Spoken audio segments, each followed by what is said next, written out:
Members, if you could turn on your cameras, please.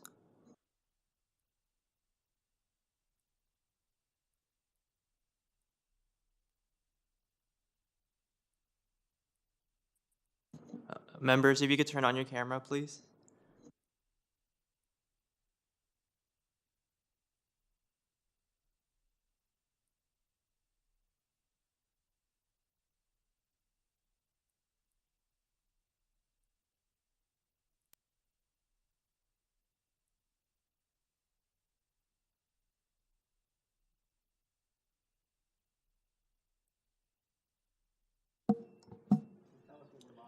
Good morning, ladies and gentlemen. My apologies, my sincere apologies for the technical difficulties. It's frustrating for both staff and the public, I know. Committee of Adjustment virtual public hearings are being conducted by electronic means through WebEx, an online digital platform, and streamed on the Toronto City Planning YouTube channel. This will be a virtual public hearing, and participants who have registered in advance will be able to make their presentations to the committee using WebEx, an online event that is being moderated by city staff. Anyone wishing to view the hearing may do so by watching it on YouTube. Participants who have registered in advance will be connecting either by their computer, a phone or tablet app, or by telephone. All participants are automatically muted on entry. When the item is called, each participant is unmuted by staff, one person at a time. Only committee members are participating by video. Any registered participants will join in by audio only. Please mute your devices until you are called on to speak. Staff will unmute your device. For all those who are waiting online, please ensure that you have called in with the phone number that you originally registered with. If you call in with a different number, you will not be able to speak on that item. To ensure audio clarity, I suggest that you do not use the speakerphone function on your telephones. We acknowledge that the land we are meeting on is the traditional territory of many nations, including the Mississaugas of the Credit, the Anishinaabe, the Chippewa, the Haudenosaunee, and the Wendat peoples, and is now home to many diverse First Nations, Inuit, and Métis peoples. We also acknowledge that Toronto is covered by Treaty 13 with the Mississaugas of the Credit. In accordance with Sections 45 and 53 of the Planning Act 1990 as amended, this meeting of the Committee of Adjustment of the City of Toronto is called to order. My name is Alan Smithies, and I will chair today's meeting. Joining us on the panel today are Nazila Attarati West, Ron Hunt, Asif Khan, and Paul Kidd. City staff are also present: Simon Lamb, Chris Pereira, Emily Greco, Sam Mozanyanan, Todd McNaught. The Committee of Adjustment considers applications for variances, and variances from the provisions of the zoning bylaw that apply to property, permission to extend or alter lawful non-conforming uses, and consent to sever property to create new lots. Anyone attending today who wants to receive a copy of the committee's decision must submit a written request for a decision by email. Please ensure that you include your name, address, and email address, because Committee of Adjustment and the TLAB will be sending notifications and appeal updates by email. If you do not agree with the committee's decision, it may be appealed to the Toronto Local Appeal Body, TLAB, or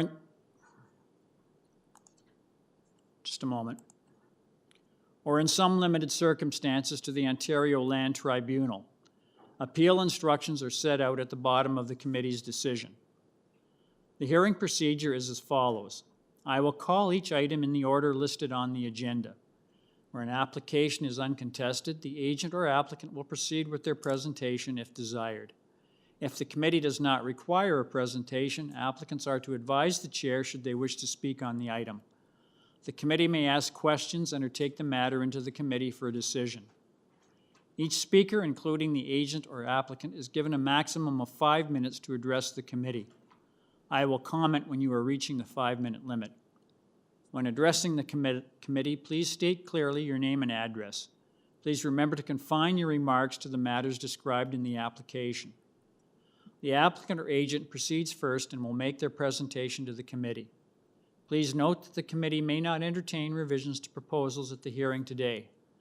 To ensure that a revised application is accurate and all those entitled to notice of the application are informed of the changes, the committee may decide to defer the application if it has been substantially revised.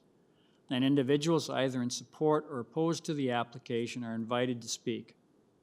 Committee members may ask questions of each speaker after they have finished their presentation. When all speakers are finished, the applicant or agent has an opportunity to rebut only those issues that were raised by the previous speakers. This marks the end of all discussion on the item. The application is then taken into committee for a decision. I note that we have no minutes to confirm. Just ask the committee members, are there any committee members who have a conflict of interest that they would like to declare? Oh, thank you very much. We have a number of deferral requests to start off with. Item number 4, which is 74 KIMBARK Boulevard. We have a request for a deferral from the agent. I have a Janice Robinson. Are you there, Ms. Robinson? Yes, I'm here. Yes, Ms. Robinson, can I get your full name and address, please? Janice Robinson, 1128 Staghorn Court, Mississauga. Okay. I have a background.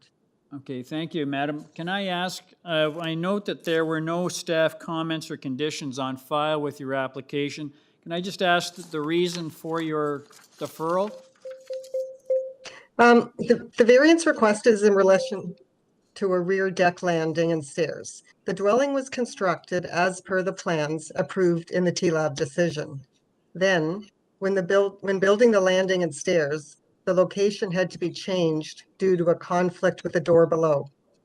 There was language about substantial conformance in the decision, but the city zoning applied a strict interpretation and issued a zoning notice of non-compliance. TLAB cannot assist because Ian Lord, who wrote the decision, is no longer at TLAB.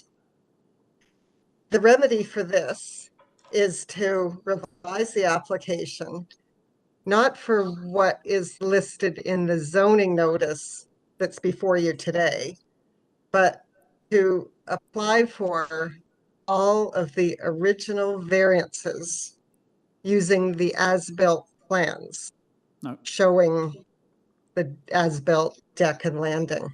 Okay, madam. So I'm therefore requesting deferral. Okay, and that's for to summarize, the purpose is to revise your application. Correct. Okay, thank you. Does the committee have any questions of the speaker? There being none, could I get a motion on the deferral request, please? Mr. Hunt? Thank you, Mr. Chair. Based on the request of the applicant, I would move that this application be deferred sine die to the next available meeting. Thank you, Mr. Hunt. Someone to second that motion? Ms. Adorati seconds. All those in favor? That motion carries unanimously. Madam, your application's been deferred to the next available meeting so that you can revise your application. Good luck. Thank you. Thank you. Item number 6. That is 413 Empress Avenue. I have the agent as Mr. Bill Ross. Are you there, Mr. Ross? Bill Ross, are you there? Bill, your mic is unmuted. Bill Ross, are you there?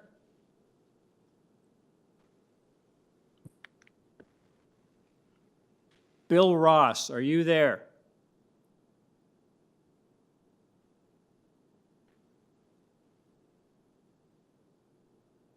Mr. Ross, are you there?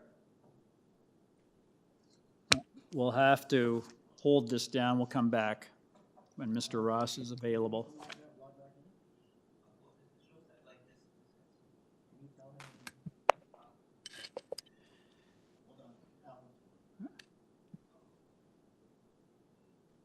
Bill, if you could log out and log back in and authorize your mic, please.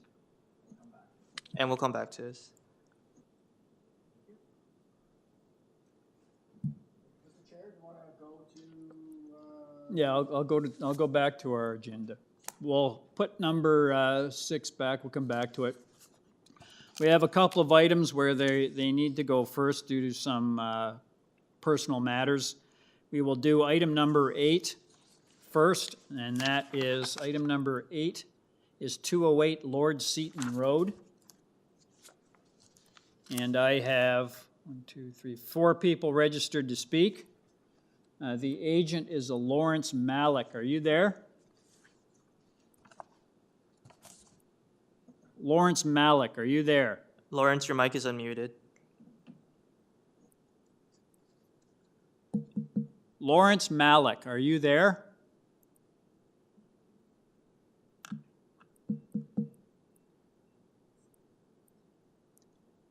One more time. Lawrence Malik, are you there?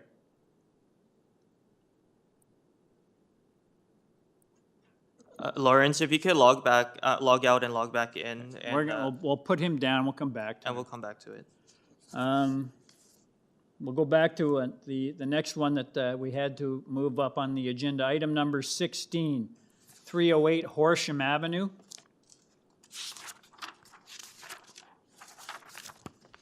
I have one person registered to speak. That's Jonathan Benskowski. Are you there? Sorry. – 16, 308 Horsham Avenue. Jonathan, your mic is unmuted. Good morning. Mr. Benskowski, are you there? I'm here, sir. Good morning. Yes, thank you. Can I get your full name and address, please? Yeah, first, I'd just like to thank the committee and as well as staff for accommodating my request this morning. It's Jonathan Benskowski, 301 Keewatin Avenue. Okay, thank you, sir. I just wanted to ask, going through your file, I note that we only have one staff condition. It's a recommended condition from urban forestry. I just wanted to ask, sir, if you've had the opportunity to see that condition.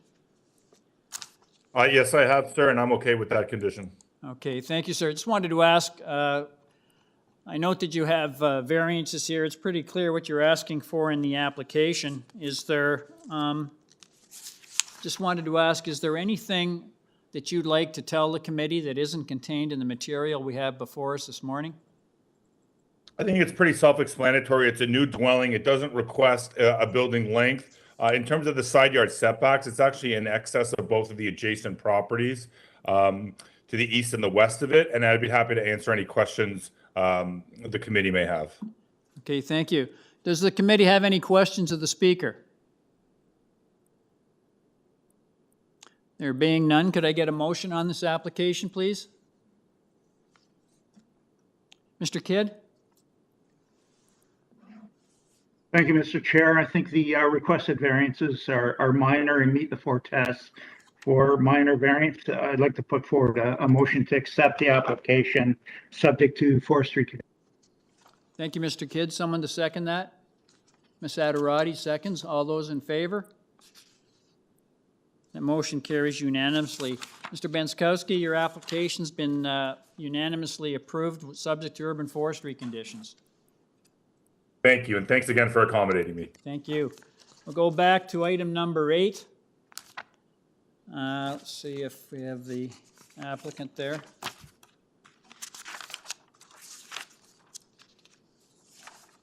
Item number 8, 208 Lord Seaton Road. The agent is a Lawrence Malik. Are you there? We still have the completion of design for amenity spaces.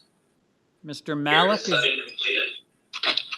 Hi, it's Ruth speaking. Hi, Lawrence. Hi. Yeah, I can answer. We've got comments back from Michael and from your team on fifth.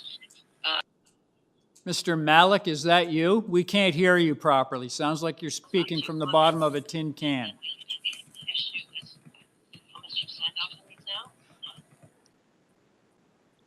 It sounds like he's on another call right now, currently. That's not Mr. Malik?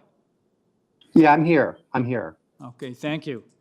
Sir, Yeah, can you I have get to, your I have to full name? apologize. I'm actually in California. I'm on a 3-hour time change here. I was trying to get on this call since 6 o'clock this morning. So it's been a little bit challenging for me. Anyway, I apologize. Thank you for hearing me. We've Hang on just a we second, we sir. went. Sir, can I get your Thank full you. name and address, please? Yes, my full name is Lawrence Malik, and it's a 193 Rowe Avenue, Toronto, Ontario, M5M2J1. Okay, before you start, sir, just wanted to let you know, I've noticed that there are a couple of reports on file with your application. I note that there's a there's a report from Urban Forestry, and there's also a report from City Planning dated the 3rd of May, which recommends some modifications to your application. Have you had the opportunity to review those reports, sir? Yes, I have received them. Yeah. Sir, Sorry, I have to apologize. I had another meeting that was happening at the same time, 11:30. I just told them I had to leave that meeting so I could participate in that one because there was Okay. a time conflict.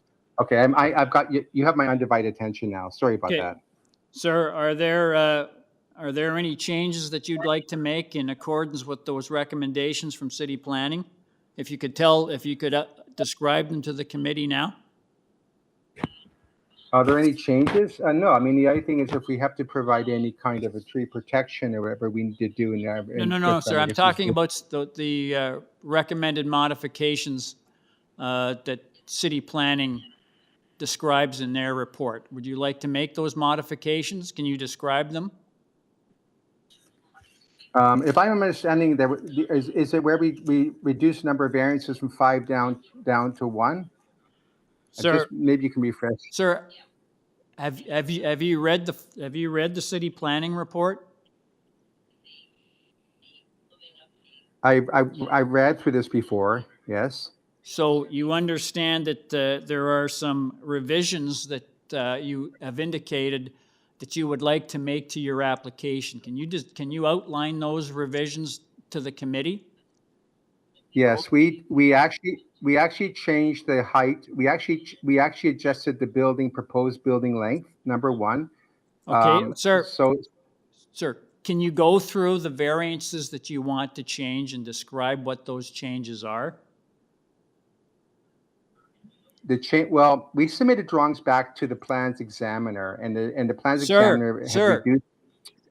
You've indicated, the City Planning reports indicates that you want to make changes to your application.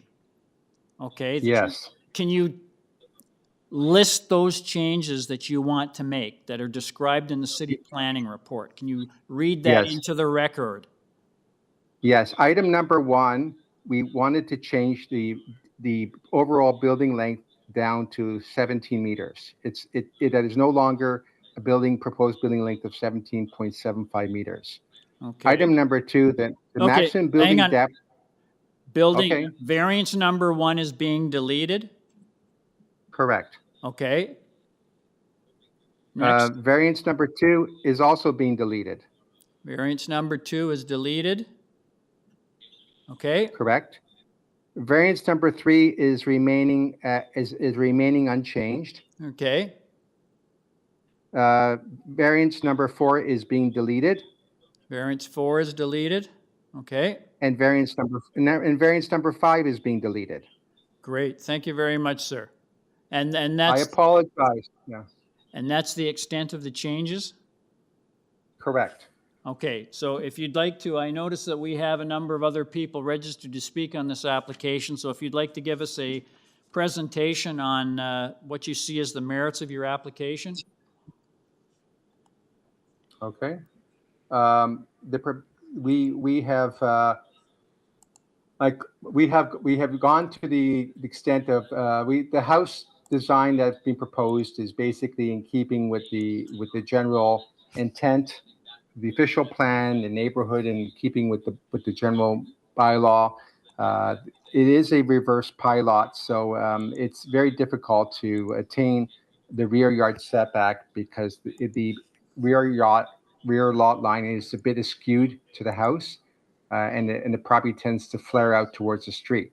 However, in so doing that, we have we have revised the design to make sure that the overall height, both under the North York zoning bylaw and under the citywide zoning for both the flat roof and roof height, has been reduced to meet those criteria. That is no longer a variance. We've also created a bay projection at the rear so that it doesn't extend down to grade. So, and it is no greater than 65% of the rear main wall. And as such, it is permissible not to be included in your overall building length, and is not taken into account for your building depth. And we've made those changes as well. We think the house is in general contextual conformity with many homes in the neighborhood, and we don't really feel the house has any sort of it aesthetically seems to tie in with the neighborhood very much in speaking. Okay, thank you, sir. Does the committee have any questions of the speaker? There being none, I'll move to the next person on the list. I have a Boro Marinkovic. Are you there? That person does not appear to be on the call. Thank you, Mr. Chu. Next person on the list is Michael Leonard. Are you there?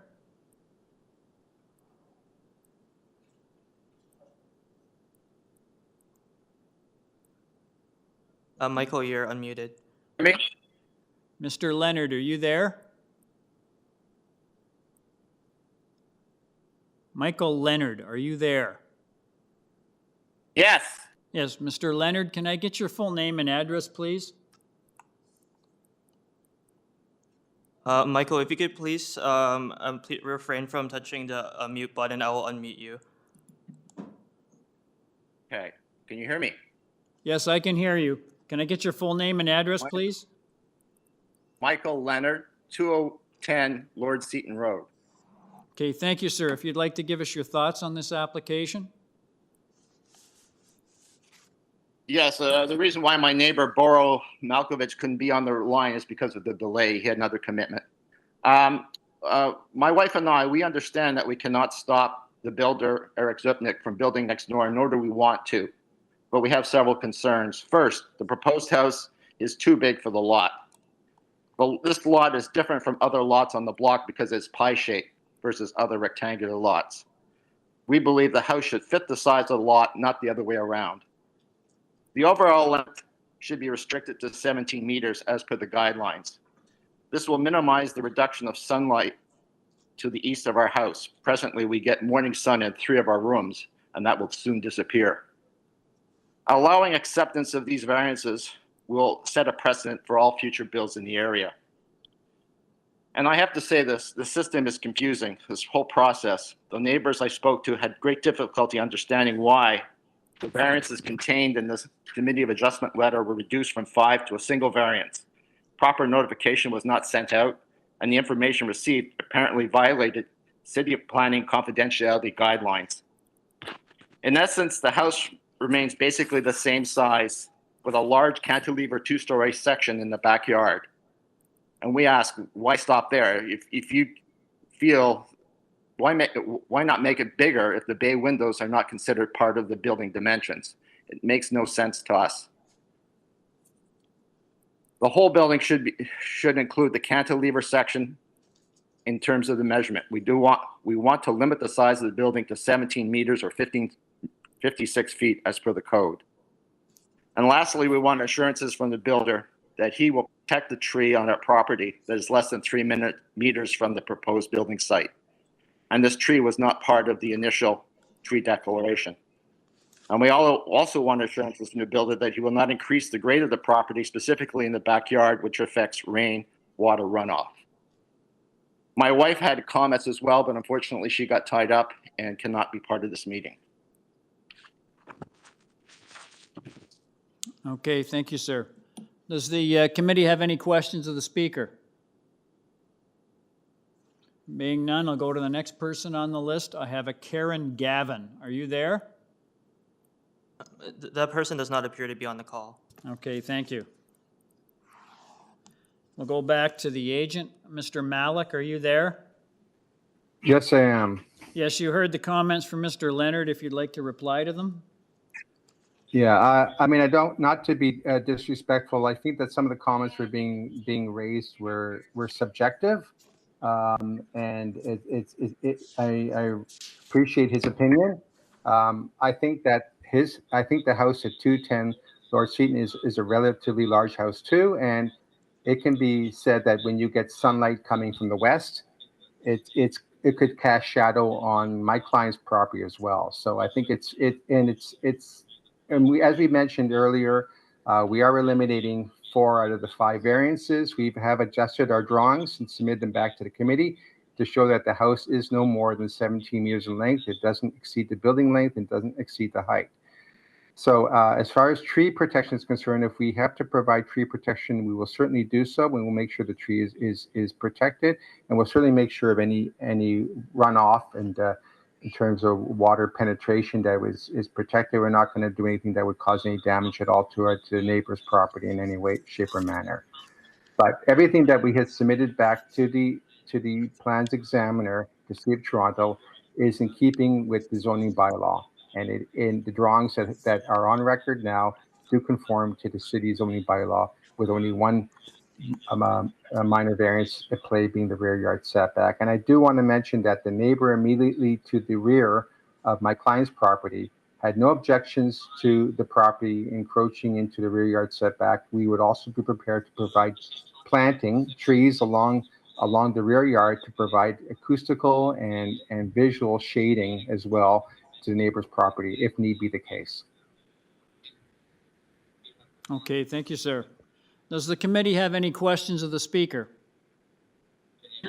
There being none, if I could get a motion on this revised application, please note that variances number 1, 2, 4, and 5 have been deleted in accordance with city planning recommendations. So if I could get a motion on this revised application, please.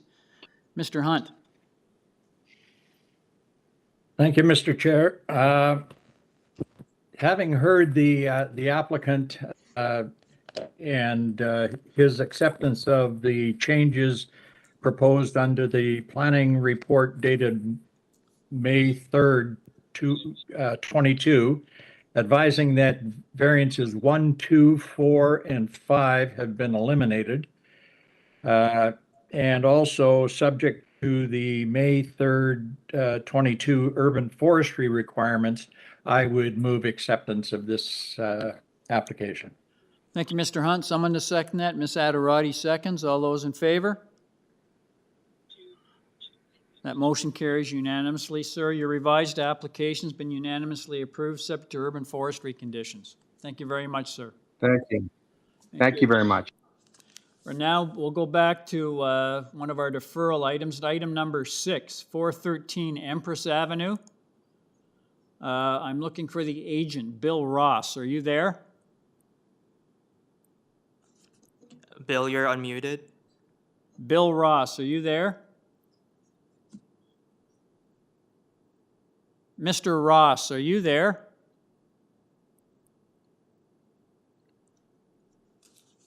Bill Ross, are you there?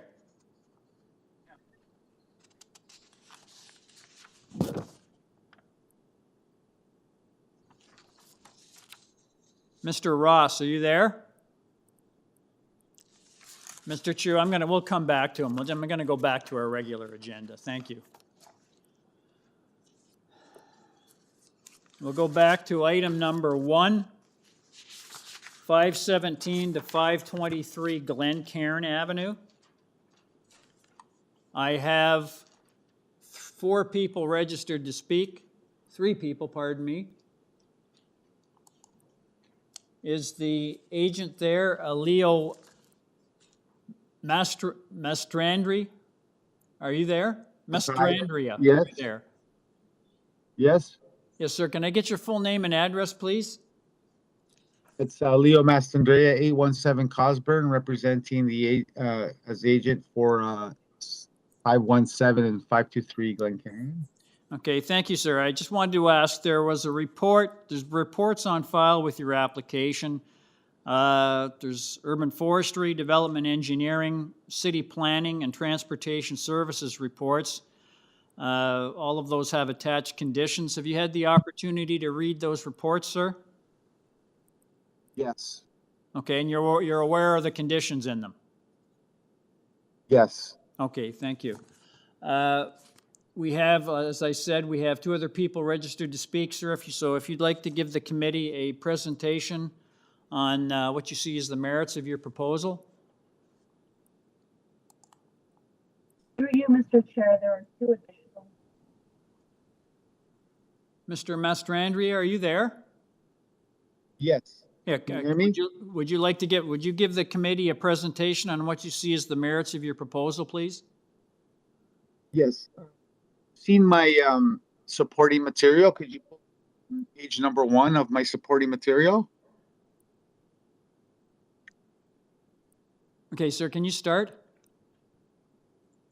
Bill, I'm sorry, Leo. We're pulling up your presentation material. If you could please start while the staff is pulling up the document. Yes. So, planning doesn't application. There. Sir, we're having trouble hearing you. Can you start your presentation? I'm trying. Hello? Just Can you hear start, me? sir. We'll put your material up there. Just start your presentation, please. Yes. So I spoke to planning and they don't have any concern regarding our proposal. Our lots are consistent with what's been approved, and you can see that in my supporting. Sir, you're fading in and out. Can Yes. you speak? Can you turn off your speakerphone function? Just speak into the phone as a regular telephone. Your voice is fading in and out. I'm not sure why. Can you hear me now? Yes. Okay, so we've submitted a supporting material supporting our applications. There's the lot study. So ours is the pink one. The ones in yellow are similar lot frontage and similar lot area. Planning doesn't have any concerns. I have attached also variances that have been approved with the same frontage and same lot size. And those highlighted pieces that you see on that elevation that is which causing triggering our height. I believe our application is consistent with what's been approved here at the committee, and it is in my supporting material. If there are any questions, and I'm okay with all the conditions from planning, transportation, and forestry. If you have any questions, I can answer them. Okay, thank you, sir. Does the committee have any questions of the speaker? There being none, I'll go to the next person on the list. I have Salih Korkmaz. Are you there? Salih, you're unmuted. Salih, are you there?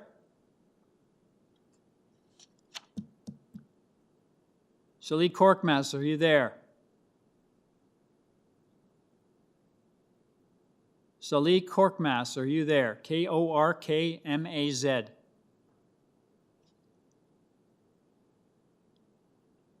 No response. We'll go to the next person on the list, Mr. Chu. Barry Wu, W-U, are you there? He does not appear to be on the call.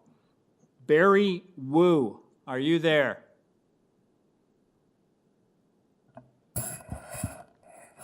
Not there? Take him off the list. I'll go back to one more time. Salih Korkmaz, are you there?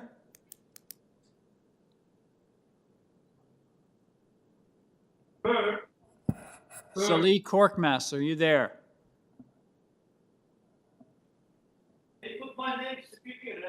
Sir, we can't hear you.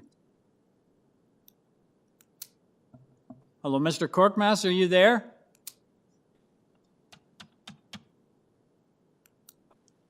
Salih Korkmaz, are you there?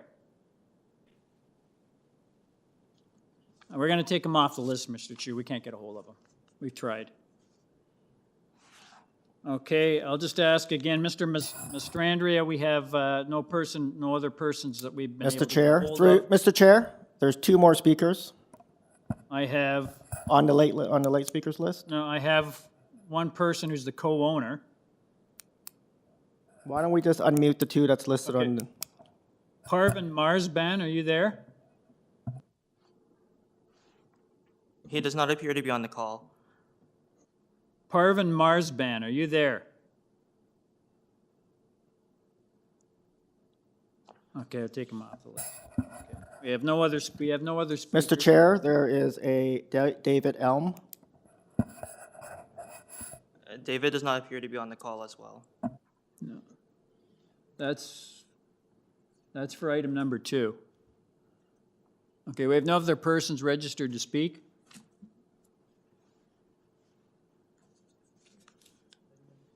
Does the committee have any questions of the speaker? There being none, could I get a motion on this application? Oh, I'm.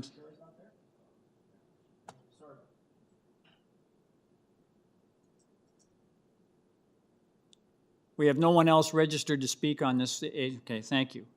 Just confirm that. We have no other persons registered to speak on this application. My apologies, committee. If I could get a motion on this application, please. Please note that there are conditions, recommended conditions from urban forestry, development engineering, and city planning. And there's also recommended conditions from transportation services, but they are actually mirrored in the development engineering report. So there's no reason to include the transportation services report conditions. They're already contained in the development engineering report. So if I could get a motion on this application, please. Mr. Khan. Thank you, Mr. Chair. Taking the variances, there are 5 for this consent. Part 1 is retained, Part 2 is conveyed. Taking the staff recommendations, they have no objections, and they are recommending that this proposal blends in the neighborhood character and is minor in nature. Therefore, I move that this application be approved with forestry conditions. Okay, thank you very much, Mr. Khan. Someone to second Mr. Khan's motion? Mr. Kidd seconds. All those in favor?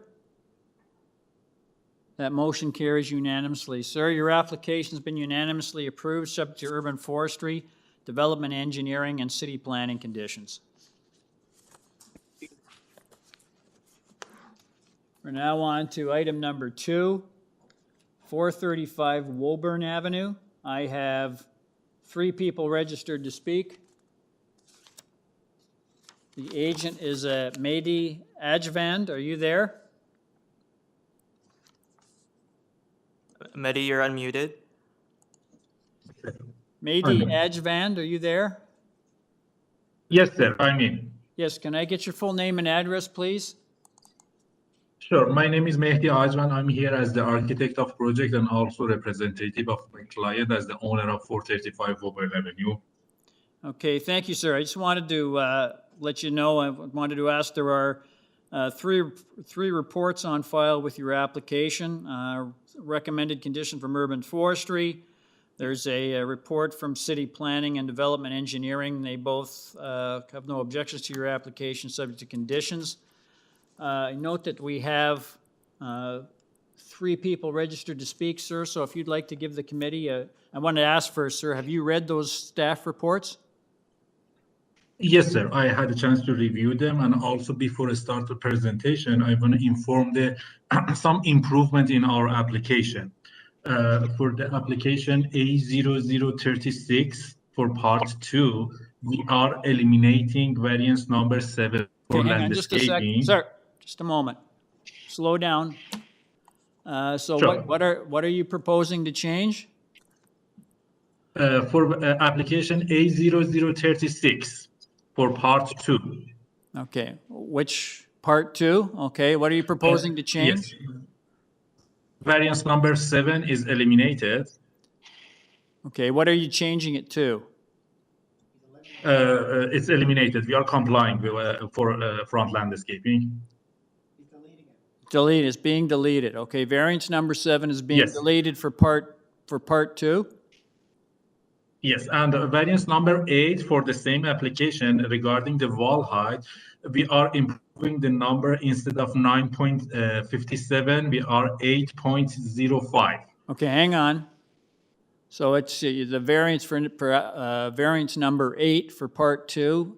You're reducing it from 9.57 meters to what? 8.05. 8.05. Okay, anything else?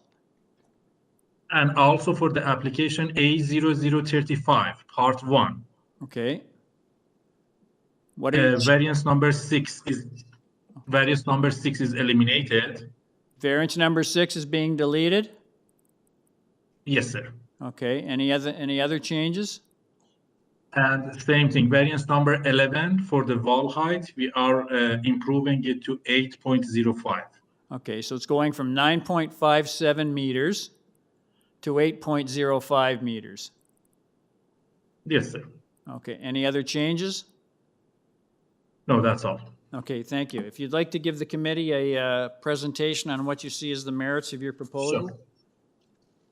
If I have to have the first page of the presentation that I sent over there. If you can start, sir. So we are proposing a 7-ans for a 40-footer lot in Woburn Avenue. I try to provide some similar cases for these kind of densification and development in area, specifically in Woburn Avenue. The committee panel may know about Woburn Avenue. There are so many similar cases over there with the same situation. I just try to mark some of them. The red one is our proposal, and the blue one is some similar cases. Even our western neighbor had almost same pattern for densification of a lot, severing lot to a smaller size over there. Our proposal is a 3-story building over there, considering the fact that we have a laneway at the back. We are proposing a rear yard parking pad for our project, and that's all. It's very straightforward. We try to comply as much as possible. I had a chance to review all the report. We did some back and forth with the planning department regarding some concern, and we applied those one. We had a chance to talk with our both opposed neighbor. I reviewed their concern. Some of their concern is more related to the construction, about the excavation, those kind of thing, which is out of our scope, but we definitely can make sure that during the construction, all safety requirement is in place over there. And also the other neighbor had some concern regarding the existing tree at the back.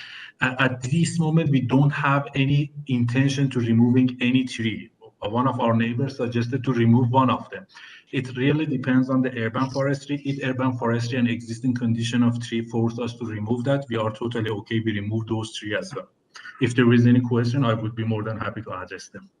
Okay, thank you, sir. Does the committee have any questions of the speaker? Ms. Adarati?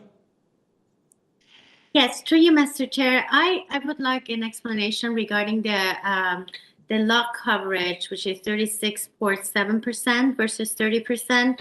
I think in part 2 is variance number 3. And yeah, and in part 1 is variance number 4. That's lot coverage. Okay. In the third page of my presentation, I also try to provide some similar cases. And also on top of that, considering the small size of the property, which is very small for development, we try to comply with the building length, with the front setback and rear setback, and also on the side setback, we've proposed 2 feet on exterior side and 1 foot 6 inches on interior side. So the footprint is really small, but the property is also small, and there are so many precedents in the neighborhood. If you can look at the third page of my presentation document, you can see even there are so many. Our application is not on top. You know, we have 38.10%, 37, 39, even 40%. It is very common in a neighborhood, this number, specifically in Woburn Avenue. And one more question for you, Yes, Mr. Ms. Chair. Adarati? I also would like to get explanation regarding the number of stories. which is, where they propose 3 stories versus 2 story, which is based on the bylaw maximum permitted? Thank you. Yes, ma'am. It is actually, it's a bit technical application. Allowed number of story over there is 2 story. Considering the fact that we are not proposing any attached garage over there, we are proposing 3 residential floor over there. If we can look at the first page of my presentation, I can give you a sample over there. The neighbor that we have on the west side, they have, based on the definition of zoning bylaw, it's a 2-story building, but it's 2-story building on top of garage. In terms of the height and in terms of the look and streetscape, we are almost the same. The only difference that we have a resident habitable space on a ground floor instead of having a garage over there. So I would say it's more technical in terms of definition of first story for the zoning bylaw. And again, due to this zoning designation, there are so many precedents in the Woburn Avenue that they applied for the 3-story building, and it's very common in this street specifically. Okay, thank you. Mr. Khan, you have a question? Yes, sir, I do. Partly, my colleague has asked the question about 3 stories, but I relate it with variance number 12, building height, which has exceeded the allowable maximum 8.8 that you have mentioned in variance number 12. But having more height and constructing 3 stories when 2 are allowed, these are not minor variances. I mean, height, how can you justify when you come down to the level of 10 meters? Probably you wouldn't have the 3rd story. But I don't buy your reasoning that you have presented. Sure, sir. Because there is a reason for that. Because we are proposing a 20-footer property, and the building width that we are proposing over there is really a minimum. You know, considering a 2-foot setback on one side, 1'6" on the other side, our building width is just 16 feet 6 inches from exterior to exterior, and that 16 feet 6 inches is not enough to accommodate 2 bedroom. That's the main reason that we have to propose a 3-story. Again, if you look at the first page of our presentation, can I have the first page of presentation on the screen? We're currently experiencing some issues in regards to presenting, and we'll be solving it soon. Okay, so I can, you know, if you have access on your system about that, you can see even, you know, that number for that number for variance number 12 that you mentioned is the height definition under old bylaw. We are complying with the height definition under new bylaw. For the old bylaw, the number is exaggerated because the natural slope of the street at this stage, because under old bylaw, they define building height from the center line of the road. And our building is actually located on a steep slope over there. You know, the difference of level from the main front wall to the curb that we have is too much over there. That's why the height variance under old bylaw is exaggerated.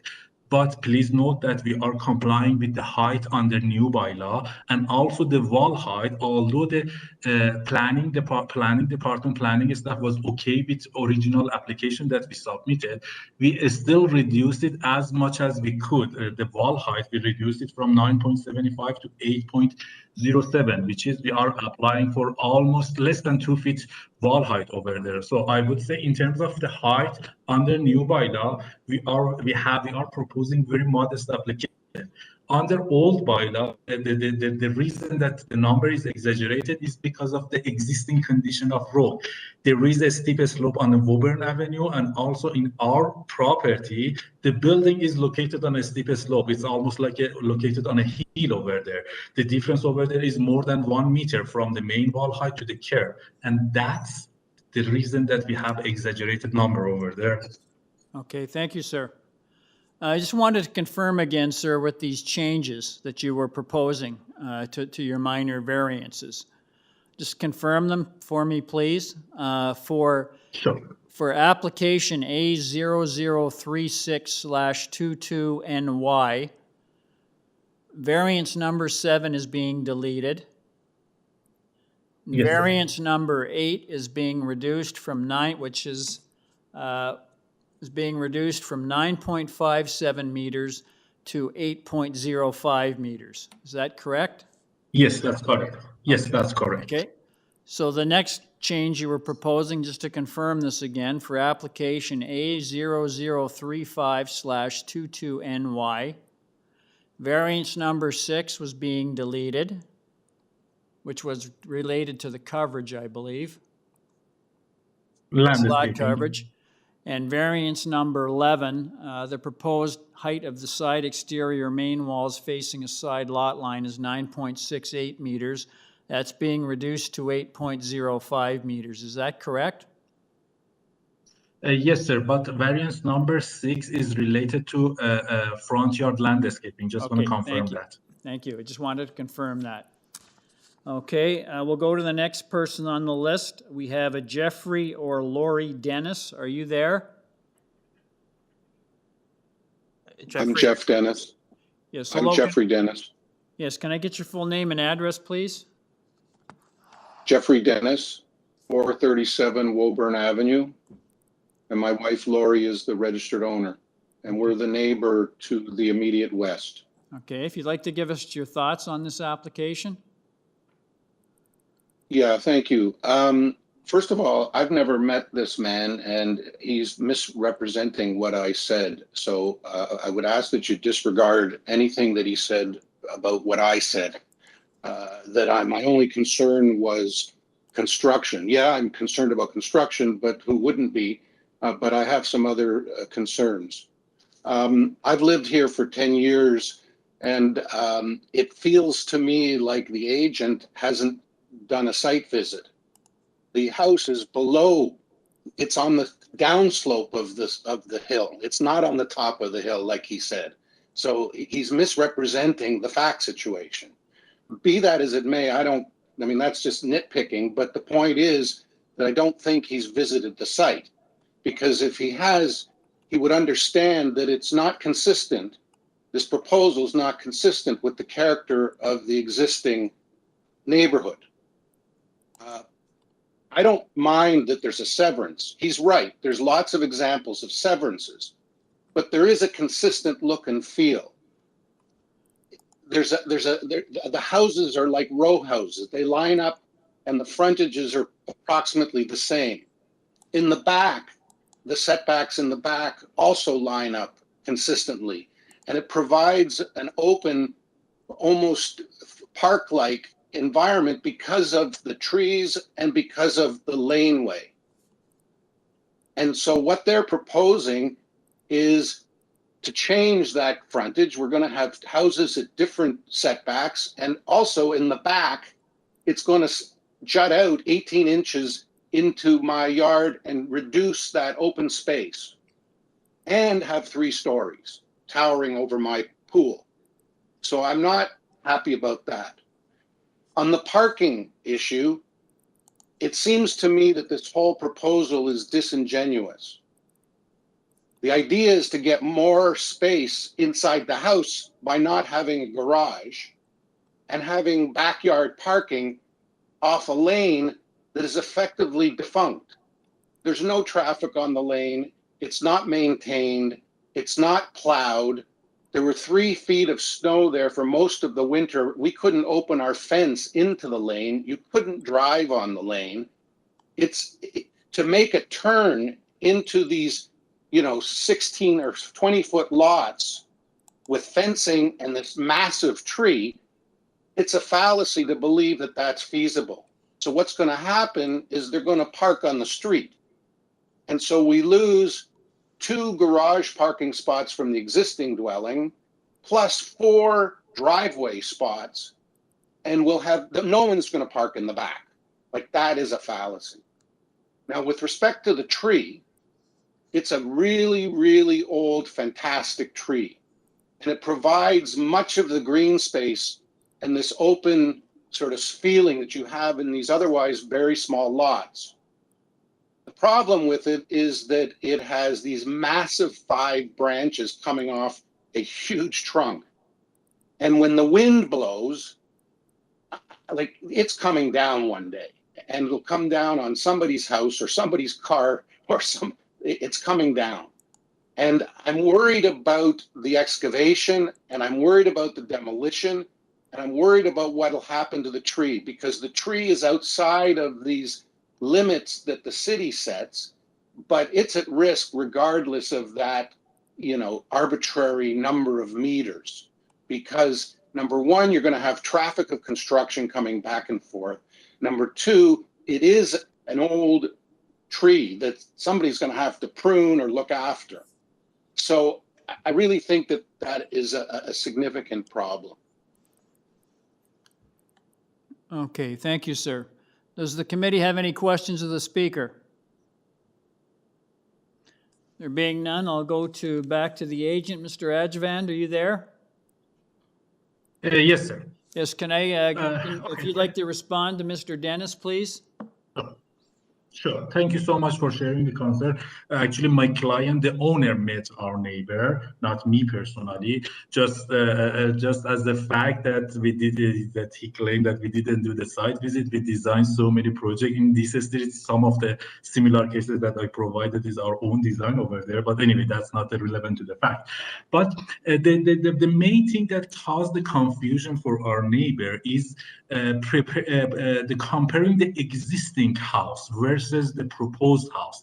If I can have the survey on the screen, the existing survey that we have for the house, if we can look at the existing grade that we have on the grade, not on the existing building, on the main wall we have 102.03, and on the property line we have 100.30. It means that the difference over there is 2 meters. So the existing grade that we are proposing is 2 meters higher than the street. That's why I said our building is located on a hill. When we are proposing a brand new building, the existing house is, you know, the condition of existing house is totally irrelevant.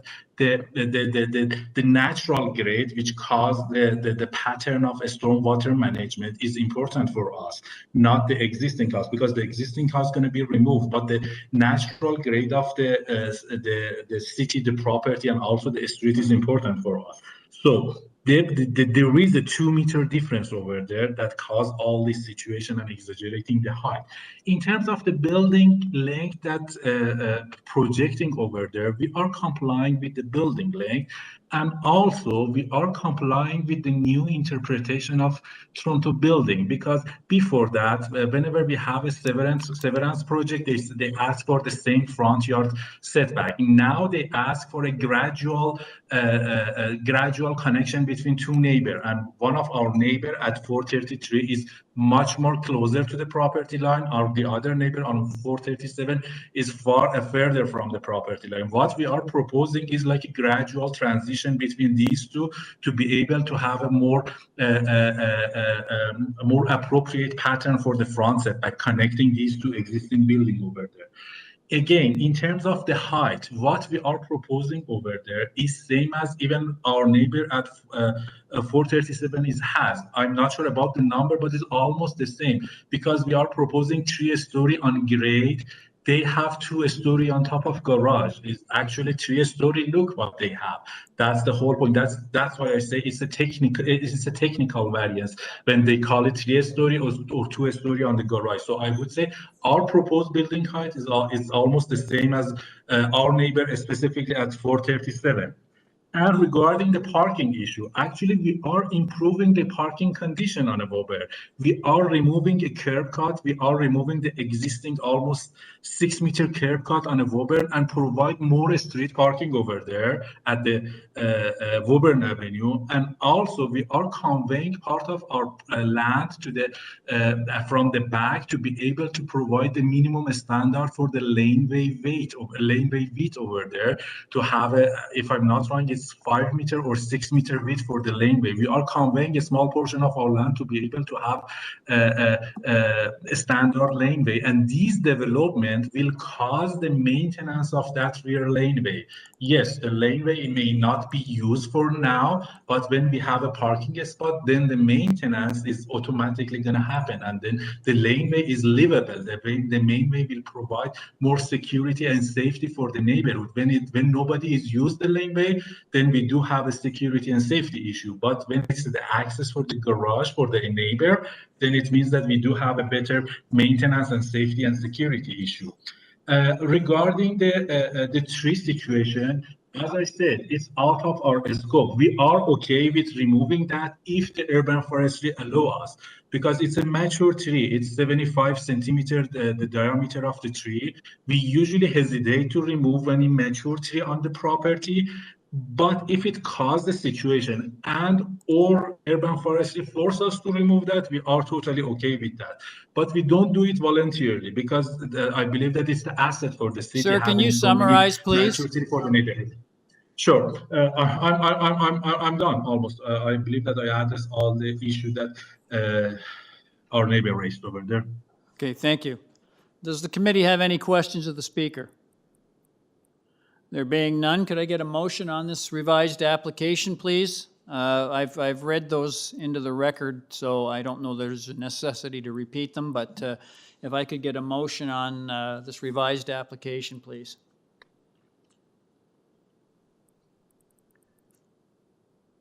Mr. Kidd.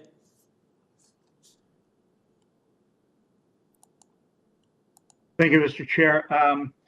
I feel like I accept the explanation provided by the agent with regard to the some of the concerns that were expressed here today. And given that the planning staff report is basically in support of the amended application, I'd like to put forward a motion to accept these applications, subject to. We got urban forestry, city planning and development engineering. Yes, their report dated February 25th, and also subject to with regard to the consent application, the standard consent conditions set out in the planning staff report dated April 28th. And also subject to the revisions, the minor variance applications, which as revised, you've read the changes into the record, so I won't do that again. And also subject to forestry condition. Thank you, Mr. Kidd. Someone to second that motion? Mr. Hunt seconds. All those in favor? Opposed? Zadarati and Mr. Kidd are opposed. That's a tie. I'll support Mr. Kidd's motion, so that motion carries. Sir, your application's been approved, subject to urban forestry, city planning, and development engineering conditions. Thank you, sir. Thank you, sir. Item number, we'll go back to, we had a deferral application, which we're still not able to get to see if the agent is still there. That is item number 6. Bill Ross, are you there? 413 Empress Avenue.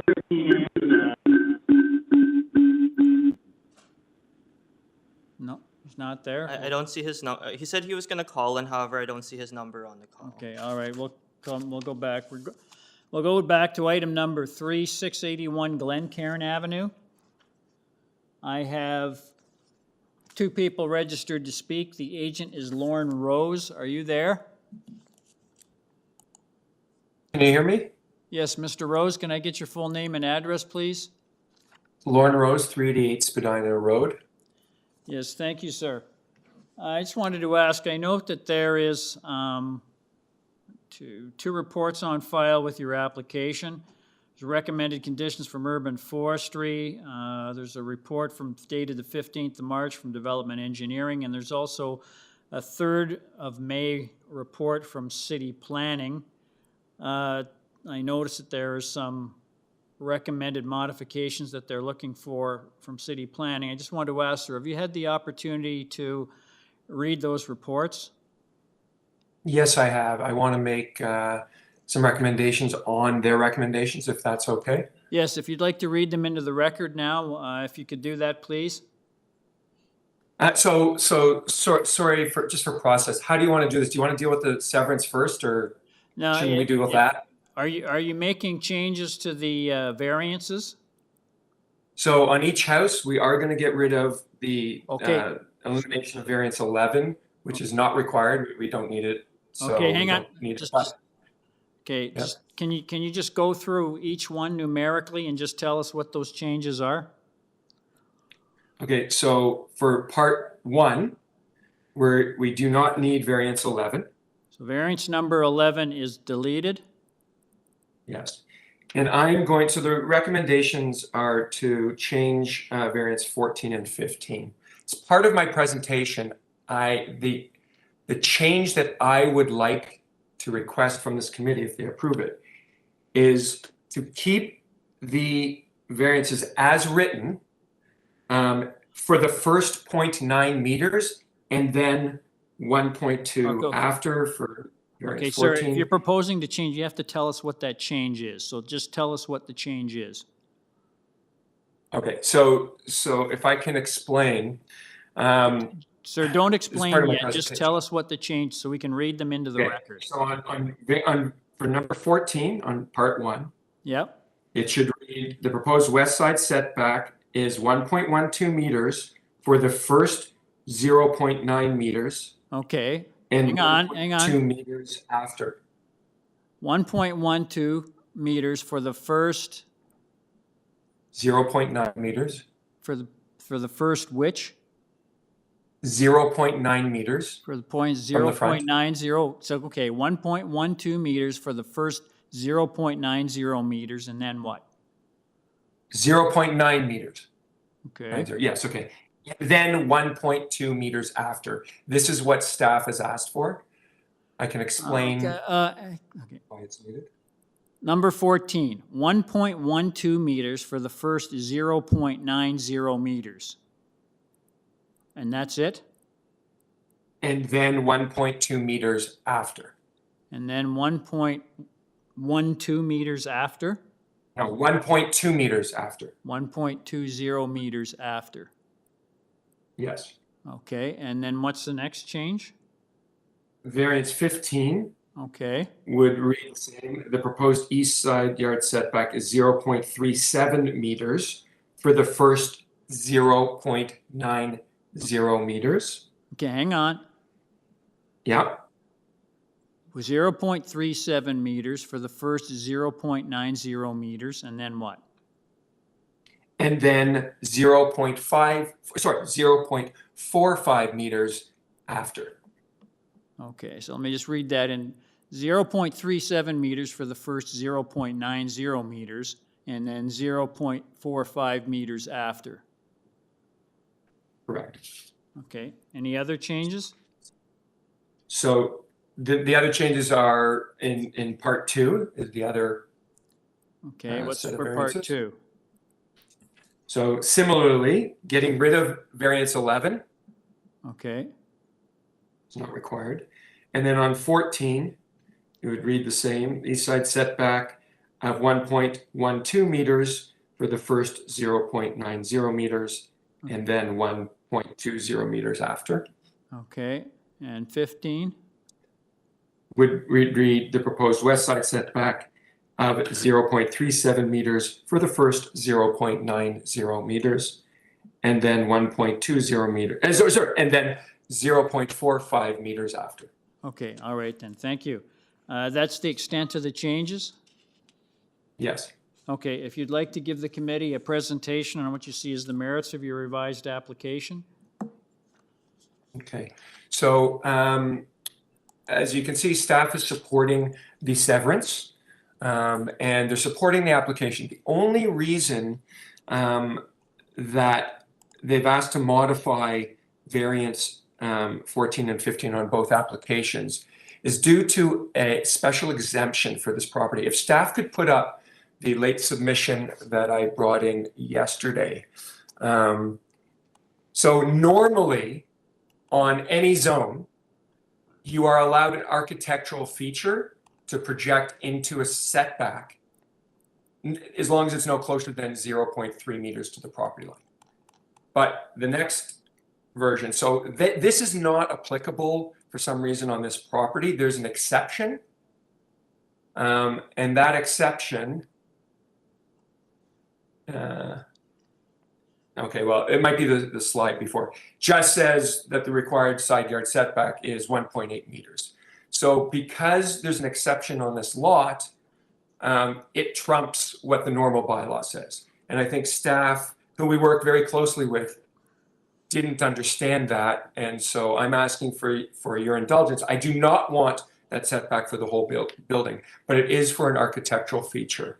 Normally I wouldn't have to ask for this. So that's the reason. And if you go to my floor plans, you will see the little architectural bump out at the front. If you go to the ground floor plan, you see there's a little bump out. You will see I didn't even dimension it because it is normally permitted under the bylaw. So I didn't think I needed to, but I didn't realize there was an exception to this bylaw.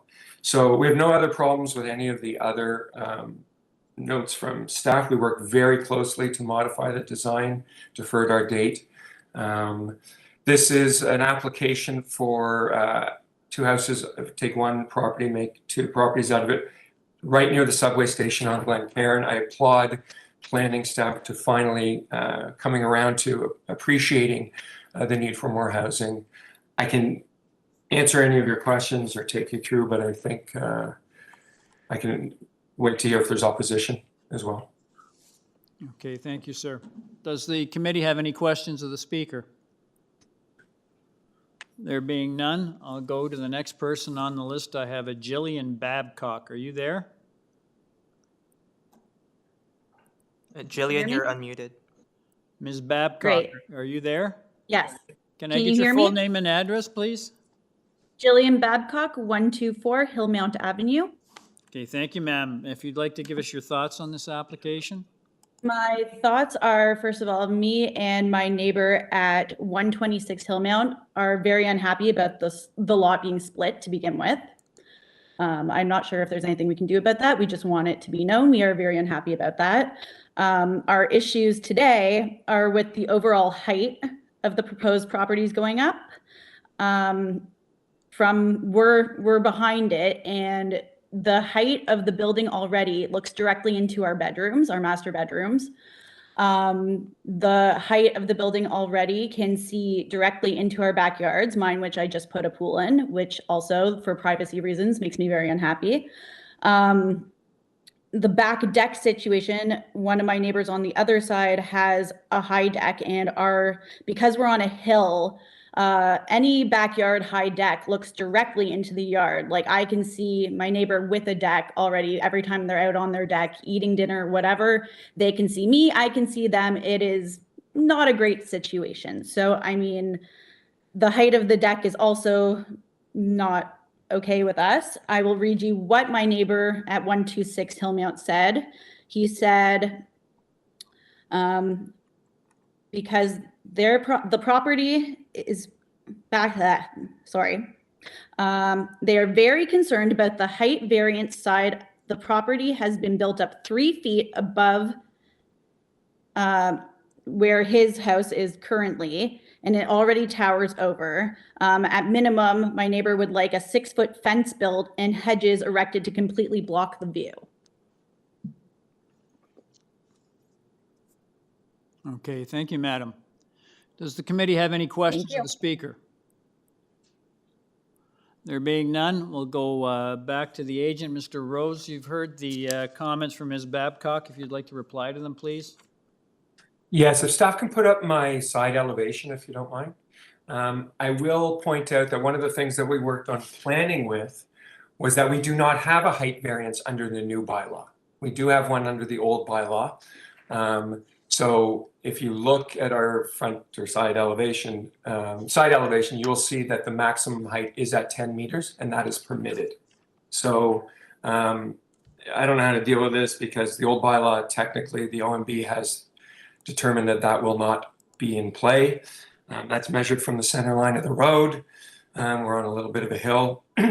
Whether this is 2 houses or 1 house, that's not really an issue here. We don't have a height variance. We do have a variance for height of main walls, but that does not affect. I understand that they're on Hillmount, which is a great street, but this is Glencairn. It's a main artery in the city and very close to subway station. And as you can see, planning staff do support the increased density of housing. I'd have no problem with putting up a fence. That's not an issue whatsoever. And we could probably put up some shrubs, but that's a civil matter. If the Committee of Adjustments wants to hold us to putting up a fence at the back, we're okay with that. Okay, thank you. Does the committee have any questions of the speaker? Okay, thank you. If I could get a motion on this revised application, we've read the changes into the record. I don't think there's a necessity to repeat them. If we could get a motion on the revised application, please.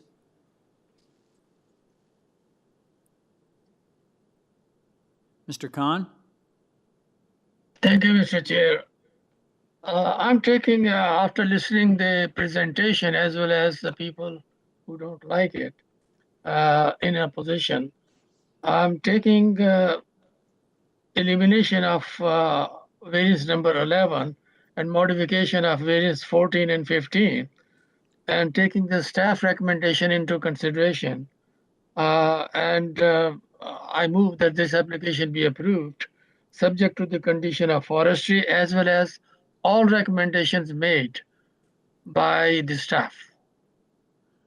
Okay, thank you. If I could just clarify, Mr. Khan, you're proposing that to approve the application, but subject to the original recommendations that were proposed by staff in their report of the 3rd of May? Yes, sir. Okay, thank you. So, thank you. So I have a motion from Mr. Khan to approve the original application unmodified as modified in the, as recommended in the city planning report of the 3rd of May, which is different from what was proposed by the applicant. City planning was recommending that variance number 14 regarding the west side yard setback be increased from 1.12 meters to 1.2 meters. And variance number 15 for the east side yard setback be increased from 0.37 meters to 0.45 meters. So Mr. Khan's motion was to adopt those planning recommendations. So if I could get someone to second that motion. Mr. Hunt seconds. All those in favor? Opposed? And I'll support Mr. Khan's motion, so that motion carries. Sir, your application has been approved. Your original application has been approved subject to the conditions described in the city planning report of the 3rd of May, as well as the development engineering and urban forestry conditions. Thank you very much, sir. So we are now on item number 4 has been deferred. We're now on item number 5. 8 VONDA Avenue. I have one person registered to speak. That's Christine Deng, D-E-N-G. Are you there? Yes, can you hear me? Yes, I can hear you, madam. Can I get your full name and address, please? Christine Deng, 1100 Golden Baker Road. Okay, thank you. I just wanted to ask, madam, I note that there are 3 reports on file with your application as urban forestry recommended condition, transportation services, no objections to your application. There's a report from city planning dated to May 3rd. I just wanted to ask, madam, have you had the opportunity to read these reports? Yes, we have no problem with those reports. Okay, madam, I just wanted to ask, so are you proposing to delete variance number 1 for the proposed south side yard setback to the rear platform as recommended in the city planning report of the 3rd of May? Yes, we would like to eliminate it, the variance number 1, the Okay. south side yard setback for the deck. Okay, hang on just a second, madam. Just want to go to that item number 5. So let me just read this out here. So variance number 1, the proposed south side yard setback to the rear platform is 1.5 meters. You're proposing to eliminate that variance, correct? Yes, you are right. Okay. Okay, thank you. I note that there is no one else registered to speak on your revised application. Is there anything that you'd like to tell the committee that isn't contained in the material we have before us this afternoon? No, I don't have anything to add this time. Okay, thank you. I'll just ask the committee, does the committee have any questions of the speaker? Okay, if I could get a motion on this revised application, please note that variance number 1 has been deleted. So if I could get a motion on the revised application, please, Ms. Adirati? Yes, through you, Mr. Chair. It's a very straightforward application, and I want, through you, Mr. Chair, would like to put forward a motion to approve this application with only one modification, that the variance number 1 have been eliminated and also subjected to urban forestry and transportation. Thank you very much, Ms. Adirati. I just note, Ms. Adirati, there was no objections from Transportation Services to their application. There's no condition from them. So it's just urban forestry. Okay, then. Thank you. Yes, just urban forestry. Thank you. Someone to second Ms. Adirati's motion? Mr. Khan seconds. All those in favor? That motion carries unanimously. Madam, your revised application has been unanimously approved, subject to urban forestry conditions. Thank you. Okay, thank you. Again, we're going to try to get a hold of Mr. Ross with regards to 413 Empress Avenue. Mr. Ross, are you there? Bill Ross, are you there?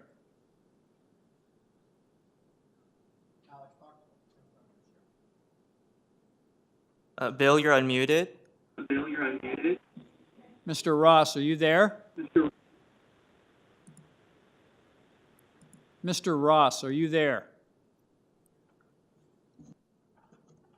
Bill, please try calling in using the number that was emailed to you. Mr. Ross, are you there?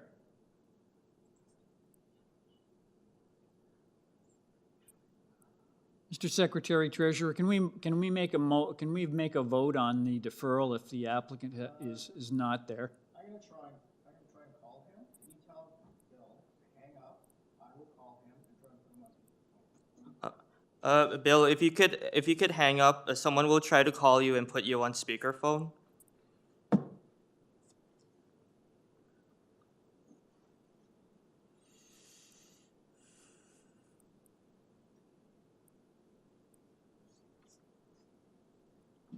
My apologies, committee. We'll try and get a hold of the applicant.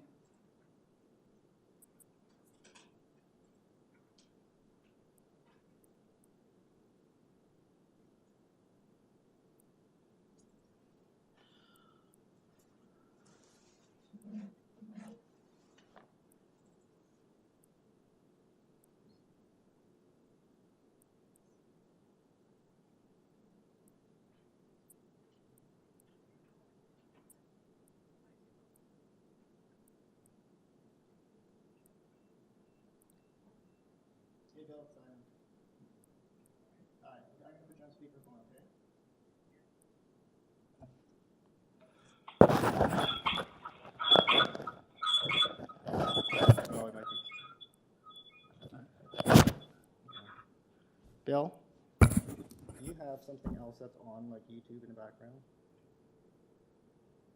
I can hear an echo. That means you've got 2 devices on. Shut everything down but your phone. I can hear myself echo. Okay, okay, hold on. No, I can still hear myself echoing in the background. Did you shut down WebEx too? You have to shut, yeah, so that we're only on the phone. So I'm gonna put you on speakerphone.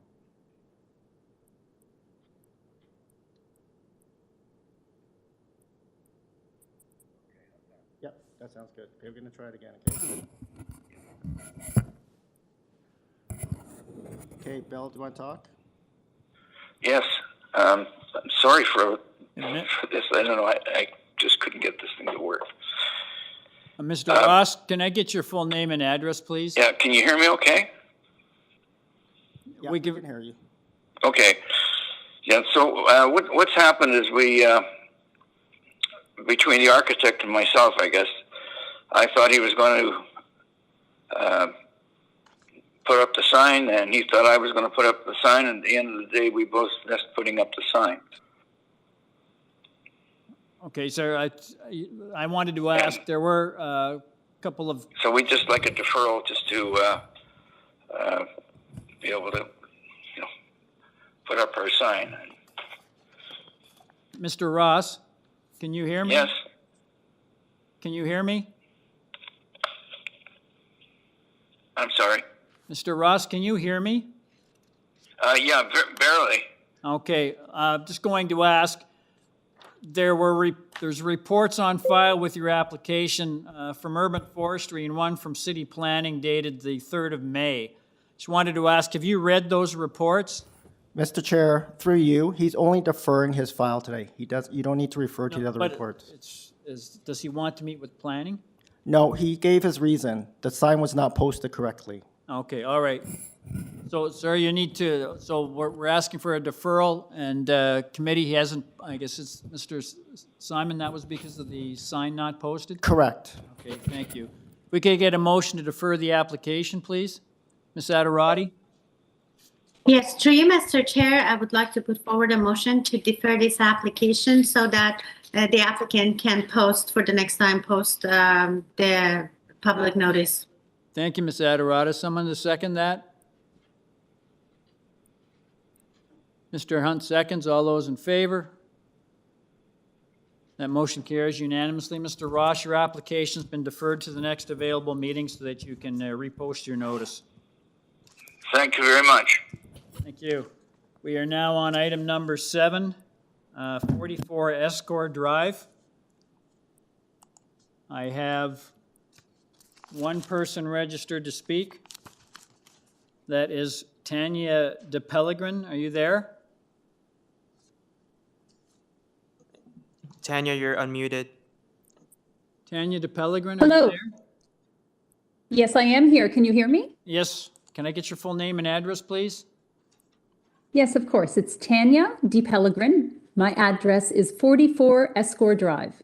Okay, thank you, madam. I noticed that going through your file, there are no staff comments or conditions recommended by the city. We have 2 variances with connection to your application. It's pretty clear what you're asking for. I'll just ask, is there anything that you'd like to tell the committee that isn't contained in the material we have before us this afternoon?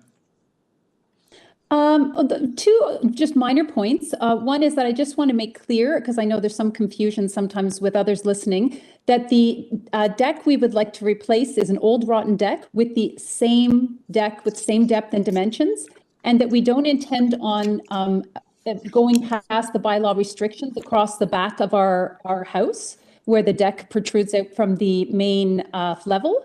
All we'd like to do is create a tiny little bit of space because part of our house is recessed back, and that's where the access door is. So we just need enough space to get around the corner to the rest of the deck that all complies with the bylaw. That's one thing. The other thing is that we now have a member of our family that is using a walker. So having that tiny little bit of extra space to go across to the main walkway deck, which is all it is a walkway deck, will actually allow her to get around a little bit easier without being sort of tight in space. And that the other variants with the 6% less softscape, we plan on putting several planters out and creating a beautiful green space in the backyard. And we have lots of letters from surrounding neighbors who have shown their support for this motion. So I'm hoping that we can move forward with this and create, during COVID, we learned a lot about the space we need, hoping we can create a nice space, safe space for our family and our children. Okay, thank you, Madam. Do you have any questions? Does the committee have any questions of the speaker? There being none, could I get a motion on this application, please? Mr. Khan? Thank you, sir. Mr. Chair, after listening to the applicant and having the support from his neighbor or her neighbor, I find there is no staff recommendations on this application. I find it's a minor variance, complies with the zoning bylaws, therefore I move for approval. Thank you, Mr. Khan. Ms. Adderati seconds. All those in favor? That motion carries unanimously. Madam, your application has been unanimously approved without condition. Thank you. Thank you, Mr. Chair. Thank you. Item number 9, 17 Evergreen Gardens. I have one person registered to speak. That's Barbara Burak. Are you there?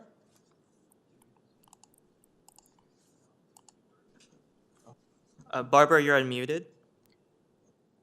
Ms. Burak, B-U-R-A-K, are you there? Barbara Burak, are you there?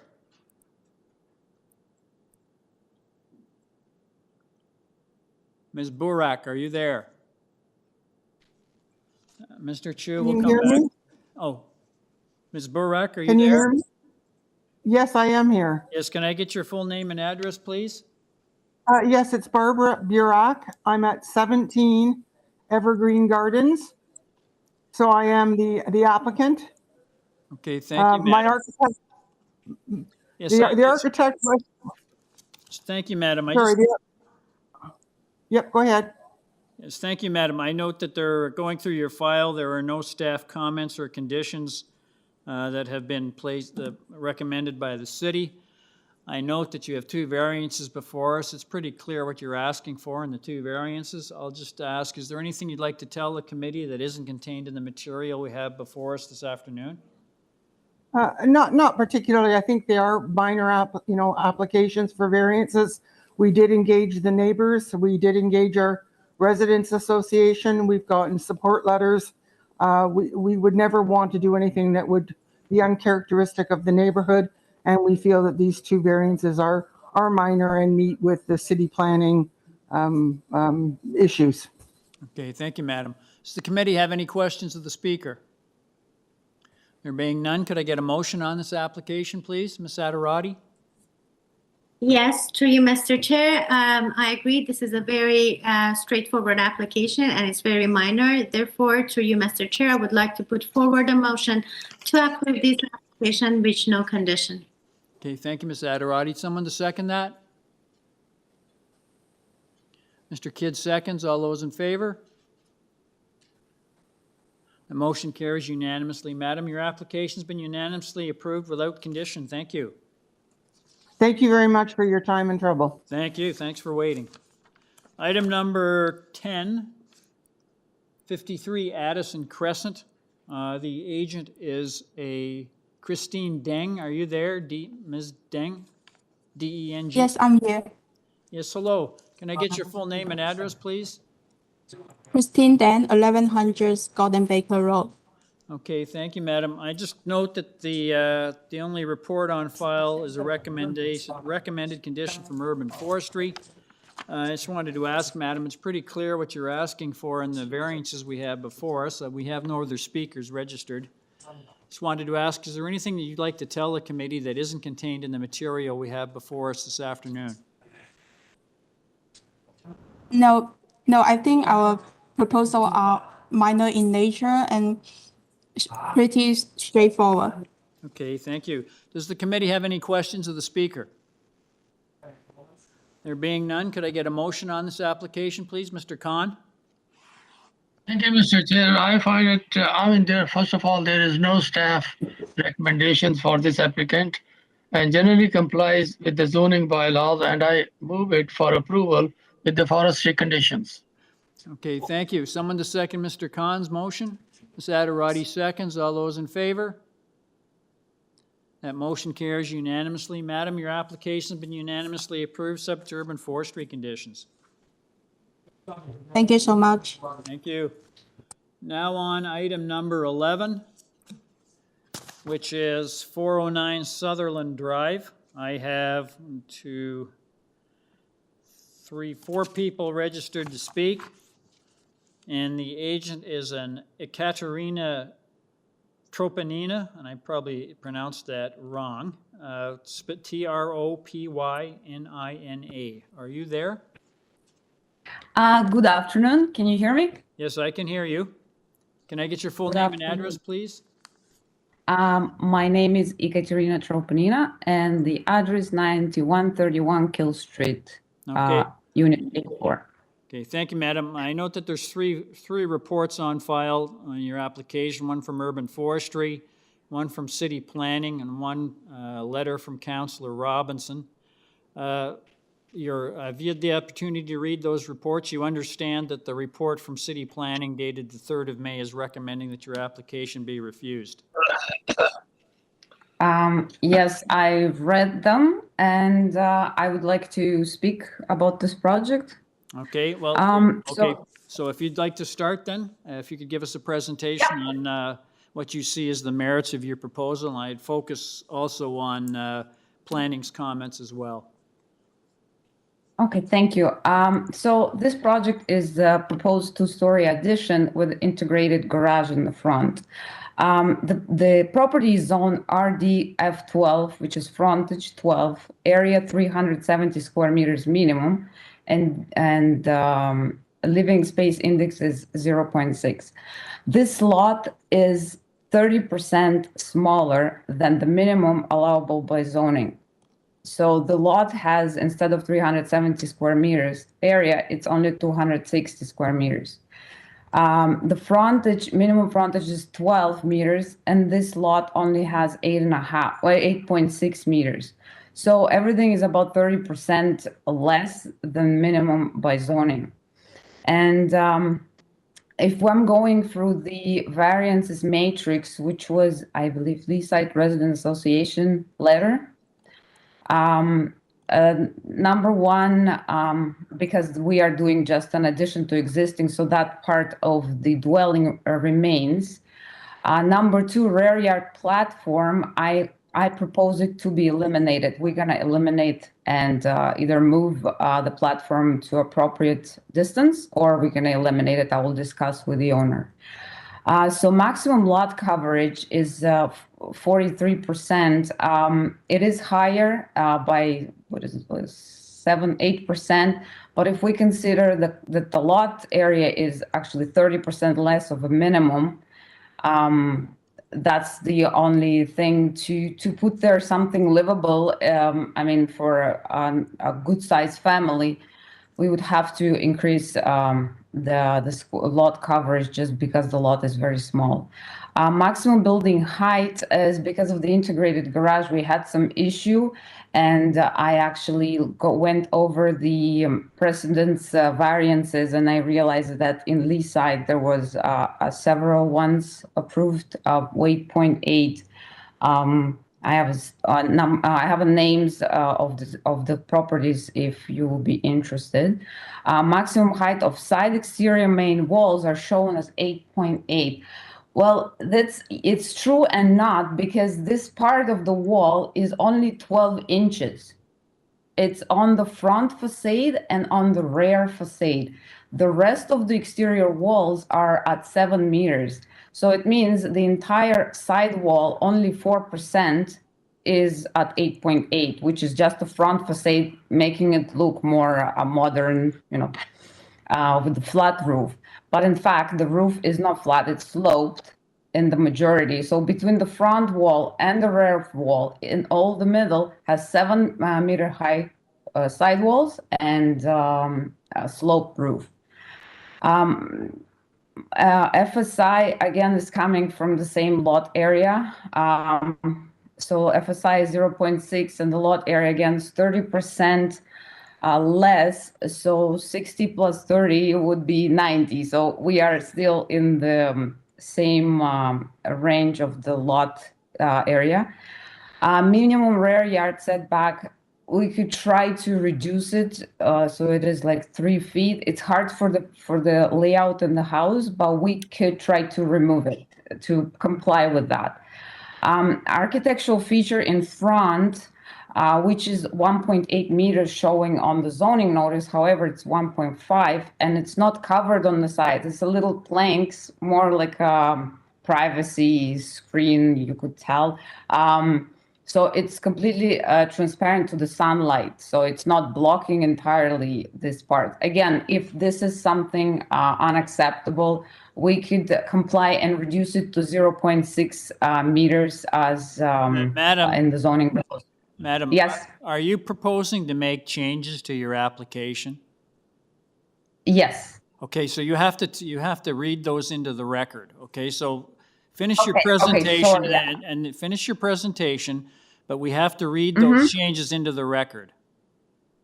Okay, so I'm gonna just mention one more, is the number 10, it's a minimum side yard setback, which is according to the zoning for the lots, a 12 meter frontage to 15 meter frontage is 1.2 meters side yard setback. But this frontage is only 8.6, which goes into a different category below 12 meters, which is 0.9 meter Okay, setback. Madam, I have to ask you to stop. So if you can tell us what those changes are that you're proposing to your application, can you read them into the record, please? Sure. 1 second. Where's the? Just 1 second.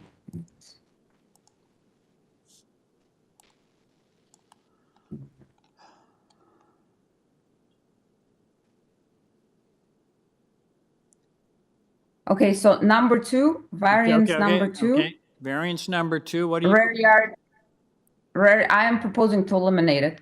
So variance number 2 is being deleted? Will be complied, yes. And the architectural feature on the building, which is variance number 8, can also be complied. Okay. And number hang on. 7. Madam, variance number 8, is that being deleted? Yes. Okay, variance number 8 is deleted. What's the next one? And I think, what else there's left? Yeah, no, that's it. Which? The rest is gonna, we want to keep. Okay, so it's only variance number 2 and variance number 8, both of them are being deleted, correct? Correct. Okay, thank you. Okay, thank you. Does the committee have any questions of the speaker? Mr. Khan? Thank you, sir.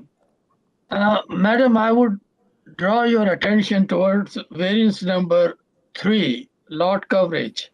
You are asking for 43.1 when the 35% is maximum allowed. So you are something like 19 or 20% more than the maximum allowable coverage. And also variance number 6, FSI, floor space index.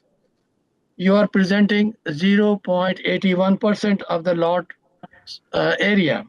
And that one is something like 26% more than the maximum allowable. These are not minor. How do you justify that I should be accepting these extra things to give you approval? Yeah, the only justification I can see here is the lot itself is not within zoning minimum, because in the zoning minimum for this lot, it should have 12 meter frontage and minimum 370 square meters lot area. And it's 30% less in the frontage and in the lot area itself. So the lot itself smaller than the zoning requirement. So then if we're trying to treat the lot which is smaller than the minimum requirement according to the zoning, applying same restrictions as if it was 12 feet frontage and as if it was 370 square meters lot, but it's much smaller lot. But madam, you are exceeding by far the maximum allowable to you. But the lot is, why then the lot is so small, according to the zoning? Why it's under the zoning and allowed to be being so small, 30% less in the area? Okay, That thank you. would be, I guess, yeah. Thank you. Any further questions of the speaker? We'll go to the next person on the list. I have Jennifer Anderson or Michael McHugh. Are you there? Can you hear me? Yes, I can hear you. Can I get your full name and address, please? Sure. It's Jennifer Anderson, 411 Sutherland Drive. And my husband, yours? Hi, I'm Michael McHugh, Okay, thank 411 Sutherland Drive. you. Okay, We are the neighbors on the north side.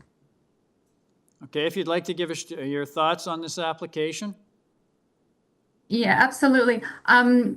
If you look exactly what you pulled up here, so you can see if you look at 407, the one beside 409, that was an addition back in 2017, and that was well constructed, was in the character of the neighborhood. And now if you look at 409, what they're proposing is this massive, monstrous home on a small lot.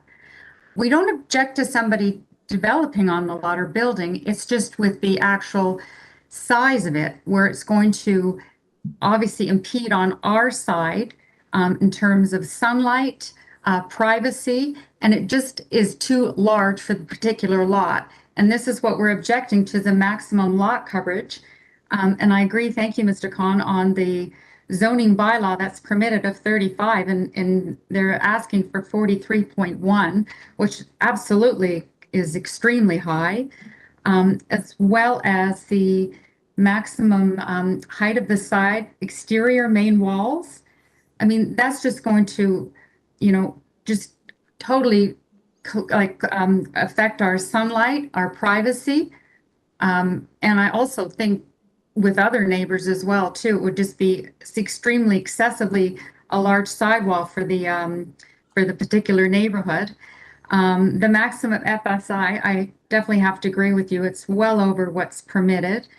And the minimum side yard setback, I mean, it's sort of unacceptable. And my understanding is we're looking for a little bit more green space. So you're basically putting a big block of a home on a lot. And perhaps these lots may have been smaller. They are originally smaller houses that are on this. If you're looking to put a larger home on a lot, you ideally look for a larger lot. But I just think it's just asking for to be accepted to put an enormous house on a small lot. And I think it would absolutely affect the character of the neighborhood. And as well as, is this a new build or is this a reno or an addition? It just seems to me more on a new build.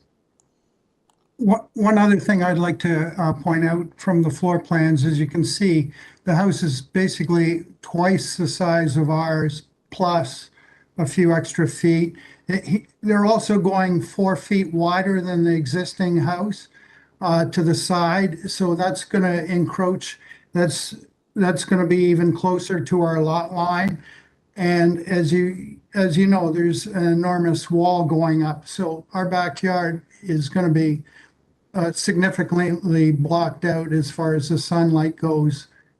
Because we are facing our east exposure is facing Sumukoto, which is on, yeah. Which is a finished nursing home, and that's already 6 stories high. So that's already blocking some of the sunlight out. Now, if you look at the building on the right side of the plan, 407, that was a new development about 3 or 4 years ago. 2017. And they only had one variance. They took to the Committee of Adjustment, and they were allowed 37.94. And I have the file number if you'd like it. But that is more in line with the character of the neighborhood. The other thing is the front porch juts out another 2 feet 2 inches, and you can see that on some of the floor plans. overall, like, the house is basically a monster house. The second floor, for instance, has three bathrooms. We have one bathroom on our second floor. So, that just gives you an example of the monstrosity of the house. It's basically a huge house on a very small lot, which there again does not conform with the character of the Leaside neighborhood. Okay, thank you. Does the committee have any question of the speakers? There being none, I'll go to the next person on the list. I have a Jeff Cattell. Are you there? Mr. Cattell, are you there? Yes. Yes, can I get Can your you full name and address, please? Yes, Jeff Cattell. I'm co-president of the Leaside Residents Association, which is at 1601 Bayview Avenue.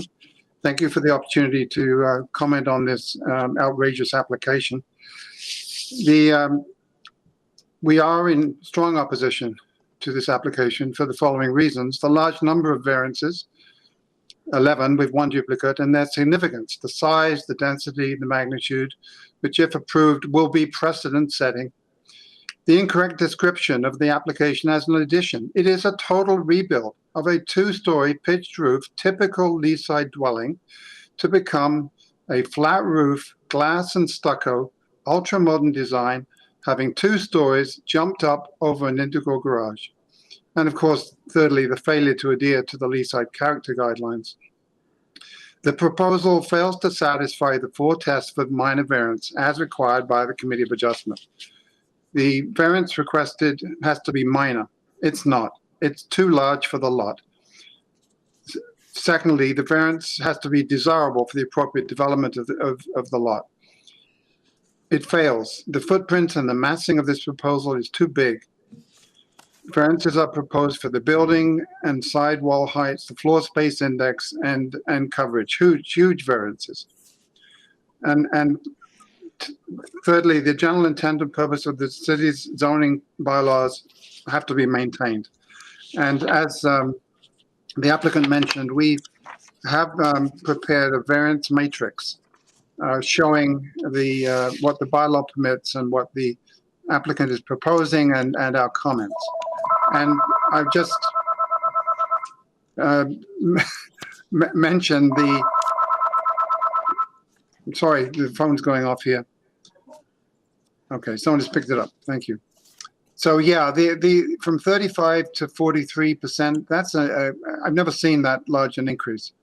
It's basically, as the neighbor said, this is a small lot, and basically you buy. It's a small lot. It's a perfectly reasonable lot, but it's small. It doesn't. It's less than the regular frontage. But so what? I mean, you got a small lot. You build a small house. The houses now are very modest homes, and they're in character on the street.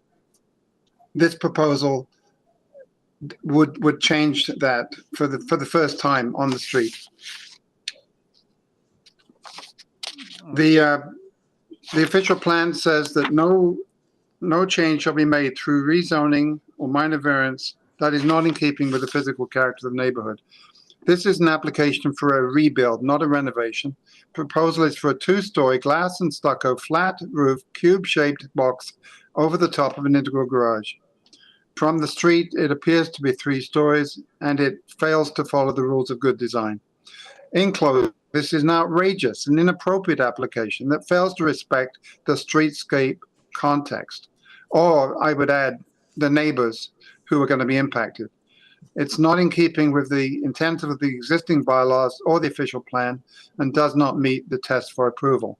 I'd also add that you have letters of opposition from the councillor, and you have a staff report that says, please refuse the application. We would agree with that and request that the variances be denied. Thank you. Thank you. Does the committee have any questions for the speaker? There being none, we'll go back to the agent. Katerina, are you there? Yes. Yes. You've heard thank you, you've heard the previous speakers, if you'd like to reply. Yes, thank you everyone for your opinions. It's very valuable. May I remove more variances? Okay, you want to remove more variances? Yes. Okay. I would like to remove number 7, rear Okay, yard hang on just a setback. second. Hang on just a second. Variance number 7, that's the proposed rear yard setback rear of yard, 6.72 meters. Yes, and I'm proposing to remove number 10, which is the setback on the north side, and to comply with 1.2 meters. Okay, so hang on just a Mm-hmm. second. So you're proposing to delete variance number 7 and variance Mm-hmm. number 10. Yes. Okay, anything else? Yeah, I have an additional comment. By removing the 2 feet on the side and 3 feet from the rear, we are reaching now the coverage of about 39%. So the coverage is dropped to 39%. Okay. And hang on I've just, seen, Madam, yeah. Madam, just a second. So variance number 3 needs to be modified as well. Yes. So Yes. what's It's gonna variance be number modified. 3 being changed to? It's going to be approximately 39%. No, you have to know for sure. Yes, once I remove the length 7-meter width by 90 centimeters at the back, it's already reaching 39%. I haven't reduced even the side yet, so it's going to be less than 39. So, Okay, so- in the maximum is 39. So the proposed At the lot top, so- coverage is being reduced from 43.1% to 39%. 39. Yes, and I was doing some research before this minor variances today, and on April 1st, 46 Vanderhoof Avenue, which is also in the lee side, has been approved for 41% coverage instead of 35. Madam, you understand the committee doesn't deal with precedent. Each Okay. application has to stand and fall on its own merits. Sure, sorry about that. Okay, so let's just go through this again. You've got more revisions. Variance number 2 is being deleted. Variance number 3, the lot coverage is being reduced from 43.1% to 39%. Variance number 7 is being deleted. Variance number 8 is being deleted, and variance number 10 is being deleted. Is that correct? Yes. Okay, thank you. Does the committee have any Thank questions you. of the speaker? There being none, could I get a motion on this revised application? Again, there's not necessary to read these changes into the record. It's already been done. So if I could get a motion on this revised application, please. Mr. Khan? Thank you, Mr. Chair. After listening to the opposition and the presentation the way they did, raising their concern about this particular development and modifying some of the variances by the lady, Tropanina, I am still little bit of the opinion that variance number 6 FSI floor space index is very high for development, and therefore I am taking staff's recommendation, although variance number 3 has been modified to 39%, but variance number 6 is still very high, and this is not the characteristic of the neighborhood, and it does not reflect the zoning compliance as well as the intent of the official plan. I move that this application be refused. Okay, I have a motion from Mr. Khan to refuse the application. Someone to second that motion?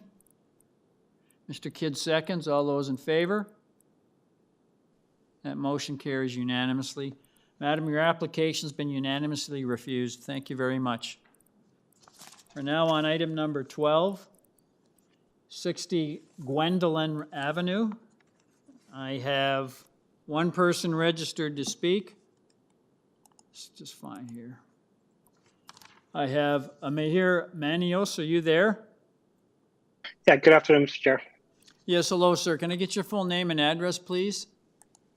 Sure. Maher Manius, number 1 Teakwood Grove, Toronto, M3B 2H9. I'm the agent.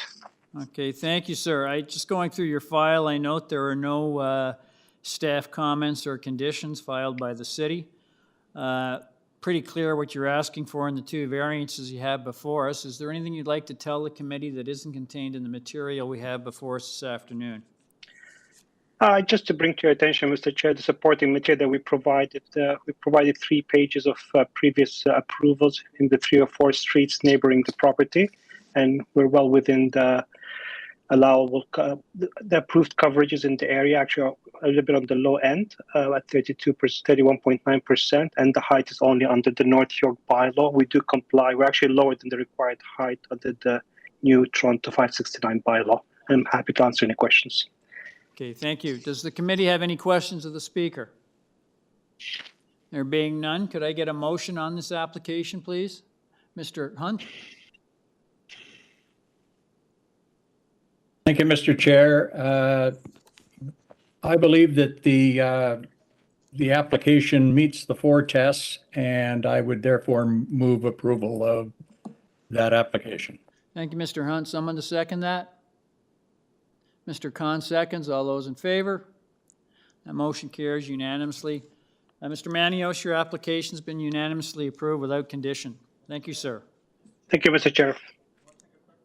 Yes. Ladies and gentlemen, it will take 5 minutes. We'll be back in 10:36. Pardon me, 1:36. Thank you.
Ladies and gentlemen, committee's back in session. We're on item number 1355 Mcbain Avenue. I have, pardon me, 2 people registered to speak. The agent is Mr. Glenn Rubinoff. Sir, are you there?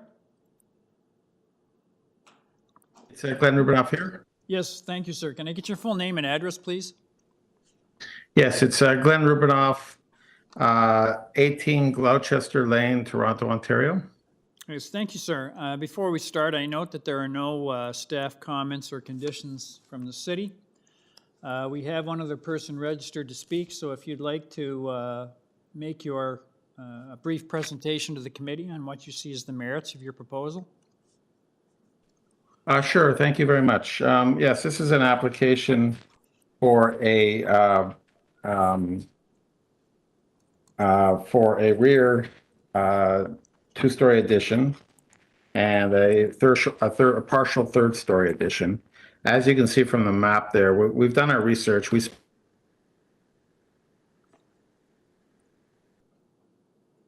Mr. Rubinoff, we've lost you.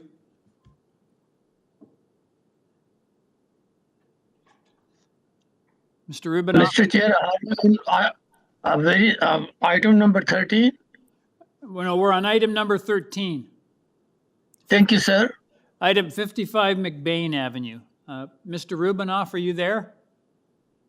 Have sent letters of support in. We also just want to make you aware that, you know, some of the variances are related to the fact that it's an addition and it's an irregular lot. Our coverage that we're asking for is just a slight bit over what's permitted at 35.7. The way in which height is measured, we do have a variance for height under the new bylaw of about 0.57 for the overall.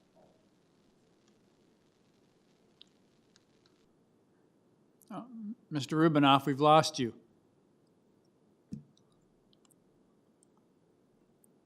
Mr. Rubinoff, are you there?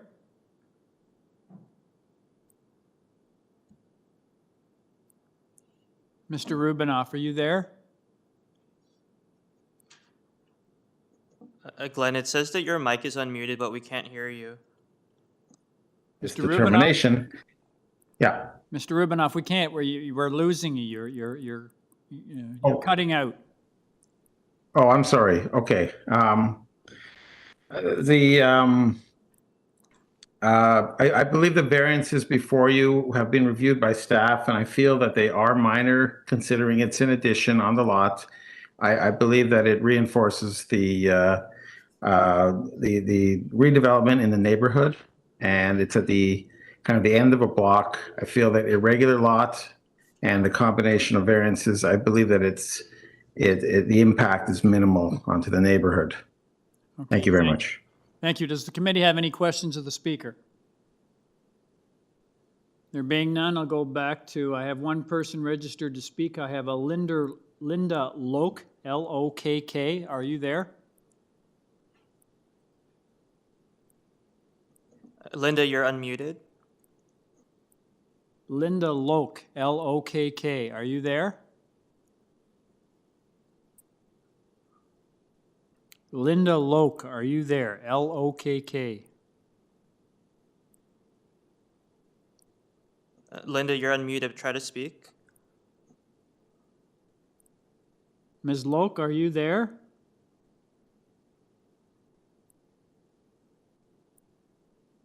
Linda Lokk, are you there?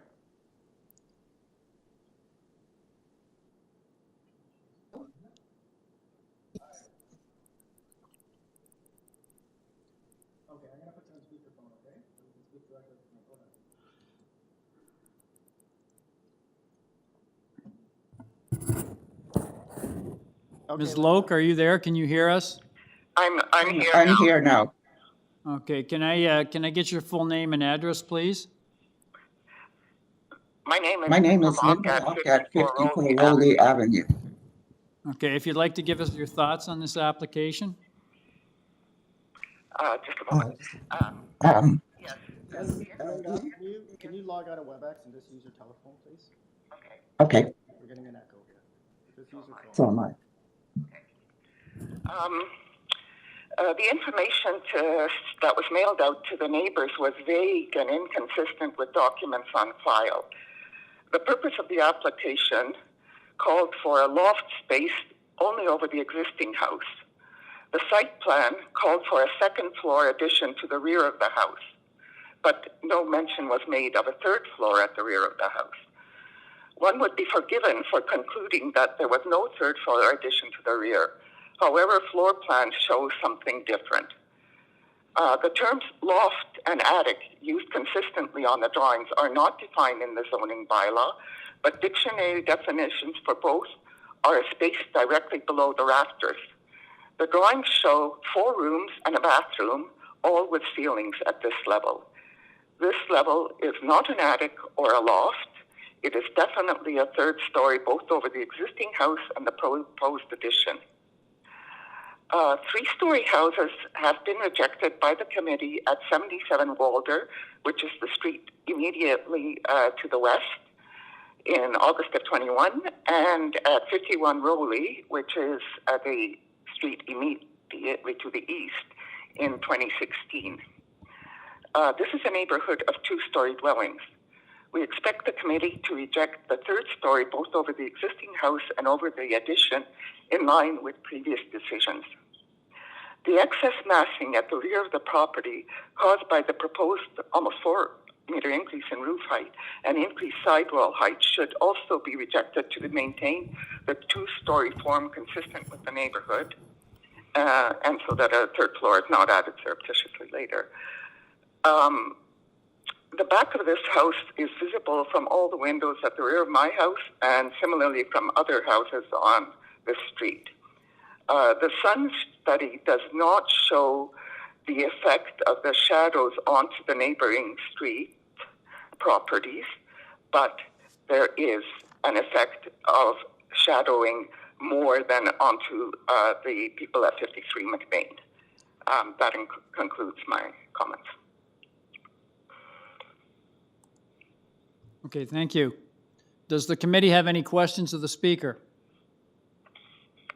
There being none, we'll go back to Mr. Rubinoff. Mr. Rubinoff, are you there? Mr. Rubinoff, are you there? Yes. Yes, I am. Yes, you heard the comments from the previous speaker. If you'd like to reply to them. Well, I can, simply state that this is a rear addition on an irregular lot on the north side of the street. We did a shadow study to show that it's only later in the day that it has any impact on, minimal impact on anyone on either side. We did do the study in good faith to try to show people that when your lots are south facing, that most of the day the light is pretty clear throughout, and this is something that we follow the guidelines of what a shadow study needs to show at the different seasons and all that.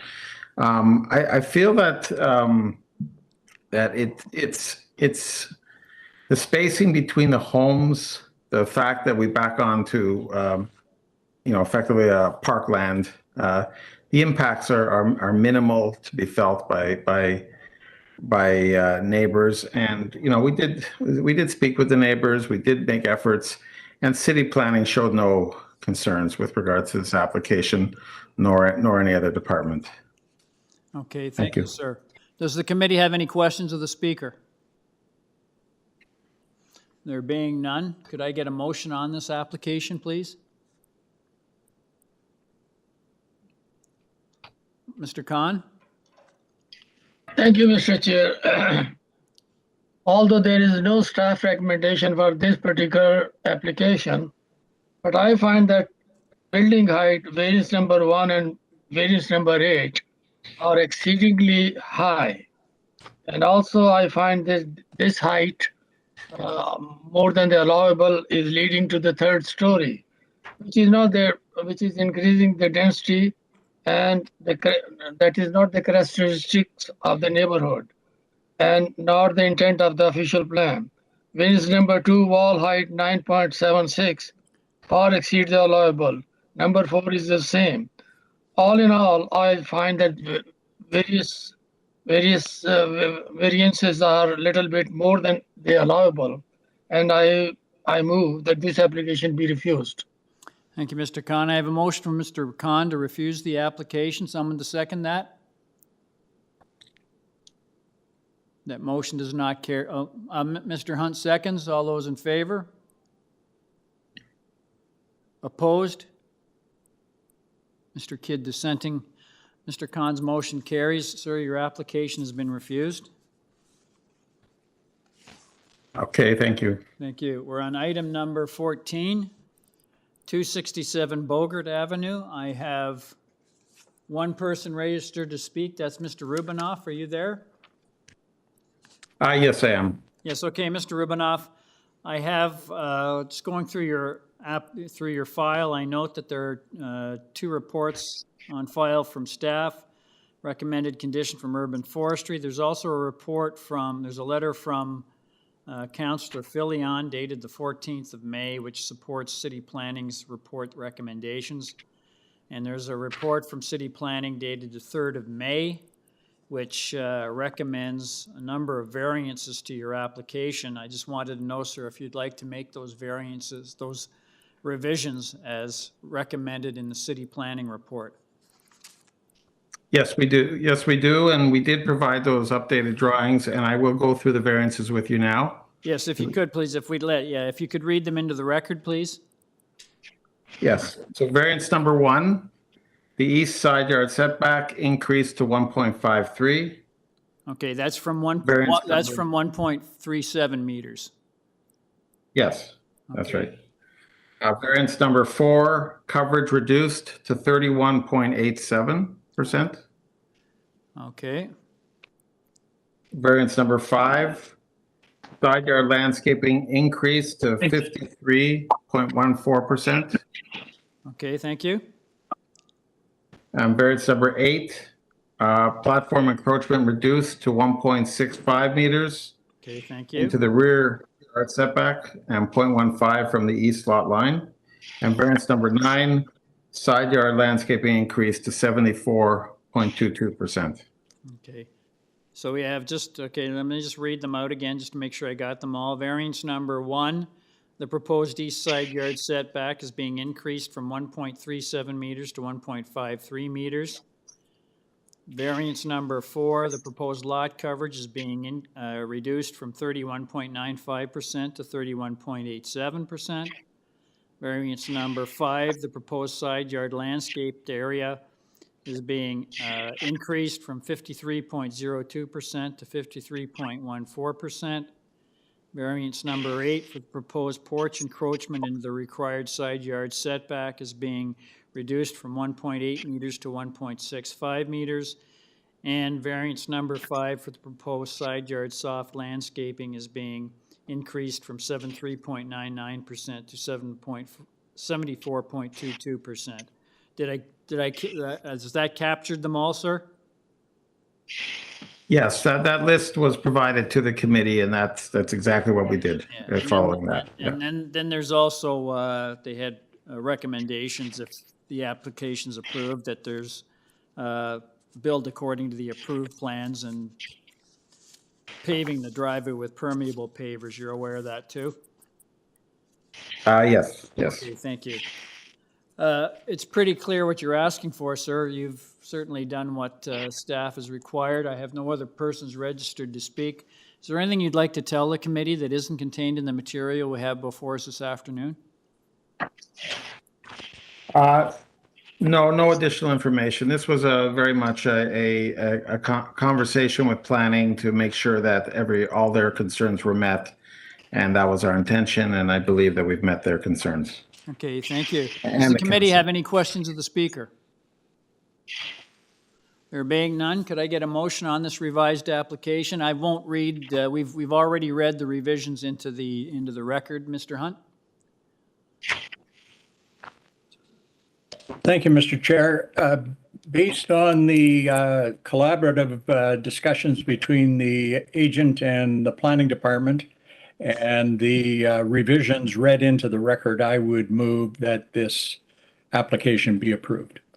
And that's subject to urban forestry and the city planning. Subject to urban, correct. Thank you. Someone to second Mr. Hunt's motion?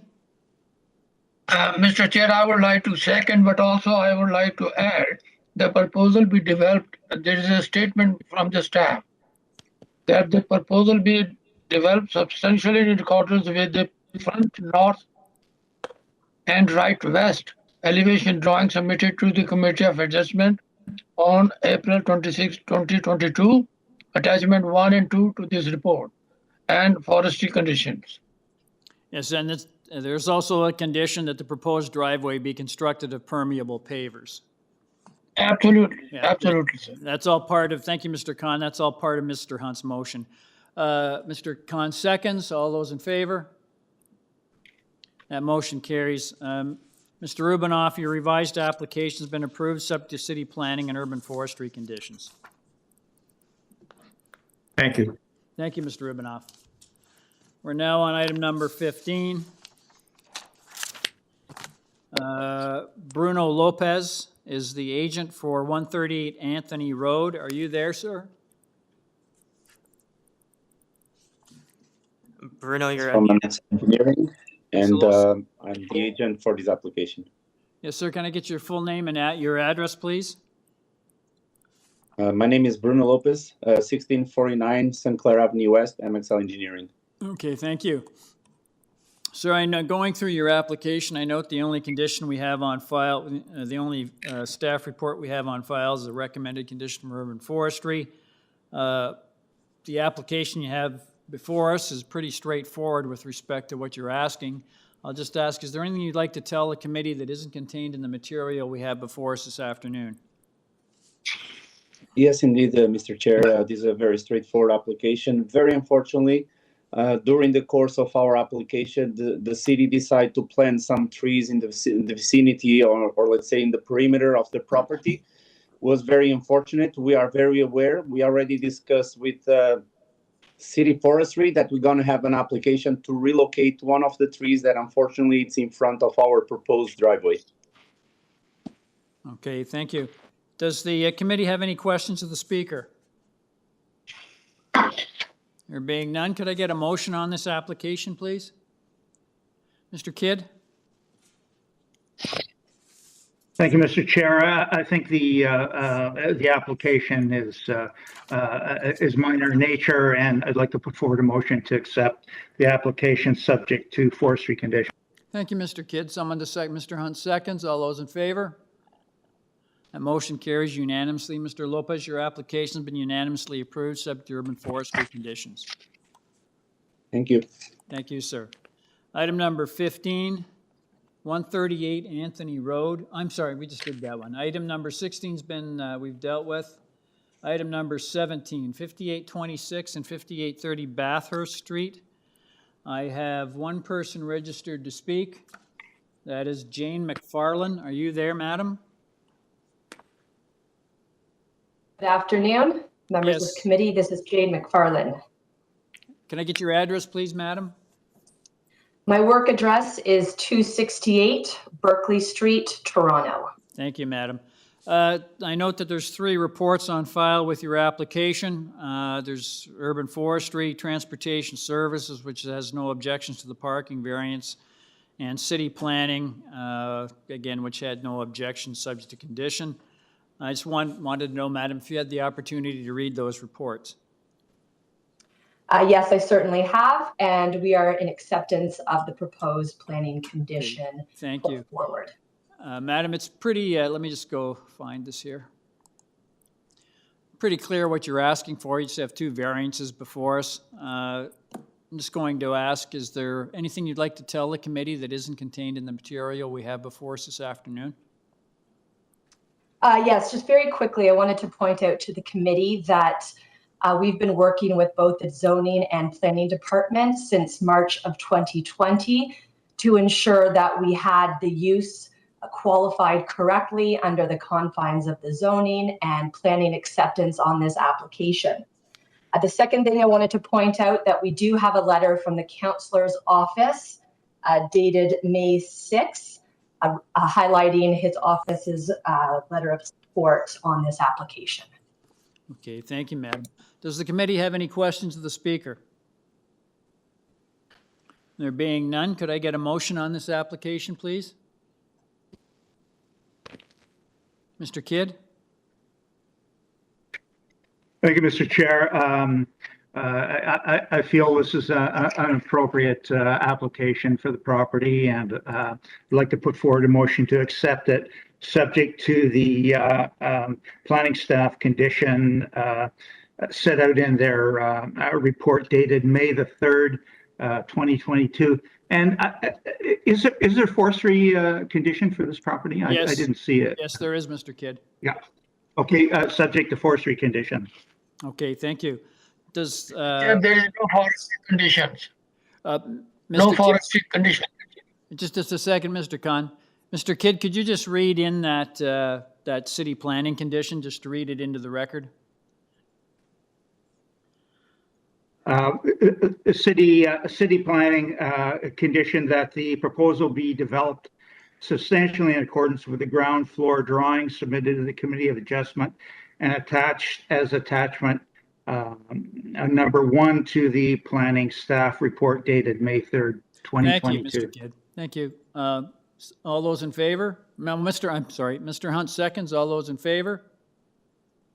That motion carries unanimously. Madam, your application has been unanimously approved, subject to city planning and urban forestry conditions. Thank you very much, sir. Thank you. Item number 1828 Ellison Avenue. I have 3 people registered to speak. The agent is Drew Laszlo. Are you there? Mr. Laszlo, are you there? Yes, I am. Good afternoon. I'm Drew Laszlo, agent for the owner, 3317 Young Street. Okay, thank you. Sir, I'm just going through your file. I note that there's a report from city planning that has no objections to your application, subject to condition. Just wanted to ask, sir, if you had the opportunity to read that report. Yes, I have. Thank you. Okay, thank you. We have 3 other people registered to speak, sir. If you'd like to give us a brief presentation on what you see as the merits of your proposal. Of course. The application today is for a front addition. One portion of the addition is over an existing front garage, and the other is to fill in a corner of the house. Exactly. That sort of clarifies everything. The other portion is a 2-story. So when it's all said and done, there's going to be a 2-story element added to the front of the house. We need 2 variances for that. First one being coverage. We're required 30%. We're asking for 36.89%. The planning report makes it quite clear that they have no objections to the coverage and they feel it's appropriate for the area based on other approvals that have been granted for coverage in the neighborhood. And the only other variance required is for height, and that is only under the old bylaw. We require 0.55 meters. Again, only under the old bylaw, we fully comply to height under the new bylaw. Yes, thank you very much. And we do, sorry if I just may add, we do have letters of support from everybody on the street. And again, planning staff have no objections to this. Thank you. Thank you, sir. Does the committee have any questions of the speaker? There being none, I'll go to the next person on the list. I have a Stephen or Sophie Martin. Are you there? I do not see them on the call. I'm sorry, Mr. Chu, what was that? I don't see them on the call. Okay, we'll take them off the list then. Next person on the list is a Daryl Chemel, Chemel. Are you there? I have a note from Mr. Martin. He had to take his wife to a medical appointment. Hang on. I'm sorry. Can you repeat that, please? Yes. I have a note from Mr. Martin to read to you because, unfortunately, he had to take his wife to an appointment. Okay. No. And who are you, sir? I'm Daryl Shamel. I'm the back neighbor of 28 Ellison. Okay, thank you. So if you'd like to do that, sir, remember you have 5 minutes. Right, but could this time be for Mr. Martin's time? Just read the note and then I will do my presentation. Okay, you can do that. Thank you, sir. Okay, I'm reading this verbatim. I refer to the hearing before the Committee of Adjustment scheduled for May the 10th. My wife and I made a brief initial comment and registered to participate in the hearing. As you are aware, my wife had knee replacement surgery and a follow-up medical appointment is scheduled this morning. As a result, we probably will not be able to attend. My wife and I have lived at 17 Bainbridge Avenue since 1977. The document you see coming up before you is actually my document, so I'll read Mr. Martin's and then we'll go through there in a minute. The house plans show a proposed structure of 10.67 meters wide by 17.88 deep, or 190.78 square meters. The lot is shown as 13.716 meters wide by 36.2 deep, or 496.52 square meters. This would result in a proposed coverage of 190.78, which actually for his calculation was 38.4%. The architect says the lot area is 497.21 and the existing coverage is 152.67 or 30.7%, which is already over the bylaw maximum as it stands. They go on to say that the proposed coverage is 37.05, yet they only request 36.89%, which would not allow the construction they seek. In the site statistics, they propose to increase the height of the building by approximately 7 foot 6 inches, third story equivalence and appearance. They propose increasing the building length, decreasing the front yard setbacks, and increasing the floor area from 133 meters squared to 333 meters squared, or approximately 150% increase over double the size. None of these increased numbers are minor. Next, I will highlight some apparent discrepancies in the application, which leads us to question and doubt the motives and reliability of the data. In the Committee of Adjustment application, they show the date of construction of the structure as 1930. This is clearly just wrong and misleading. For dimensions of land, the application shows 13.71 by 36.2 meters with area of 491.27, whereas the site statistics show an area of 497.21. On the application regarding the question on previous applications, they said no, but their site statistics show that that the existing is over the permissible coverage. On the section on setbacks, on the application, they say no changes from existing to proposed, but their own site statistics say they are increasing the building length and decreasing the front yard setback. The notice of hearing says they are requesting only 2 minor variances to the zoning bylaw. First, the lot coverage max is 30%. They are currently over max at 30.7. The lot coverage request of 36.89%, but the architect says they need 37.05. Either way, 7 over 30 is not minor by anyone's definition. It could be argued that 0.7 is minor, but in my submission, 7 over 30 or roughly 25% is not. The second request variance with respect to building height, presumably there is good reason why the bylaw sets the maximum building height at 8.8 meters. The proposed building height is 9.35. The difference I submit is not minor, couple of inches, but about 2 feet, and not minor or necessary. But the max only tells part of the story. They are proposing to raise the front by 7 foot 6 inches over current to make it look like a 3-story, to provide for future expansion and to provide an imposing front facade. Now, obviously, as a rear yard neighbor, our primary concerns are with the backyard and with the modification. Sir, can you summarize? That could. Yes, sir. the noise is constant and annoying. There's constant children playing on the trampoline pools or decks.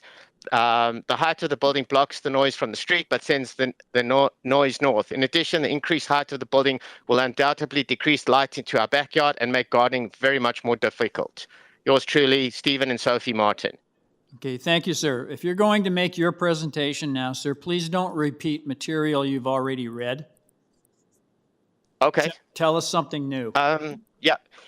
If you have a look at this, what I've done is I've taken a Google Earth picture, and actually the red lines are actually the wrong property. It's the one on the left. You can see the big patio, that's mine. And you can see this is from 2016.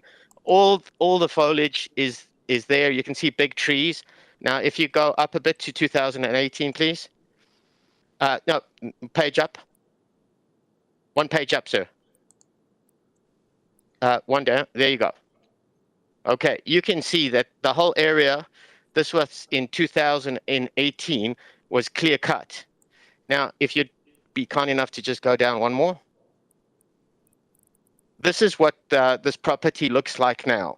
They have a huge above ground pool, a huge deck on the left, a fence, and a trampoline on the left touching my property. Unfortunately, I have a special needs kid who is sensitive to noise and sounds. We hear blood curdling noises and sounds from this. And initially, when this pool was installed, it was installed right on the lot, on the fence. I had to request a Toronto bylaw enforcement, BR 18-803-830, to make sure that the pool was in compliance with Toronto bylaws. Then after the bylaws had gone, then these huge decks came in. Everything, all the trees, there was a big cherry tree there. I've been living in this area for 30 years, and everything was clear cut, and the whole backyard has been elevated to accommodate this huge above ground swimming pool. And unfortunately, my child, who has special needs, has suffered because of this, as so as us and all the other neighbors on our side of the street. In fact, the neighbor to the north of me, across the street, knocked on my door a good number of times to ask me what is going on and who am I killing in my house, because the noise was so bad. I have no objection to the house that they're proposing, but I do object to the fact that they are going to a height where I will see a section of 3 roofs. They're frankly building a big box in the front at a height with a pastiche front roof, which gives them the ability to perhaps get a 3rd floor. They're also proposing to increase the existing 2nd floor from 9 foot, the main floor from 9 foot to 11.2 feet. And we already struggle to grow grass in that area. You can actually see from the picture, we are having difficulty to have grass grow in that area. We don't see a reason for them doing this, and we think that they flouted the bylaws in the past, and there's no reason why they wouldn't flout them at this point. We are lived here in peace and quiet. We mean these neighbors no harm. We've asked them to keep quiet. They refuse. They've made a nuisance of themselves, and we object to that strenuously. And I'm not sure I have anything else to say other than I really, really just wish to live in peace and quiet. Okay, thank you. Does the committee have any questions of the speaker? Mr. Khan? Sir, I have a comment about this gentleman. I sympathize with the problem he has with his child. That is very concerning, and I hope the neighbors would help him. But noise control is not before us as a variance, and we have no control over this. I understand. So that is the comment I have. We have no control. Sure. The only issue I have is this neighbor has he has a very small piece of property. nothing like, unfortunately, he has a big family. He knew that when he purchased it in 2018. He's for some reason has managed to put as much equipment as close to the lot line as possible. As I mentioned, I needed to get a bylaw enforcement officer to make him move that huge above ground pool. And also being above ground, he has to have the high deck so that he can get in there, and the noise carries, and we are suffering from that. So I feel that he has not abided by the bylaws of Toronto. He has not been a good neighbor, and he and his family have made nuisances of themselves, and I don't think that this permit is warranted based on his and his family's unfortunate, how would you say, unfortunate way in which they have dealt with everything and installed something that was obviously way too large for their size of their backyard. In fact, I believe the backyard, if the bylaws that I read are right, it encompasses a heck of a lot more of the space that a pool and an enclosure should be taking. None of this is shown in the application, and I really am very upset with this neighbor. Unfortunately, as I say, I've lived here in 30 years. The people that were there before him, I've lived in peace and harmony for the whole time. Okay, thank you, sir. Thank you. We'll go back to the agent. Mr. Laszlo, are you there? Yes, I am. You've heard the previous speakers. Would you like to reply to them? You know what? I think in this case, under the circumstances, I would just like to comment on the variances being sought today.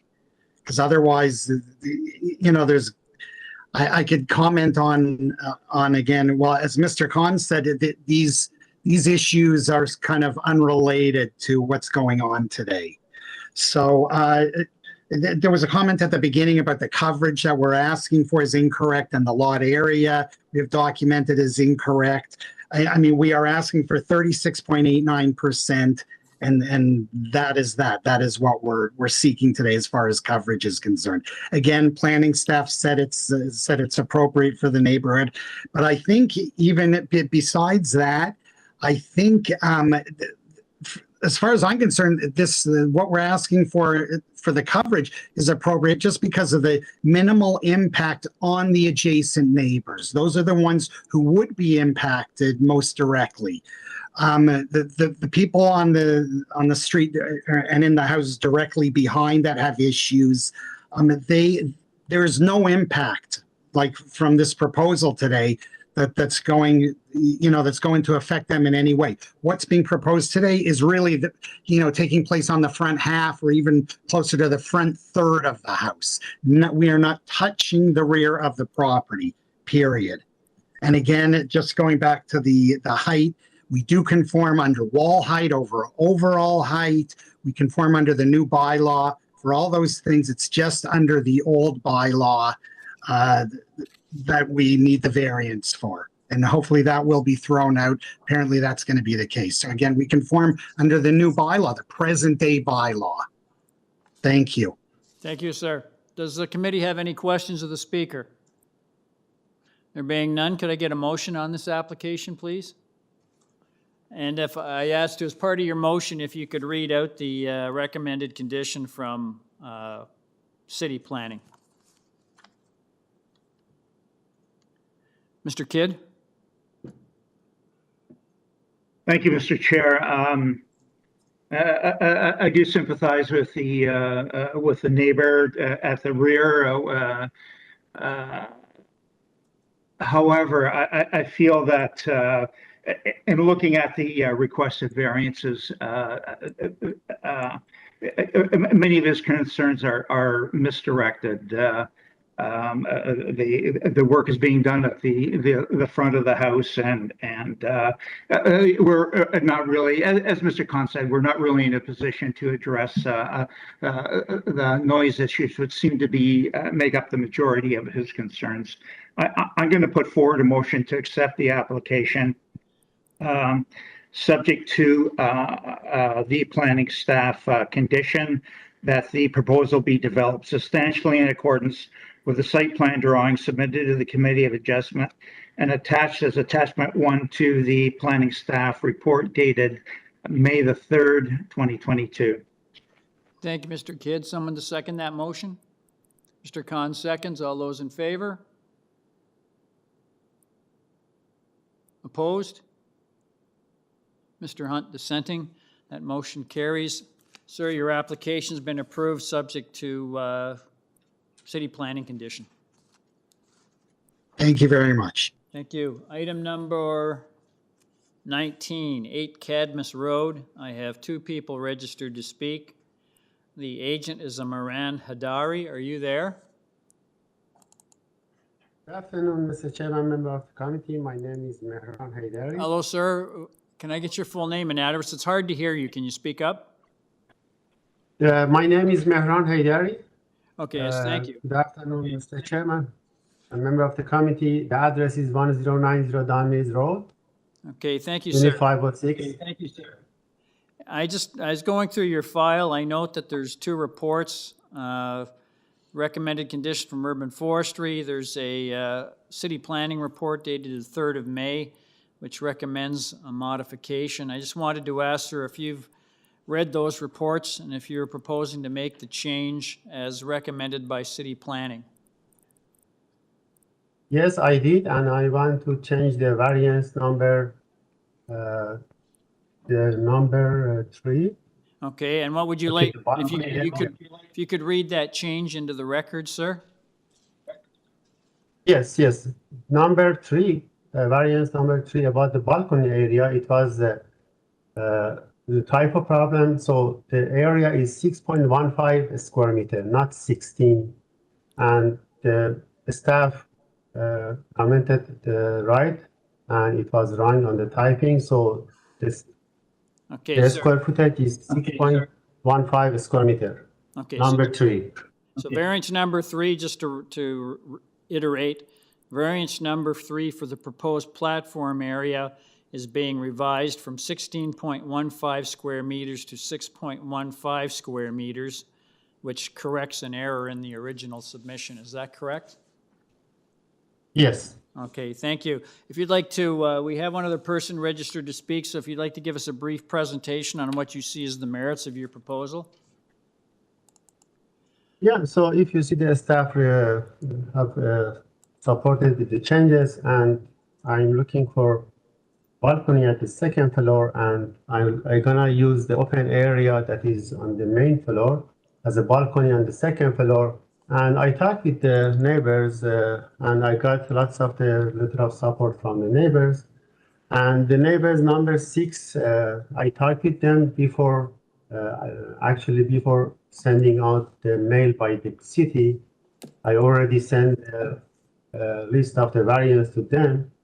And I talked with them, and they accepted the proposal with putting the privacy screen in the side of the balcony. So I want the committee add this note to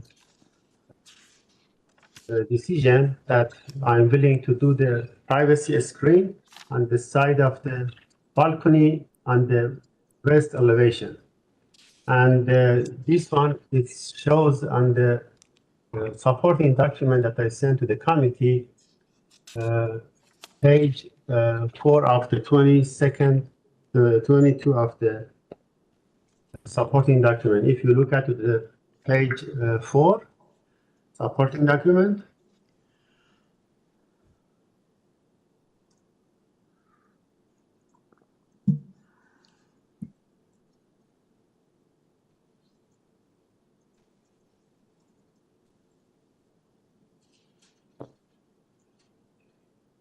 Please continue speaking. We're working on getting to. Yeah, sir, please don't stop. Keep going.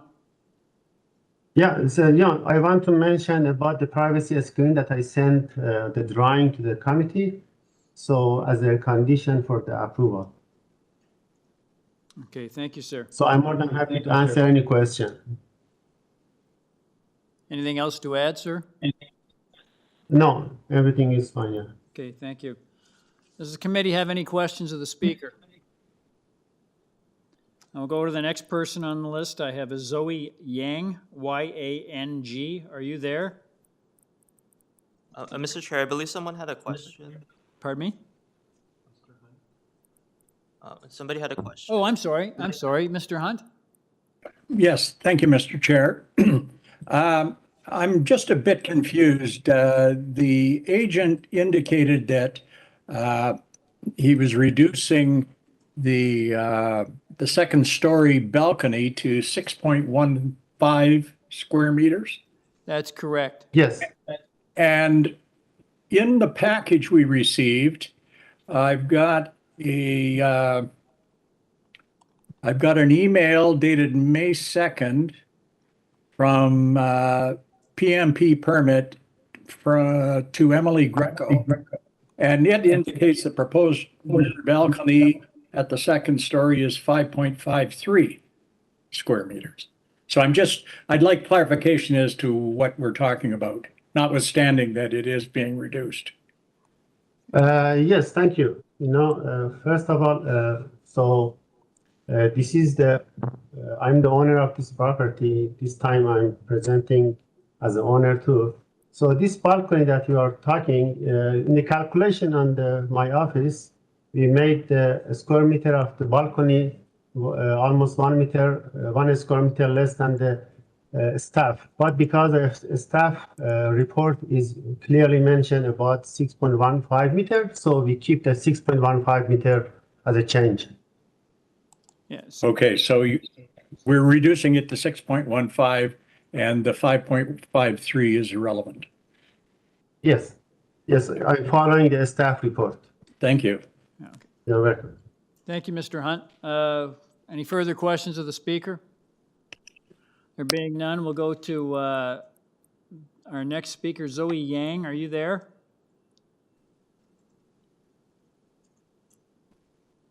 Zoe, you're unmuted.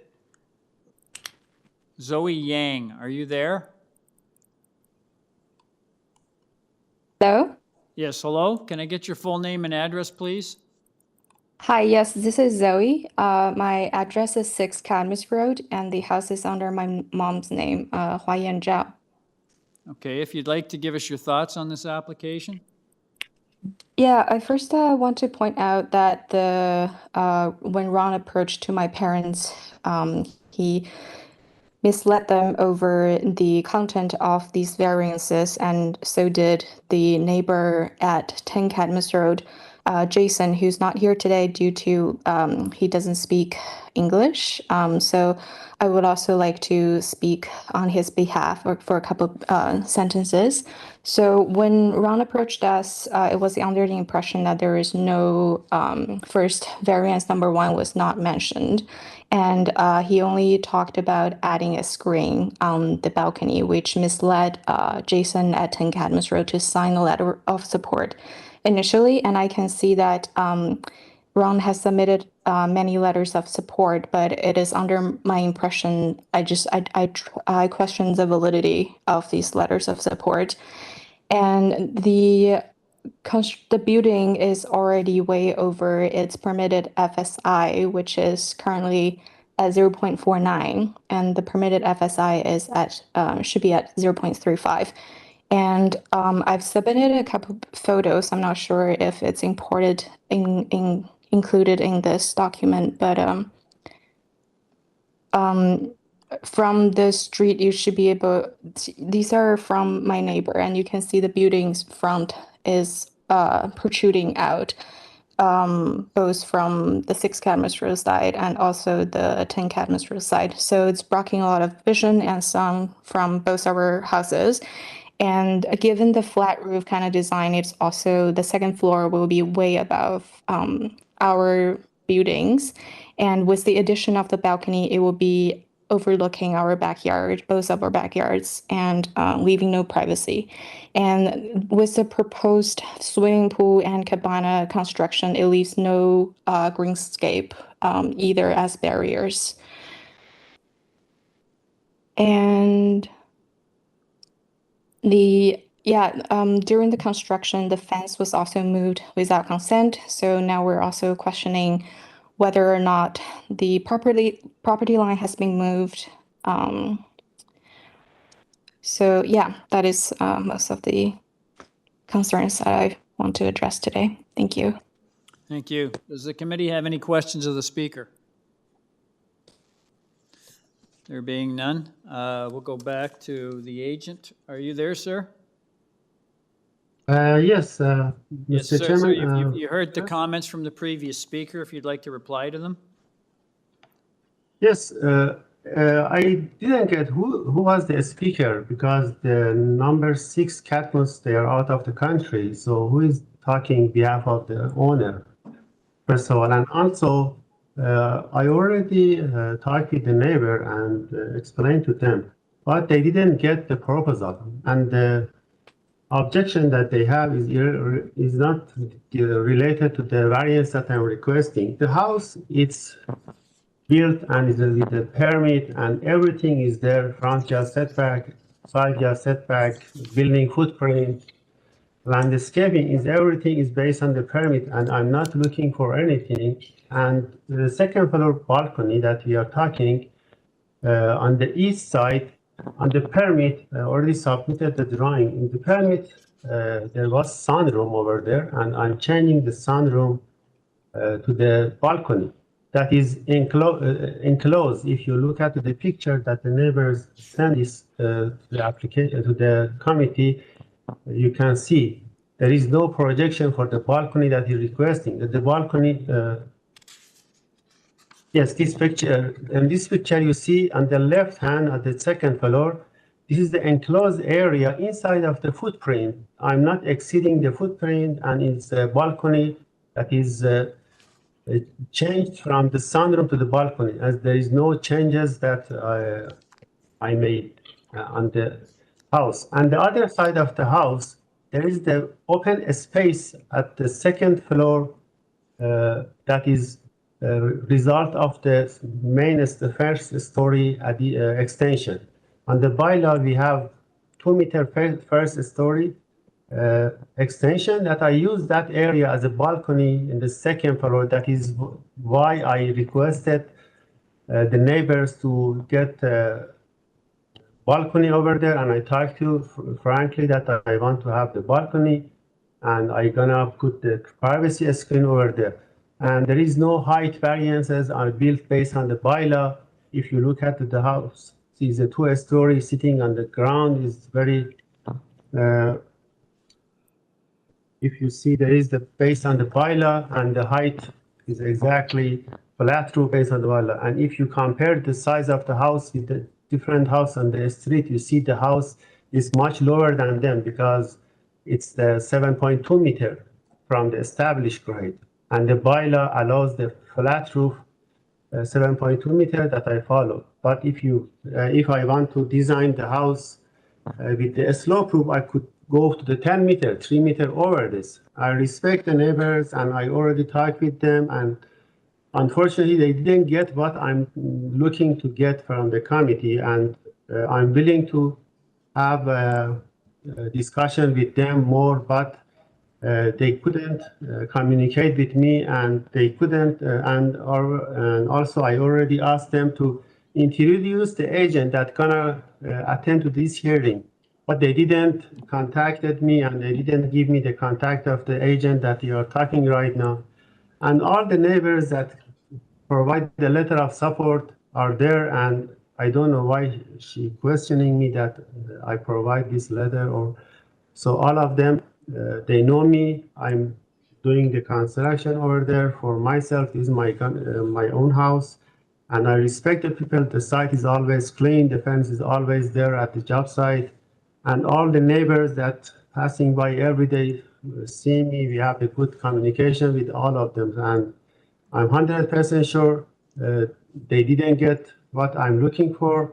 And again, for me, for communicating with them correctly and explain again, I'm ready to have the application deferred and come again later, because I don't want to push them to accept something that is not satisfied by them. So I'm willing to have the good connection with them as a neighbor in the future. And if there is any question, I'm more than happy to answer you.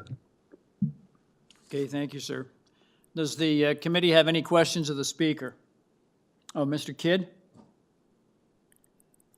Thank you, Mr. Chair. I'm just curious about this application. When I was out there, I noticed that the house was well along in terms of construction, and obviously they have a building permit for it. But I don't understand how you can build it, get a building permit, and then end up at a committee asking for variances. Variance in the length of the house is 2.2 meters. Did I miss that explanation as to how that came about, or? Yeah, so I don't understand why you're at committee at this point rather than before you started construction.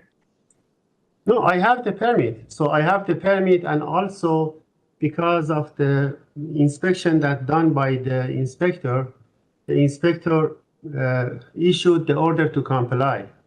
And the reason was because the finished first floor height was lower than the building permit. I made the finished first floor height lower than the permit. And also the side yard setback was 1.86 on the permit, and the as-built survey was 1.83.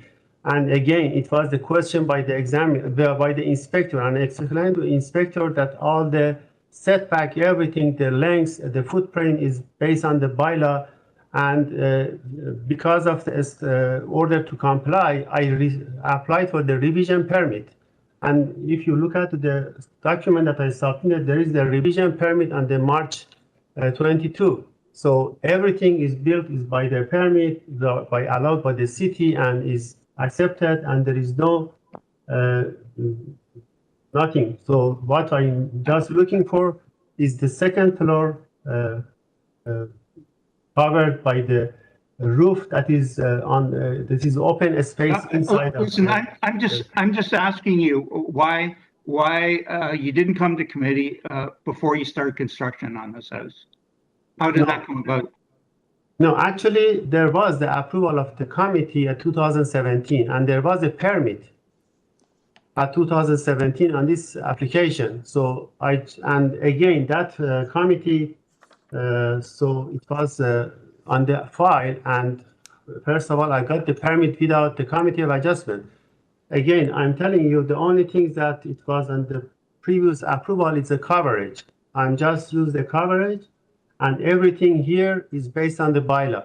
I don't have the variance for the landscaping. I don't have a variance for the cabana in the back in the backyard. Everything is compliant with the bylaw. This is why I didn't go to the committee for original permit. Okay, thank you. Does the committee have any further questions of the speaker?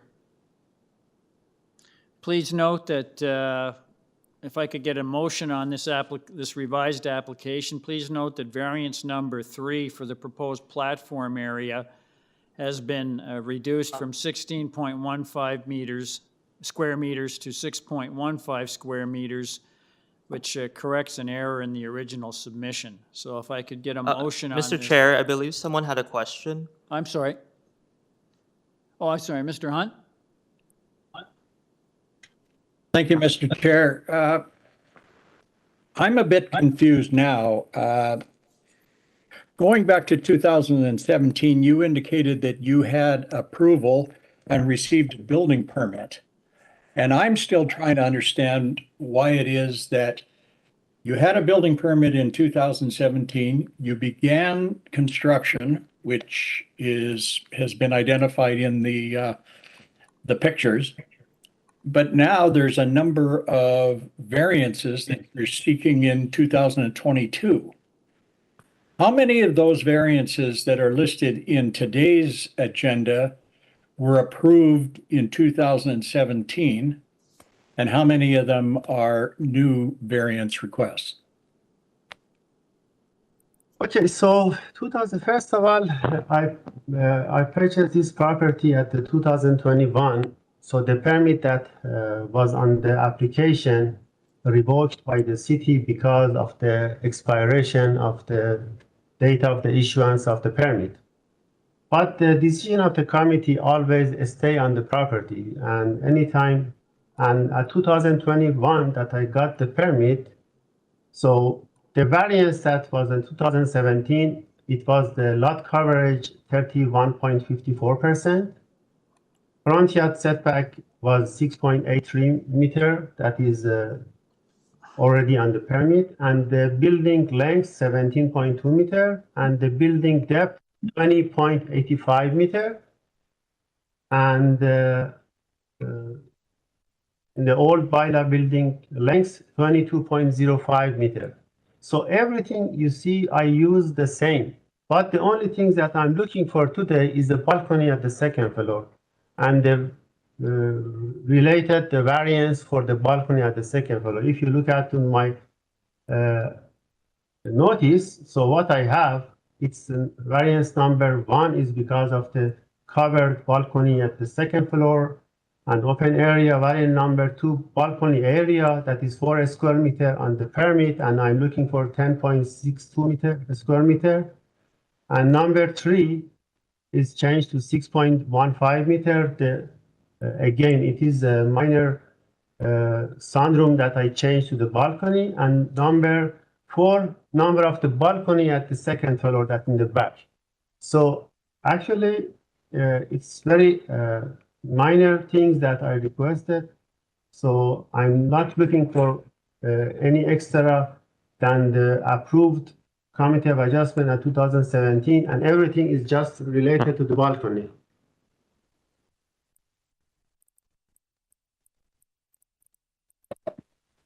Okay, I may be being a little. Mr. Hunt, before you start, Mr. Lamb, I asked Mr. Lamb to see if we could dig up if there was a previous application for this property. Mr. Lamb dug it up. Mr. Lamb, yeah, can you just put it up on the screen so you can see that there was a previous approval on it and what those variances? They're up on the screen now. You can see them. So we had lot coverage variance, we had a front yard setback variance, building length variance, building depth, lot coverage under the old bylaw, and maximum permitted building length under the old North York bylaw. So those were the ones that were approved. When was that, Mr. Lamb? In 2017.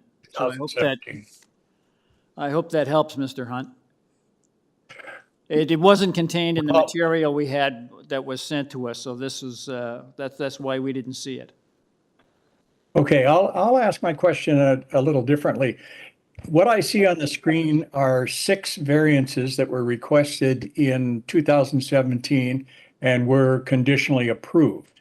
That's correct. Are all of those 6 variances identical to what was before us today?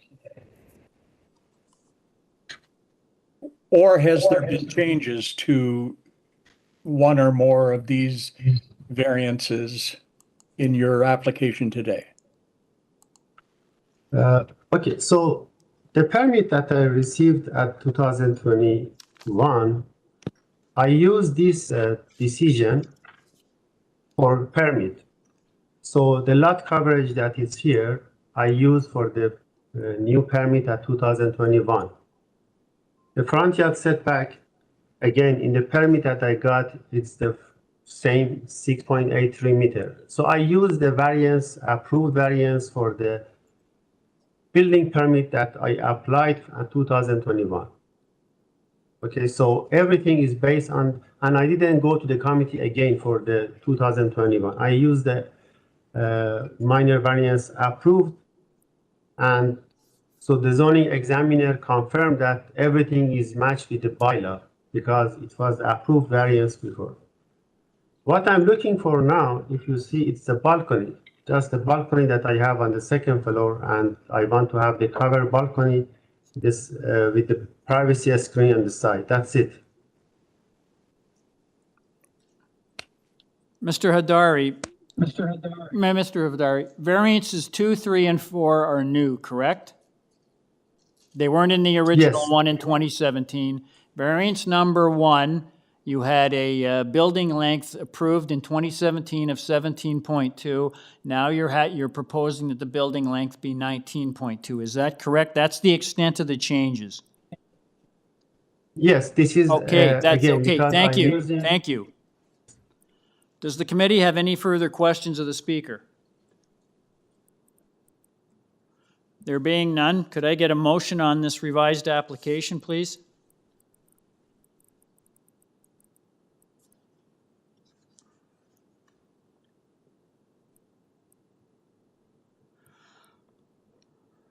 Mr. Kidd? I'm going to rely on the city planning staff report on this. I get the sense that the changes that he's requesting all relate to the addition of a second-story balcony, not the actual footprint of the building as built. So I'm going to put forward a motion to accept the revised application, subject to without condition. Sorry. Yeah, just urban forestry. Forestry condition. Yeah, urban Forestry condition. Okay, thank you. We have a report for a recommendation from Mr. Kidd to approve the application subject to urban forestry. Someone to second that motion? Mr. Khan seconds. All those in favor? Opposed? Mr. Hunt dissenting. That motion carries. Sir, your application's been approved, subject to urban forestry conditions. Thank you. Thank you so much.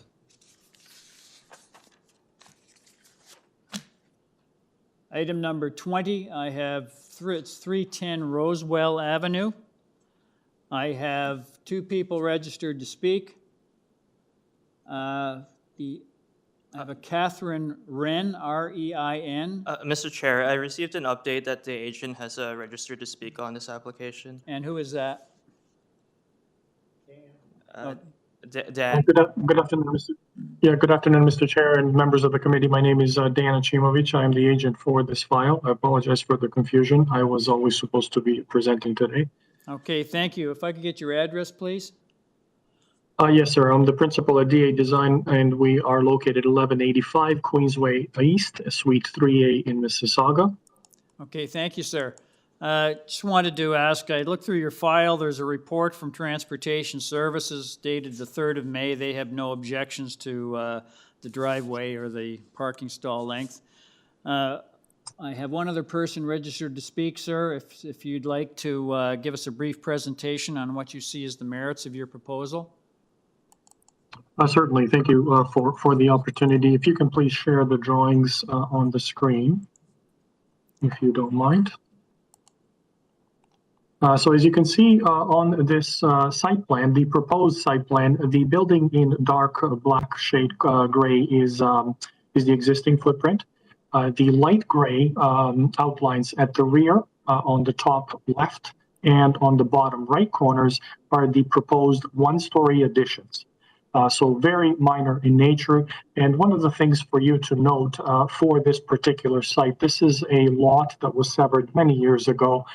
So for that reason, it's fairly small in scale, and basically is the reason why so many of these variances are popping up, even though we're doing a very small addition. The clients asked us to design a mid-century modern addition / exterior reskinning of the existing split level home. And the only additions, once again, are the ones in light gray. The addition on the top left is a bit of an issue with the neighbor just above us on this site plan due to the location of those trees that you see on the site plan as well.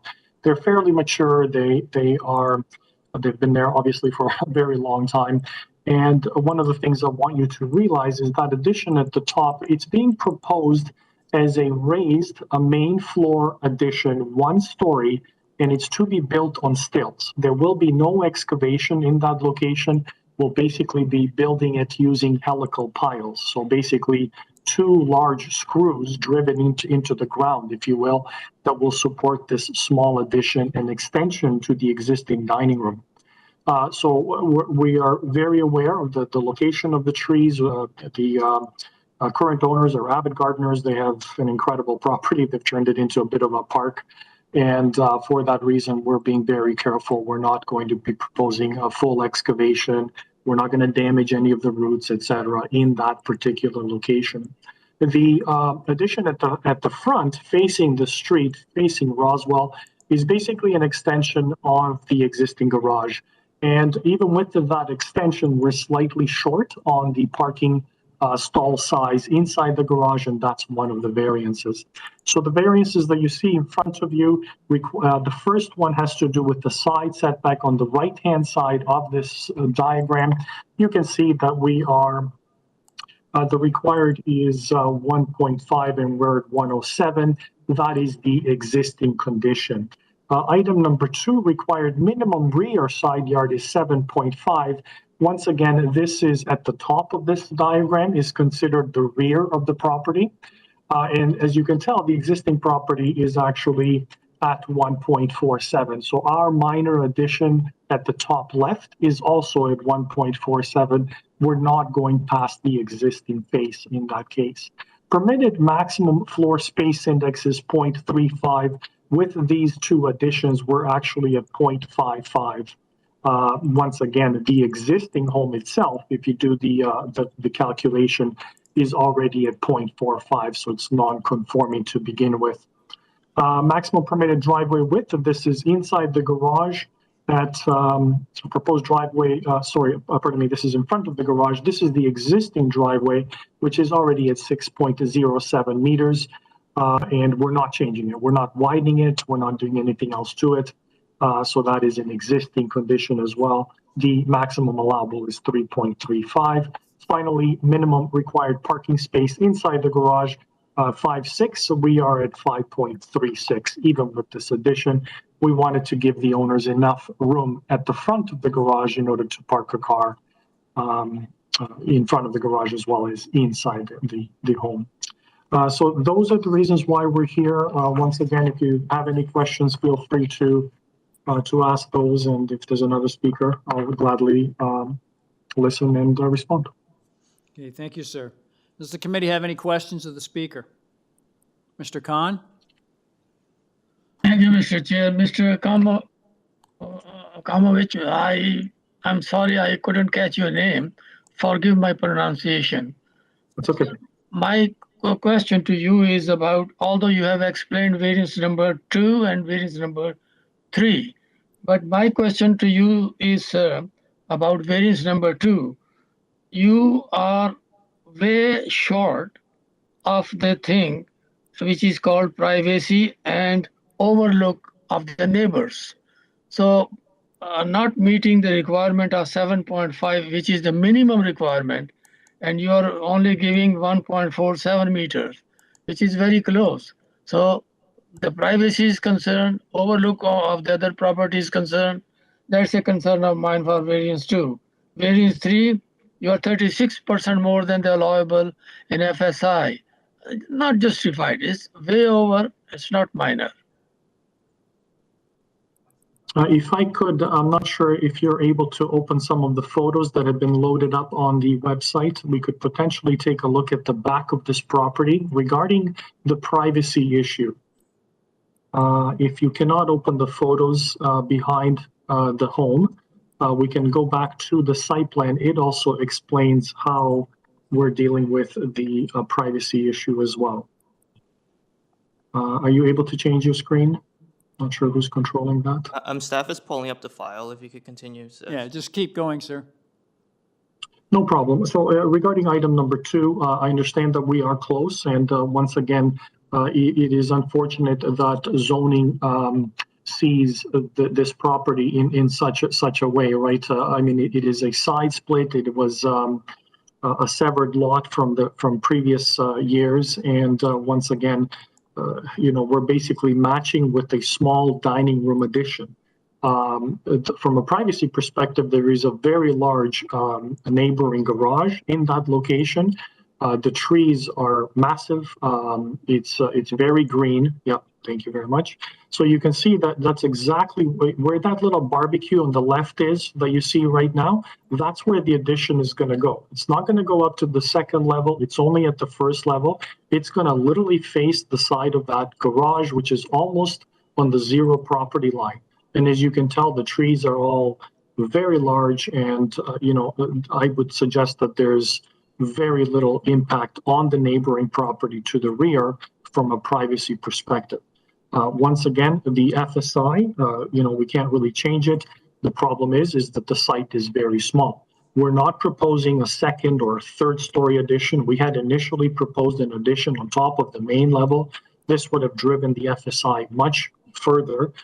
We really can't do much with the fact that the site is small. And once again, we're not proposing an outrageous addition. It's literally an addition for the dining room that sticks out a few feet from the back of the house. And then at the front of the house, it's the small garage addition. There's no additional GFA being added from that perspective. Okay, thank you, sir. Does the committee have any further questions of the speaker?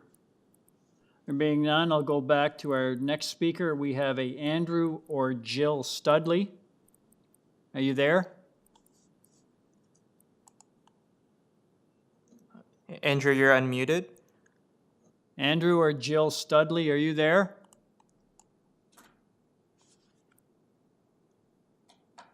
Andrew or Jill Studley, are you there?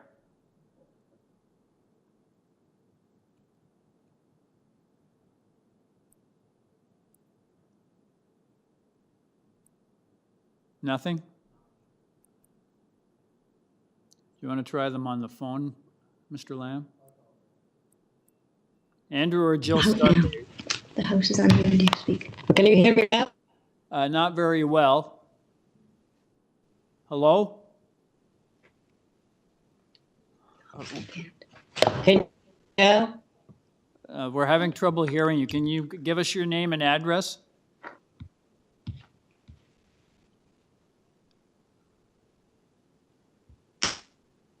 Hello, madam. I can't hear you. Can you give us your name and address? Again, on my. No, you still can't. You have to. I don't think you can. We can hear you. Somebody's fumbling with the phone. I mean, there's no. Hello? Maybe it's because you're pushing buttons and also buttons. Hello, we can hear you. Oh, we can hear you.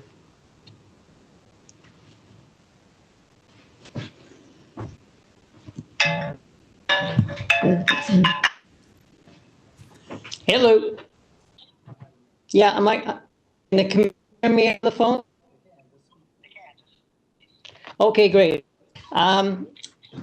Just a couple comments. Madam, can I get your full name and your address, please? Go ahead. Can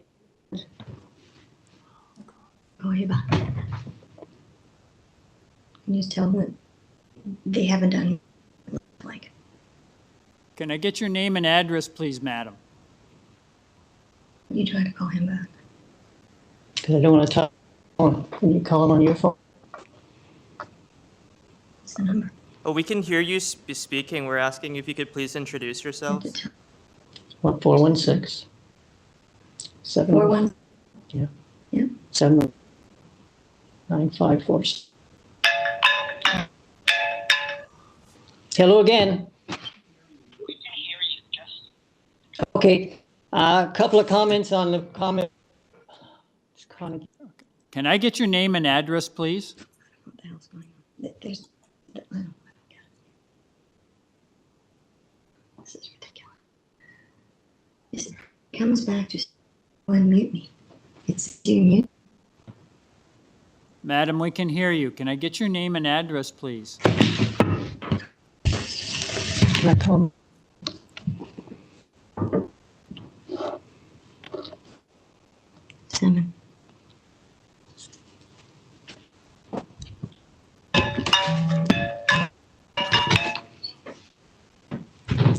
Yeah, keep.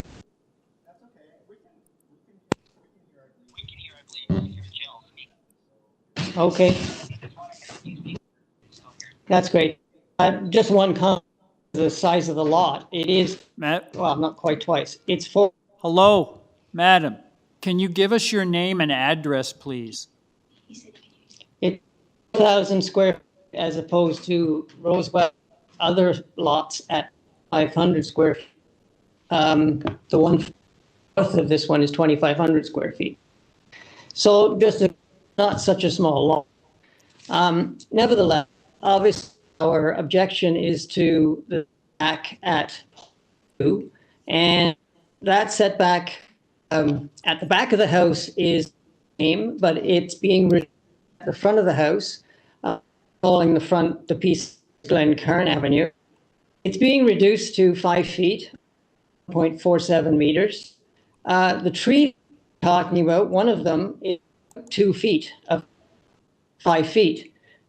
1 meter of the 1.7 meters, meaning the itself, once this added, is going to be 3, maybe 3.5 feet from the trunk of this large tree.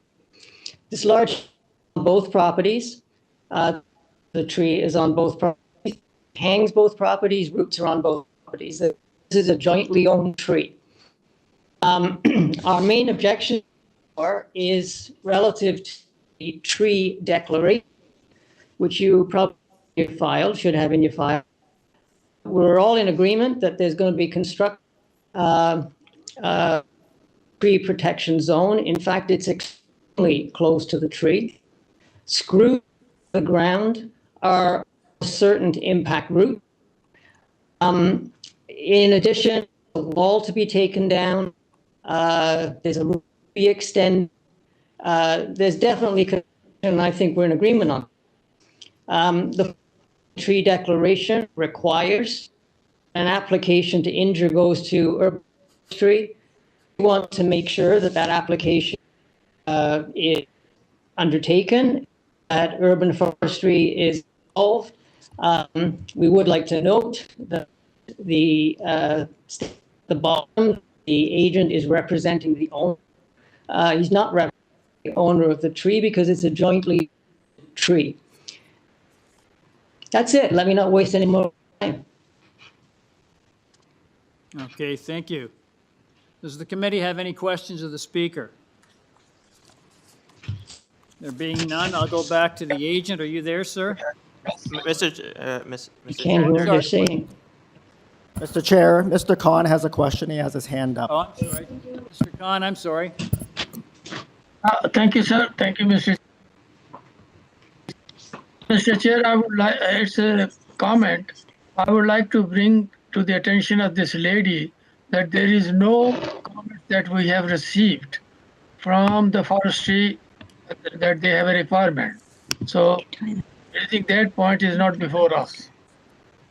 Okay, thank you, Mr. Khan. We'll go back to the agent. Are you there, sir? I am. Thank you very much, Mr. Yeah, Khan. you I heard was the going to comments bring from the up that same- previous speaker? Yes, yes, sir. I appreciate that Mr. Khan brought up the issue that the forestry did not have any comments. We actually contacted them before the committee to confirm. And if you look at their report, they had no comments on our file at all. Once again, we're very concerned about the joint tree health. The owners have taken care of these trees over the years. They've taken care of their yard. It's not something that we have any intention in damaging in any way. So much precaution will be taken place. If you could, just so I can finalize, if you don't mind going to the ground floor plan, I would just like to finalize by showing you the extent of the addition. Keep going. Keep going. So you can see the stilts in the proposed basement plan. I don't know what this is.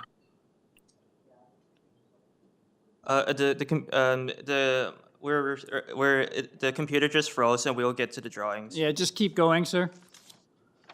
Yeah, I mean, I only wanted to just once again reiterate the minor nature of this addition. You know, we could have easily come here with a much bigger second-story addition with a lot greater FSI, et cetera. but the owner tells me that the property next to us has a 4-car garage, so I think if you look at the renderings, the elevations, the scale of this addition, it's going to improve the aesthetic greatly. It's going to give the owners a mid-century home that is going to suit the neighborhood quite a bit. It's going to improve the neighborhood by quite a bit. And again, I just think that this is a very minor addition or minor proposal for this property. Okay, thank you. Does the committee have any questions of the speaker? There being none, could I get a motion on this application, please? Ms. Satarati? Yes, through you, Mr. Chair, I listened to the applicant and also the neighbors. I think this addition is minor in nature, and I would like to put forward a motion to approve this application, and also would like to tie it to the site plan. Okay, thank you, Ms. Satarati. Can I have someone to second that motion? Mr. Hunt seconds. All those in favor? That motion carries unanimously. Sir, your application has been approved, subject to having to build according to the approved plans. We'll go to Thank you very much. Thank you. We'll go to the next application. Number 21, 10 Blaine Drive. I have 4 people registered to speak. The agent is Ida Evangelista. Are you there, Ms. Evangelista? Mr. Chair, Ida is not on the line. However, we have the other agent, Miran. Miran Hadari, are you there?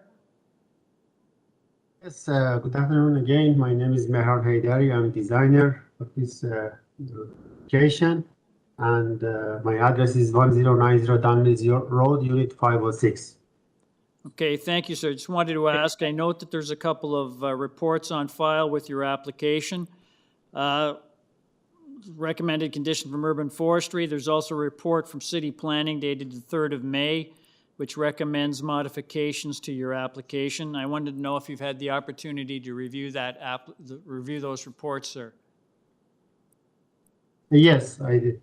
Okay, would you like to make the changes recommended in the City Planning report of the 3rd of May? Yeah, actually, the one that the committee, the staff recommended site plan to be tied to the application, to the decision. Sir, hang on.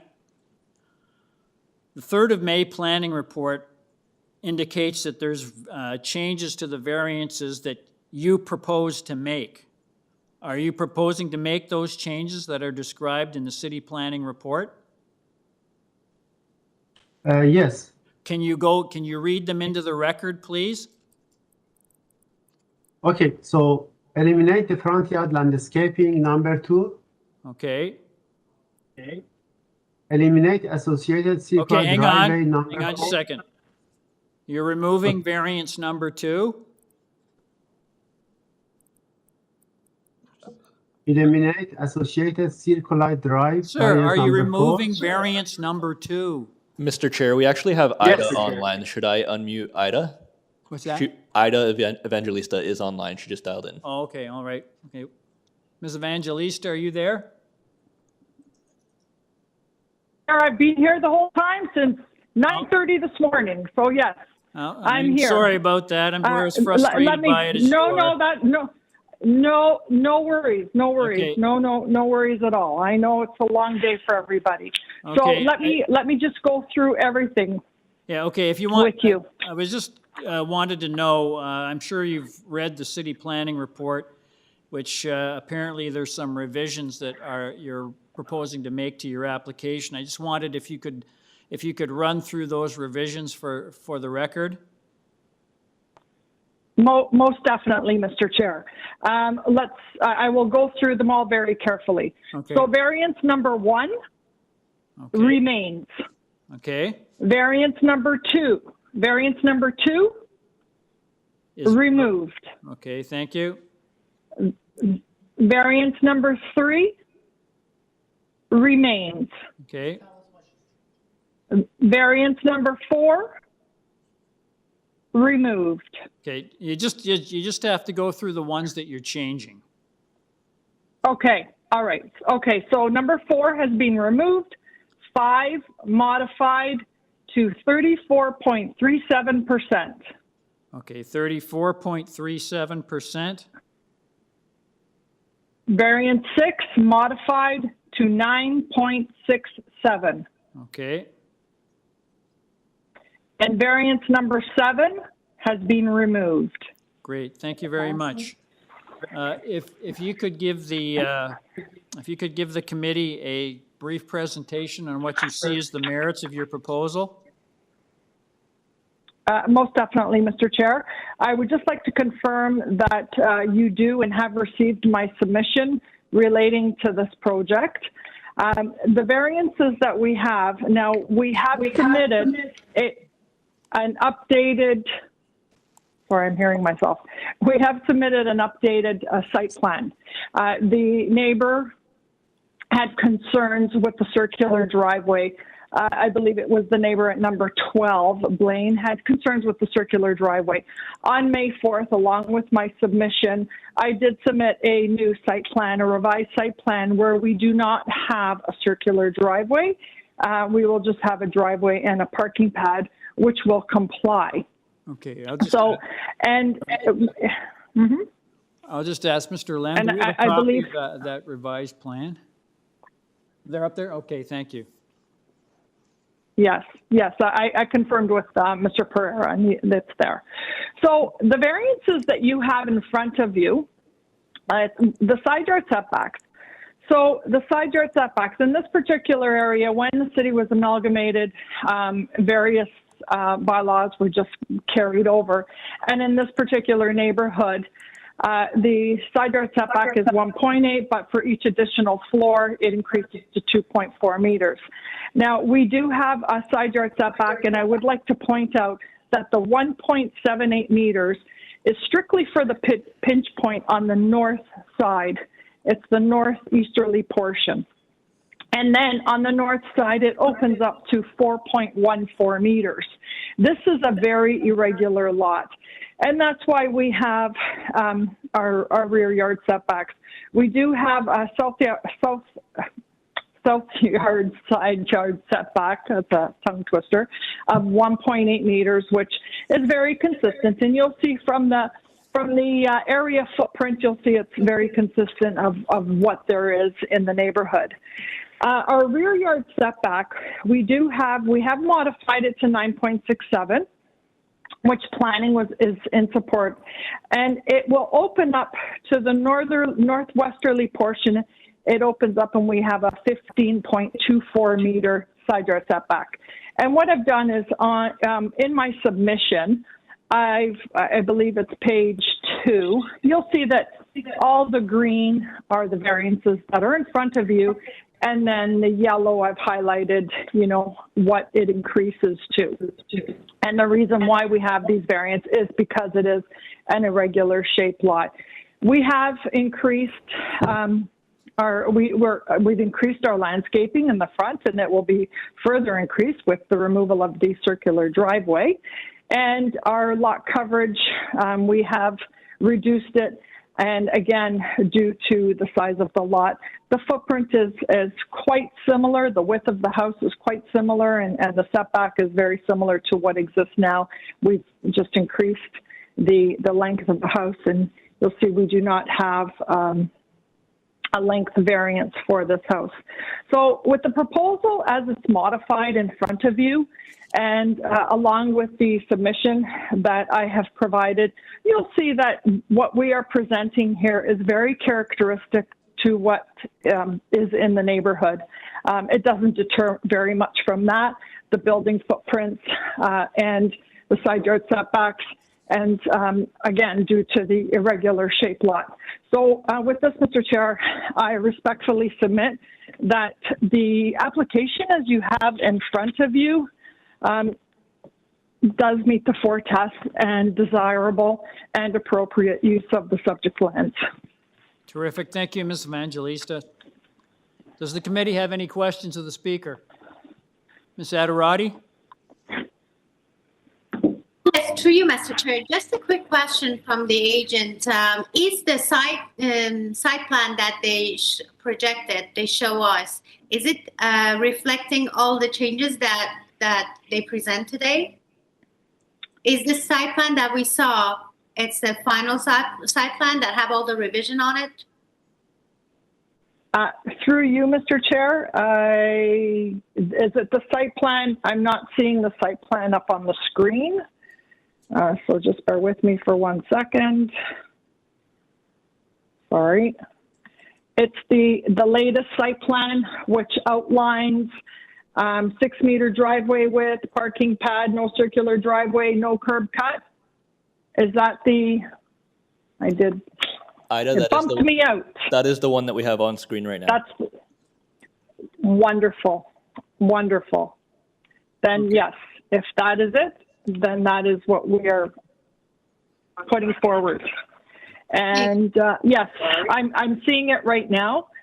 Through you, Mr. Chair, member, that is the correct site plan. So if there is, because planning would like to tie the site plan because of that pinch point on the north corner, and that's why they want to tie the site plan to it, in which case, if we did tie this latest version, I would be in support of that. Okay, thank you. Does the committee have any further questions of the speaker? Mr. Kidd? Thank you, Mr. Chair. I just noticed that there's a planning staff condition that that it be tied to the approval be tied to the site plan attached to the report. I noticed they have the old site plan on as attachment 1 on the planning staff report. Is there any way we can attach should we be attaching the new site plan to the proposal? Through you, Mr. Chair, is that a question for Mr. Lamb? Well, Yes, you should. Can we just see that other one where it was green? I think you had some green lines on it. Just hold on. Our presenter's going to put it out for a second. I just want to make sure you're correct. We can't tie it to the one that's in the staff report because the staff report shows a circular driveway. So, correct. Yeah, that one is. No, that one has a circular driveway as well. Is that right? So that if we tied it to this one, is the pinch point in the back visible? That's my concern. So that one has the correct driveway alignment. My only fear is that it doesn't show the pinch point in the back. I believe it's for the pinch point at where the chimney is.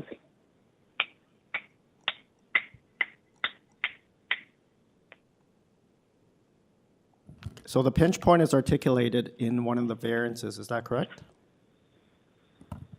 Yes. The 1.78.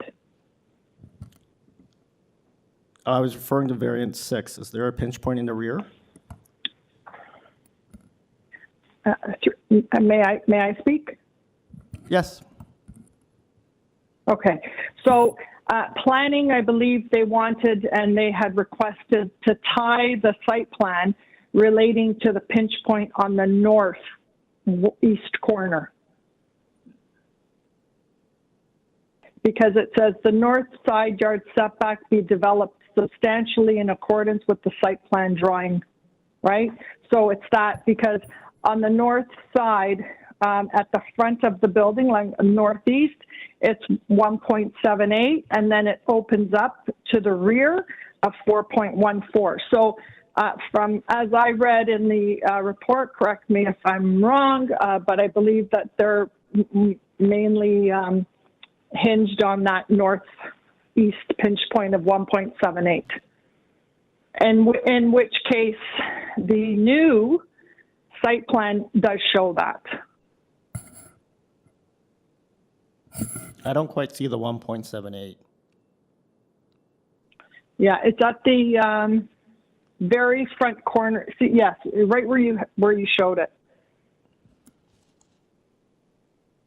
That's the back, right there at the front where the chimney is, at the front. The measurement's not there, but that's what they're referring to. So is that the correct? Even though it's not Yes. articulated on the plan, The is one that the in correct the- one? Yes, if I could see that that is not the circular driveway, then yes. But is that pinch point correct? Because like you said, it's not labeled as a distance. Yes. It apparently, it is correct. 1.78. Is there a reference on this plan? If we pan Not that out, one, not. Let me explain. So the site plan that is received by the committee at the March 15, 2022, the third page of the submission, if you open that file. And you'll see the 1.78. Yes. Mhm. The drawing received by the committee March 15. Mhm. The third page. A2. A2, yes. Mhm. Actually, I'm looking to the drawing that is, there is the stamp by the city received March 15, 2022. Mhm. So the 1.78 meter is mentioned on the north corner of the property. Mhm. Yes, exactly, yeah, okay. So if you go to A2, you'll, no, is that A2? Yes, it's right, yes, 1.78 here. Yeah. okay, so I can see now the 1.78. So if we go back to the one that right. we looked at before, that does not have the circular May driveway. 4th. That 1.7. Correct. So that stays, that's okay, that's 1.78? Okay, so that's fine. We just need to reference Right, this yeah. site plan somehow to get it into Mhm. the decision. Most definitely. Okay. Okay, so we can date it today. We can extract that and date it, and we'll say it'll be to this site plan, dated today's date. Mhm. Unless this is an updated site plan and it says it on the bottom right corner.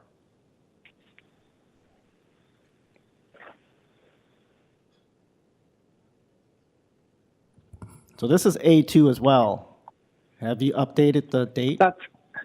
The schedule on the right, has it been updated? Let me look.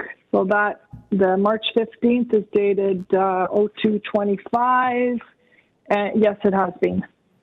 So the site plan A2, drawing number A2, that was received March 15, 2022, is dated sheet issue date 2022-02-25.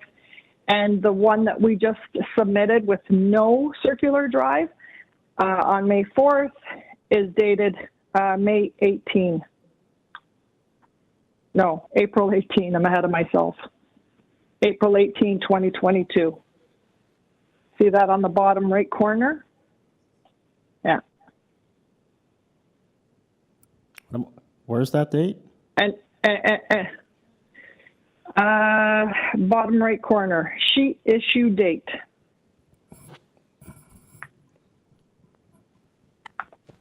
Okay, so that's updated. Okay. Okay, so we'll use this Right. one. Okay. Okay. So in the motion, we'll have to reference Okay, this one. perfect. Thank you. That's the one with the no circular drive, correct? Yes. Yeah, Okay, that's thank it. you. Yes. Any further questions of the speaker? There being none, I'll go to the next person on the list. I have a Chong Wang or Yang Yu. Are you there? Hello, can you hear me? Yes, I can hear you. Can I get your full name and address, please? Yeah, my name is Chong Wang. Address is 12 Blend Drive. Okay, if you'd like to give us your thoughts on this application. Okay, good afternoon, Mr. Chair and committee member. Number 10's north side immediate neighbor. Opposing to variance number 1 and number 8. Number 1 is the side setback. Number 8 is the chimney encroach. I have a 2-year-old and a 4-year-old toddler. I'm worried about their safety during the build. Also, I'm opposing to variance number 6 regarding the rear setback, as it will impact our privacy after the build. I have read the city's report and all the supporting documents. Yes, there are many big houses on the streets, but please bear in mind that they are not new build houses. They are generally 20 years old, except for 15 Blaine Drive. 15 Blaine Drive is a new build. All those big houses, they are generally on a bigger lot, and they do not exceed lot coverage of 30%. You can refer to the area print. You can see if you go north from number 10, the lots gets bigger and bigger. So in my opinion, number 10 is on a smaller lot. It should build a smaller house. And there are still many variances after the revision. Yeah, that's everything I would like to say. Thank you. Okay, thank you. Does the committee have any questions of the speaker? And being none, I'll go to the next person on the list. I have a Joe Winters. Are you there?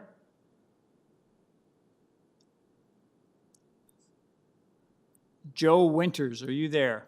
Yes. Can I get your full name and address, please? Sir, can I get your full name and address?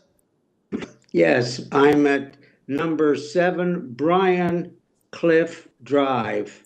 I am immediately behind the subject property. Okay, if you'd like to give us your thoughts on this application? Certainly, sir. For starters, just so you know a little bit about my background, I've been in the residential construction business for 30 years, a little bit of commercial, so I'm a little bit familiar in this area. My 3 concerns were, one, of course, the north side lot clearance going to number 12. You know, when you throw in the chimney on that side, it reduces the distance on the side lot clearance. Item 2 was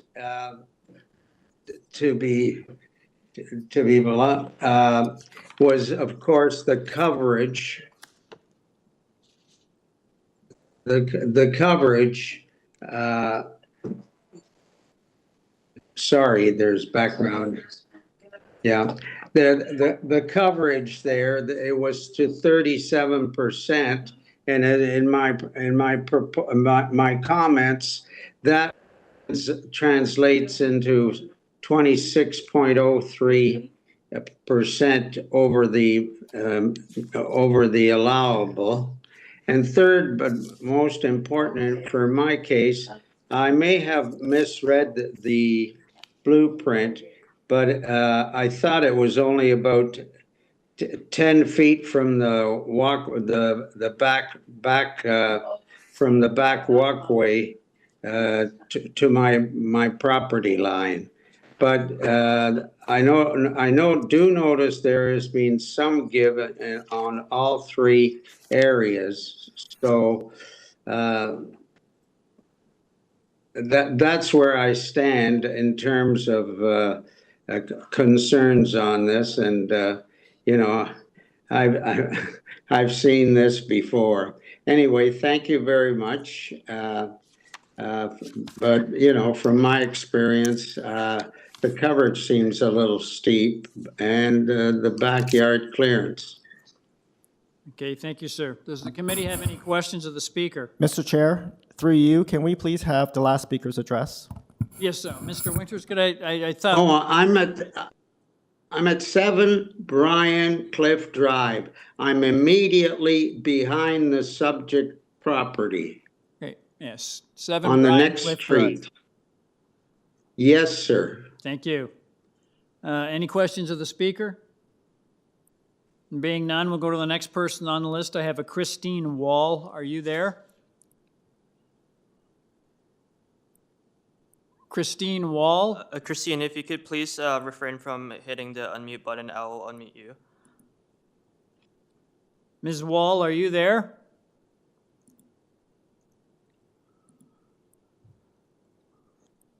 Christine Wall, are you there? Christine, please do not touch the unmute button. Staff will unmute you. Ms. Wall, are you there?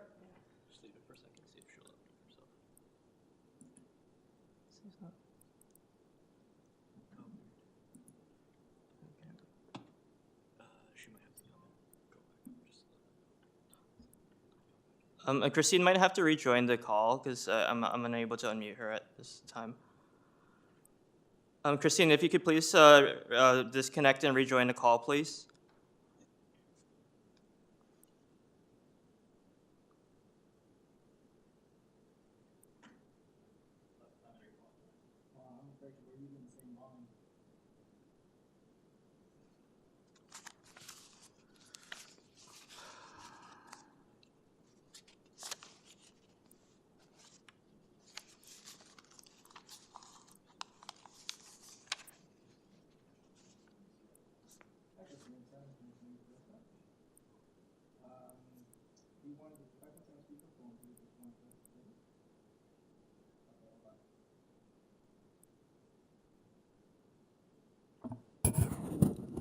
Okay, Christine, do you want to give it a try? Ms. Wall, are you there? Yes, I'm here. My name is Christine Wall, 14 Blaine Drive. I'm 2 houses north of the proposed house. Okay, if you'd like to give us your thoughts on this application? Yes, I am against this application because it is too big of a house for the lot. It is a very generous lot considering most lots in Toronto. I do not understand why they need to go beyond a 30% variance. It is already a large house that's there now, and it appears from my drawing that this is about 25 to 30% bigger than what's existing there now.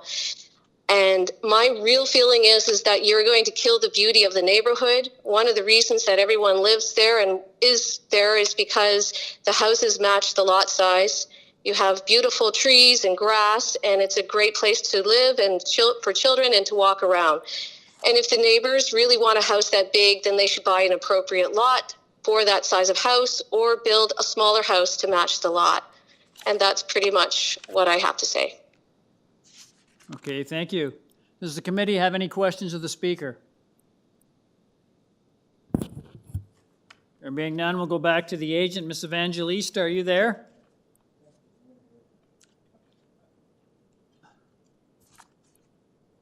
Ida, yes, Mr. Chair, I am here. Yes, you've yes, heard the comments I'm here. from Can the you hear previous. Me? Okay, yeah.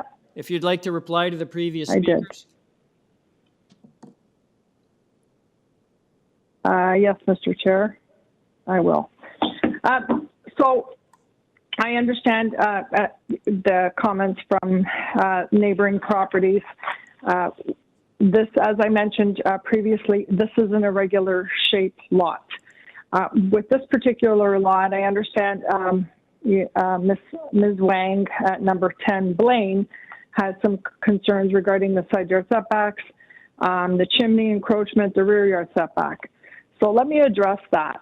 So this particular house, at the front, it's narrow, and then it widens out quite a bit.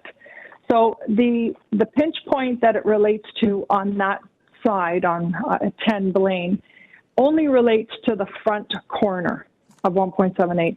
This then opens up to 4.25 meters at the rear corner, and then it opens up to over 5 meters, right? It opens up quite a bit on that side. The chimney will be a considerable space away from the adjacent property, will not create any harm or undue ill will to neighboring properties. We do not have a length for this home. The reason why we do have the rear yard setbacks is because we have a pop out at the back of the house, and it's taken from that particular location. However, it opens up to over 14 meters, the rear yard setback. So, of course, because it is an irregular lot, and as you can see from the site plan that was provided, you can see that, there are narrow areas, and then it opens right up. Also relating to the side yard setbacks. The home, the footprint of the home, as I mentioned, is consistent with the home that is previously there in the way of width. It is slightly longer than what currently exists. And it is currently a two-story home, which we will continue along that path. And you'll see that from the aerial views that I provided, and also from the building footprint of this particular neighborhood, this is very consistent with what is in the neighborhood, very characteristic what is in the neighborhood. We have made substantial changes to the application, which I believe does fit appropriately and is characteristically and will live harmoniously with other homes in the neighborhood. You'll see that, we did remove, in good faith, we removed the circular drive, but as you see, there are other homes in the neighborhood that have that particular circular drive. So we have worked quite substantially with planning. The variances that you have in front of you is due to the irregular shaped lot. This is not an egregious application. The variances that we have are due to the irregularities. And as I mentioned, number 10, the home is very far away from number 10 and will not have any adverse impacts on the neighboring property. And for the rear property at Mr. Winters at 7 Bryan Cliff, the rear yard is heavily treed, will create privacy and will not impact their home. And it currently is a two-story home. And we do not have a height variance. Okay, thank you, Ms. Evangelista. Does the committee have any questions of the speaker? There being none, could I get a motion on this revised application, please? We've read the changes into the record. I don't think there's a need to go over them again.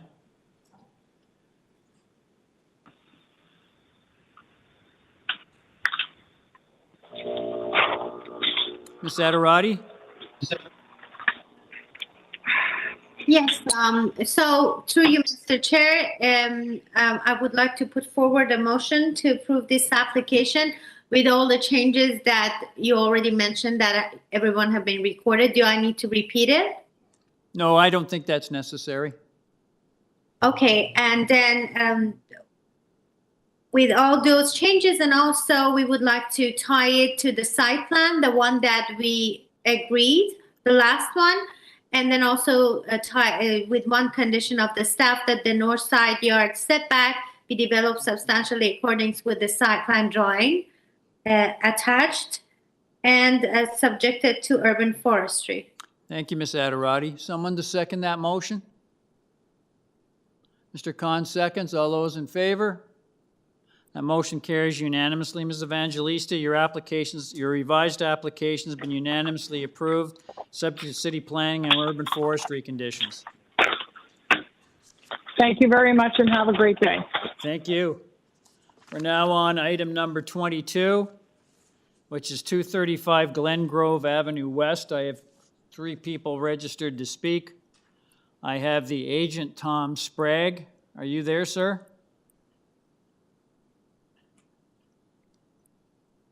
Tom, you're unmuted. Oh, yes. Yes, can I get your full name and address, please? Yes, it's Tom Sprague. Our address is 156 Duncan Mill Road in Toronto. Okay, thank you, sir. Just going through your file, I note that there are no comments or conditions recommended by staff.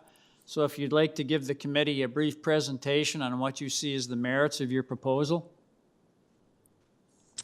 Yes, I'll be brief, but I'll give a background to this application, which I think will be helpful for the committee. The owners have lived in their home for the past 6 years, and they do now require additional living space for their family. So what they'd like to do is build a one-story rear addition, which would extend out about 7.5 feet, and at the same time build a third story as well that would give them the space that they do require for their family.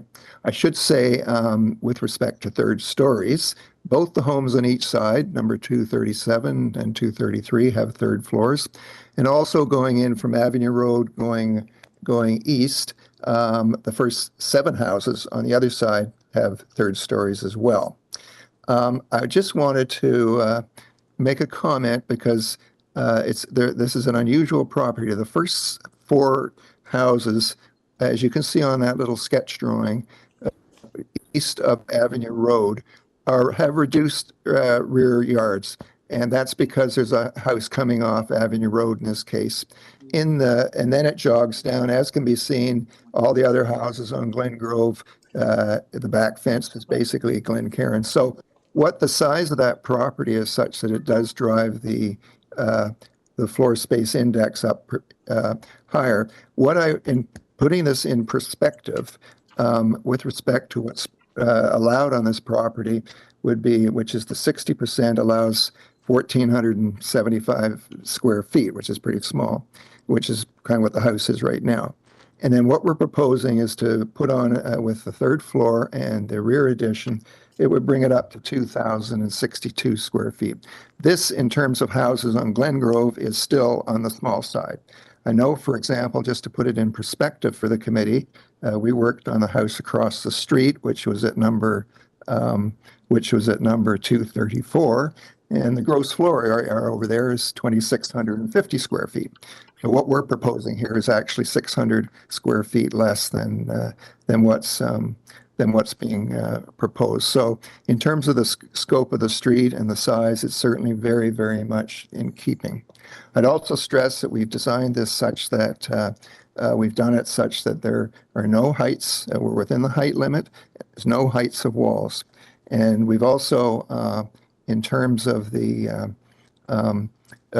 owners have talked with many of the existing neighbors. You've got, I believe, 3 letters of support from neighbors, but everyone's, as I understand, the immediate neighbors are supportive. People may talk to it, but there's been a lot of communication on it. And there are 3 letters of support that you have from the neighbor to the east and across the street directly. I should also say that in all these ones, the planning staff look at every example, and they obviously realize this unique nature of having this property located very close to Avenue Road. It's a unique situation, and they've not commented on it, so which means they're not expressing a condition or a proposal or anything like that. So my bottom line is I do feel that what's being proposed here is minor. I think it's very appropriate for the people, and it's certainly, in my opinion, a reasonable application, and so I feel it is minor and appropriate. Okay, thank you, sir. Does the committee have any questions of the speaker? Mr. Khan? Thank you, Mr. Chair. Mr. Sprague, I understand you are an architect, are you? Yes, I am. Practicing for 35 years. Sir, great to have you. Sir, my submission is that variance number 4, ancillary structure. Sir, you are suggesting that ancillary structure to the main building is 1.54 away, which is roughly 5 feet. And you are required 1.8 meters away, which is 6 feet away. Yes, correct. Sir, building department and fire department wouldn't approve. How can you expect us that we should give you a relief on 1.54, which is not minor, which is major. Well, I'd like to comment to that. Let me finish. Sure. Yeah. Please listen.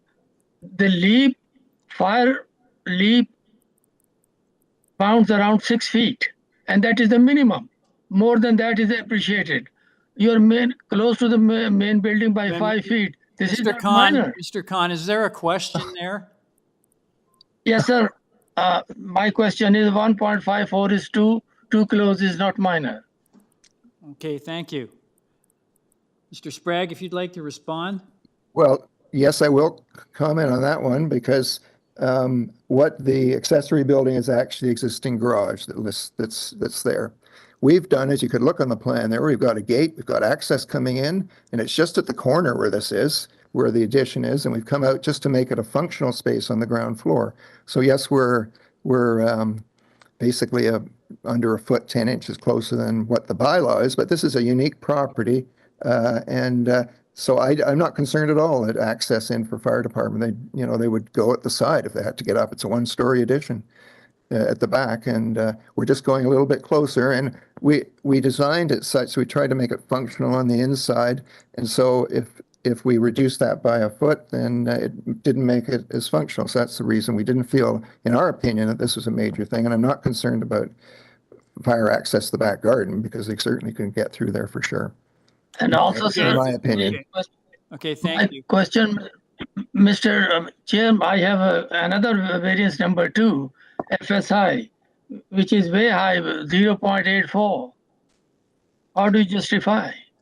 Yes, I hope I explained that very well, that because of the nature of the project, you put on that first drawing you had, please, with showing the site plan. No, the one that had the marked in red was the very first one you put on, showing the size of the properties. That's the back of the property, it's just in this unique situation. If you drove down the street, you'd never know that this house is out of keeping with anything else. It just happens that the back yard, in this case, has another property in behind. And what we're proposing, as I said, is that this is a number, and yes, on paper it looks high, but in reality, the size of what's being proposed here, a house that's slightly over 2,000 square feet on Glencairn Avenue, is not out of keeping at all. And I feel very strongly about that. And it's the unique nature of this property that's driving these variances, but we're trying to work with her. Obviously, they can't do it. The house itself is at the maximum the way it is now. So they couldn't do anything. So we're trying to do this in a fashion to be sensitive to the neighborhood and also to to get sort of the variances on and doing that. So with respect to that, I do feel it's appropriate in this case. It's a number. You have to look at the reason for it. Okay, thank you, sir. Does the committee have any further questions of the speaker? Being none, we'll go to the next person on the list. I have a Jennifer Shum, S-H-U-M. Are you there? Can you hear me? Yes, I can hear you. Can I get your address, please? Sure, 237 Glengrove Avenue West. Okay, thank you. If you'd like to give us your thoughts on this application. I missed the cutoff, and so we have no objections to the plan next door. Oh, that's good to hear. Thank you. Does the committee have any questions of the speaker? There being none, we'll go back into committee. If I could get a motion on this application, please note there are no comments or conditions from staff. Ms. Adirati? Yes, through you, Mr. Chair. I was carefully listening to the architect explaining the addition and also to the neighbors. I've been convinced that this is a minor in nature, and I would like to put forward a motion to you to approve this application with no condition. Thank you, Ms. Adirati. Someone to second that? Mr. Hunt seconds. All those in favor? Opposed? Mr. Khan dissenting. That motion carries. Sir, your application's been approved without condition. Thank you very much. Okay, thank you very much. Now on to item number 23, 34 McCrae Drive. I have 3 people registered to speak. The agent is a Kamyar Kozemi. Are you there? Yes. Hi, my name is Kamyar Kozeme. Yes, My hi, address thank is you. Can I get your address, please? 77 Florence Street, Suite 303. Okay, thank you, sir. I note that we have, going through your file, there are no staff comments or conditions that are recommended by staff. If you could give us a very brief presentation on what you see as the merits of your proposal, please. Sure. So this proposal is I would call it a very modest addition to existing house. So what the owner was trying to achieve was adding a bathroom in the ground floor and adding a bedroom with bathroom, like a master bedroom at the second floor. There is an issue with the survey that I would just give a brief, and I will go and explain later. So the issue with the survey, there was a confusion because of the survey was wrong. And the issue was this, the way the survey, sorry, this is not Please the one. proceed, sir. Oh, sorry. So there was an issue with the survey that made confusion with the neighbor that I'm going to explain at the very end slides. I just bring it to your attention. So if you don't mind, go to the first slide on presentation, please. So this here is showing what we are adding on the bottom right, what we are adding at the ground floor. So we are filling that area and make a complete rectangle in the site plan. And the addition is shown also on the top. If you go to the next one, please. So it's good to emphasize that we are not expanding the building. So we are keeping the existing rear setback and existing wall. We are just adding that piece and also building on the top. So just it's good to emphasize that and bring to your attention. The other item that is a variance is the coverage that is showing 35%. If you go to the next one, we did some research and it's showing the pattern that we see in the neighborhood. And I would like to add that because of the issue with the survey, we can bring the coverage down to 36.5%. We are not bringing down, we're just adjusting the number. Okay, sir, can I ask, are you proposing to make a revision to your application? No, it's not the revision, just there was a confusion because of the survey, and that I will show you in the next slide what happened in the survey, if you don't mind. No, I just want to know your variances are staying the same. You're not changing them. No, we are not changing. The calculation was wrong because of the issue of the survey. So we are not touching anything in the design, just saying that the right number is this number. We can use that number if that helps. Okay, thank you. No worries. You have to clarify, sir. Yeah. The variance you're going for the lot coverage is 38.51%. Okay, is that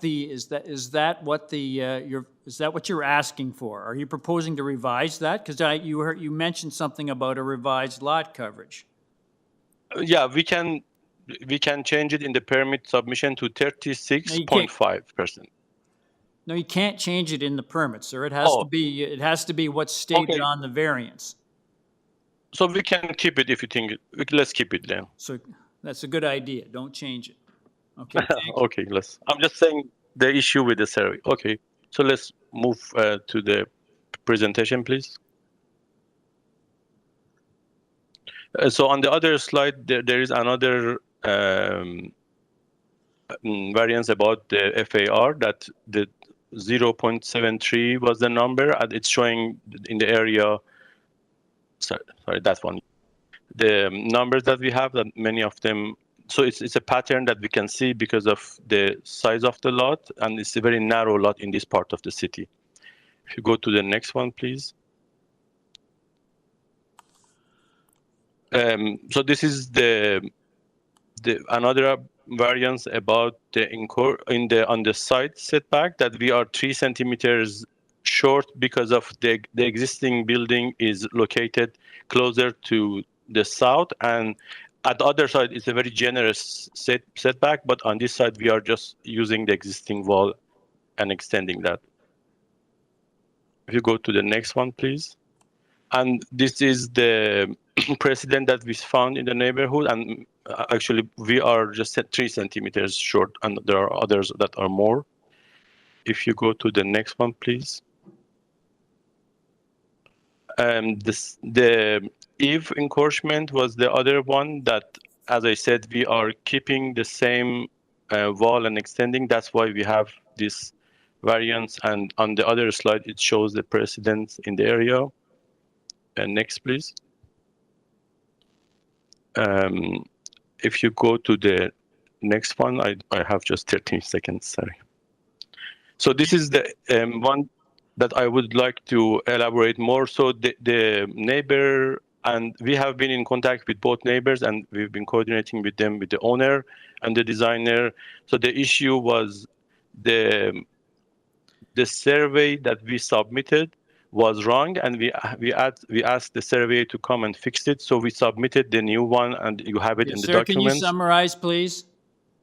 Sure. Just the issue that the neighbor was saying that you're having 17.11, almost 18 feet addition is not right, because we are keeping the wall, and the right number is 16 foot and 1 inch. Okay, thank you. And thank you. So to help that, we can, sorry. Thank you. Does the committee have any questions of the speaker? There being none, I'll go back to the next person on the list. I have an Olivier or Aaron Trescasses, Trescasses. Are you there? Yes, I'm here. Can you hear me? Yes, I can hear you. Can I get your full name and address, please? So my name is Olivier Trescasses. I'm at 32 McCrae, directly west of this proposed construction. Okay, if you'd like to give us your thoughts on this application. All right, thank you. And I admire your stamina for this marathon meeting. So with respect, I have an objection to especially to the variance number 2 for the floor space index. So, I mean, as was pointed out earlier, there was some wrong calculations in the original submissions, which were quite confusing.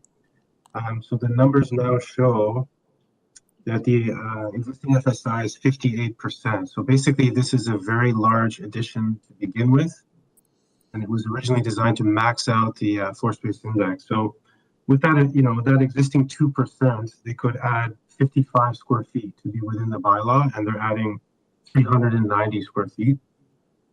And these are relatively shallow lots, and we're mostly concerned about the lack of sunlight, because we're looking at this, directly to the east. This is the light that we get in the morning. We have a much shorter addition on our side with a patio door that's directly facing it. And if we look out right now, we see sky. But with the addition, we'll see, an 8-meter wall. So looking at the variance, we don't think it's minor to go from, 55, which is what's available, to 390. We have 2 large Norway maples on either side, and they're also blocking the light, so we're very concerned.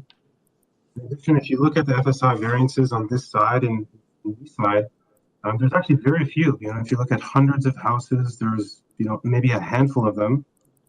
The main concern here is really that the lot is not deep enough to accommodate such a deep addition.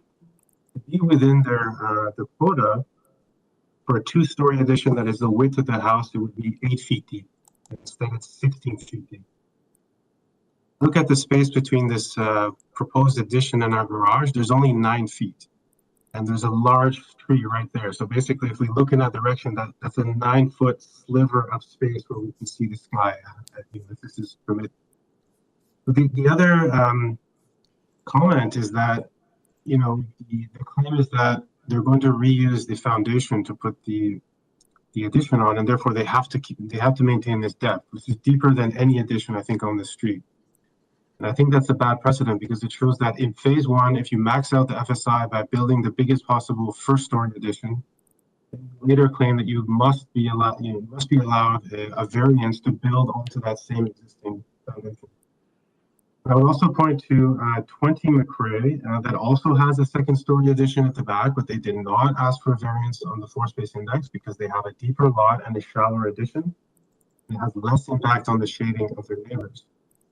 And I would also point to many second-story additions in the neighborhood that are not on this variance map because they respected the actual bylaw. So thank you. And I want to thank the neighbor also for being very forthcoming with us his plans. I disagree because of the impact it will have on my property and the precedence that's on these shallow lots and on the street in particular. Okay, thank you, sir. Does the committee have any questions of the speaker? I'll go to the next person on the list. I have a Lamar Persaud. Are you there? Lamar Persaud, are you there? Yeah, can you hear me? Yes, I can hear you. Can I get your full name and address? Yeah, Lamar Prasad. I'm the owner of 36 McCrae Drive. So I'm objecting to variance 1 and variance 2. So the original drawings, as the presenter had suggested, the architect, they had incorrect measurements, which suggested the length of the existing addition was closer to 18 foot. But in reality, the current addition is actually only closer to 16 foot in length. So to this effect, revised drawings were submitted dated May 6th, and it appears to correct the errors contained in the original plans. But what I didn't see online with the city was a revised site plan that I got from our neighbor yesterday. So the revised site plan has corrected calculations, which moves the square footage of the addition down to 390 square foot from 444 square foot. So I think this is what the architect was getting at when he was trying to explain the variances. Variance number 1, the proposed lot coverage, should actually go down from 38.51% to 36.12%. So we request that this variance be considered at this lower lot coverage percentage. And also the floor space index goes down to 0.72 from 0.73. So I'm just asking that the committee consider this lower floor space index percentage as well. And the second issue we'd raise is consistent with our other neighbor about the loss of light, as there's currently a large tree in the rear, which will butt up pretty close to the second story addition, particularly as the foliage comes in. We spoke with the neighbors and, they agreed to trim back the tree. And, I find this an amicable solution to the problem. So that's it from me, but you might want to go back to the architect on variance 1 and 2, because I think those need to be revised. Okay, thank you. We will do that. Does the committee have any questions of the speaker? Being none, we'll go back to the agent. Are you there, sir? Yes, sir. Yeah, you heard the previous speaker. I asked you this previously, if you were making changes to your variances because of the revisions you made to your plan, and you said you weren't. So, and it's... No. So, which is it? Does the changes to your plan result in changes to the variances? What I suggest was the reason that we talked to neighbor, and because the owner want to start the construction, and we are asking to add a tie to keeping the existing rear setback. So we're going to make, and that I hope that helps the concern of the neighbors, that we are not exceeding the existing wall at the back and the rear setback, if you think that's a good solution. So the variances, despite what you've heard previously, the variances that you have listed and before the committee today are the variances that you're asking for. These are the variants that we ask for. Sir, yes, sir, yes or no? You have Yes, 4 that's variances answering. before us. The variances that the committee have before us today, are those the variances that you're asking for?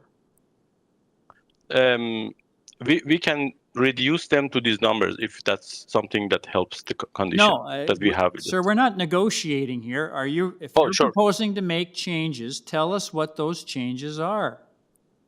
Okay, sure.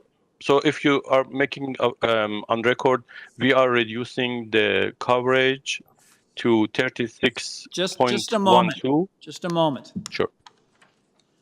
So variance 1, you're changing. What are you changing? It currently reads 38.51% for the lot coverage. What are you changing it to? We are changing to 36.12. Okay, so you're reducing it from 38.51% to 36.12%. What's the next one? That's right. Are you changing anything else? And the floor space index, FAR, we are changing that to 72.25%. Okay, so right now, the proposed floor space index is 0.73, and you're changing it to which? 72.25, please. 0.725. Okay. 72.25, yes. No, hang on. You're going from 0.73 to 0.725. Is that correct? That's right, yes. Okay. Are there any other changes? No, there is no change. Okay. Thank you. If you'd like to respond to the comments made by the previous speakers. On the previous speaker, what we talked before was on this additional, we are not exceeding the height, or we don't have a variance for the length of the building. So the build form is respecting the maximum building length, and also is way less than the maximum height that we have in zoning. So we are just saying that the shadow concern might be, it's not a variance that affects, we don't have any variance that affects the shadow, because we are not exceeding the length and the height from the zoning permitted. Okay, thank you. Does the committee have any questions of the speaker? So we have, again, you've heard the revisions that were read out to the applications, particularly variance number 1 and 2. They've been read into the record. If I could get a motion on this revised application, please. Ms. Adirati? Yes, through you, Mr. Chair. This is I think it's a very straightforward application. We have 4 variants, 2 of them is existing and 2 of them have been changed. So through you, Mr. Chair, I would like to put forward a motion to approve the application with the following changes. Variance number 1, the lot coverage is now changed to 36.12%. And I will not change the variance number 2, but I'll also subject it to forestry. Okay, I don't think we have an urban forestry condition. Sorry, Okay, Mr. Chair. no urban. Mr. Chair, through you, I didn't quite catch that last comment by member. What do you mean variance Ms. number Adirati, 2? the applicant was proposing to change the floor space index from 0.73 to 0.725. He reduced it. Yes, I've heard that, but like I didn't consider, I can change it, but it's only 0.005%. I know, yeah. So therefore I kept it the way it is, the original one. Okay, well, that you're probably. In case if there is any miscalculation, so they have 0.005% additional. So my motion is to just modify the first one, the lot coverage, from 38.51% to 36.12% as per applicant request. And if there is no forestry, then that's with no other condition. Okay, thank you. Someone to second Ms. Adirati's motion? Mr. Hunt seconds. All those in favor? That motion carries unanimously. Sir, your revised application has been approved without condition. Thank you very much, sir. Thank you so much. Thank you. Committee, ladies and gentlemen, that ends our morning session. It's 4:05 in the afternoon. I was going to ask committee, did you want to take an hour? Because we're pretty close to dinner anyway. You want to take an hour break before we start the afternoon session? Or would you rather take something shorter? Half an hour is good enough. What's that? Half an hour? Half an hour. Yes. Half an hour? Okay, half an hour it is. We'll be back at 4:35. Thank you. Thank you.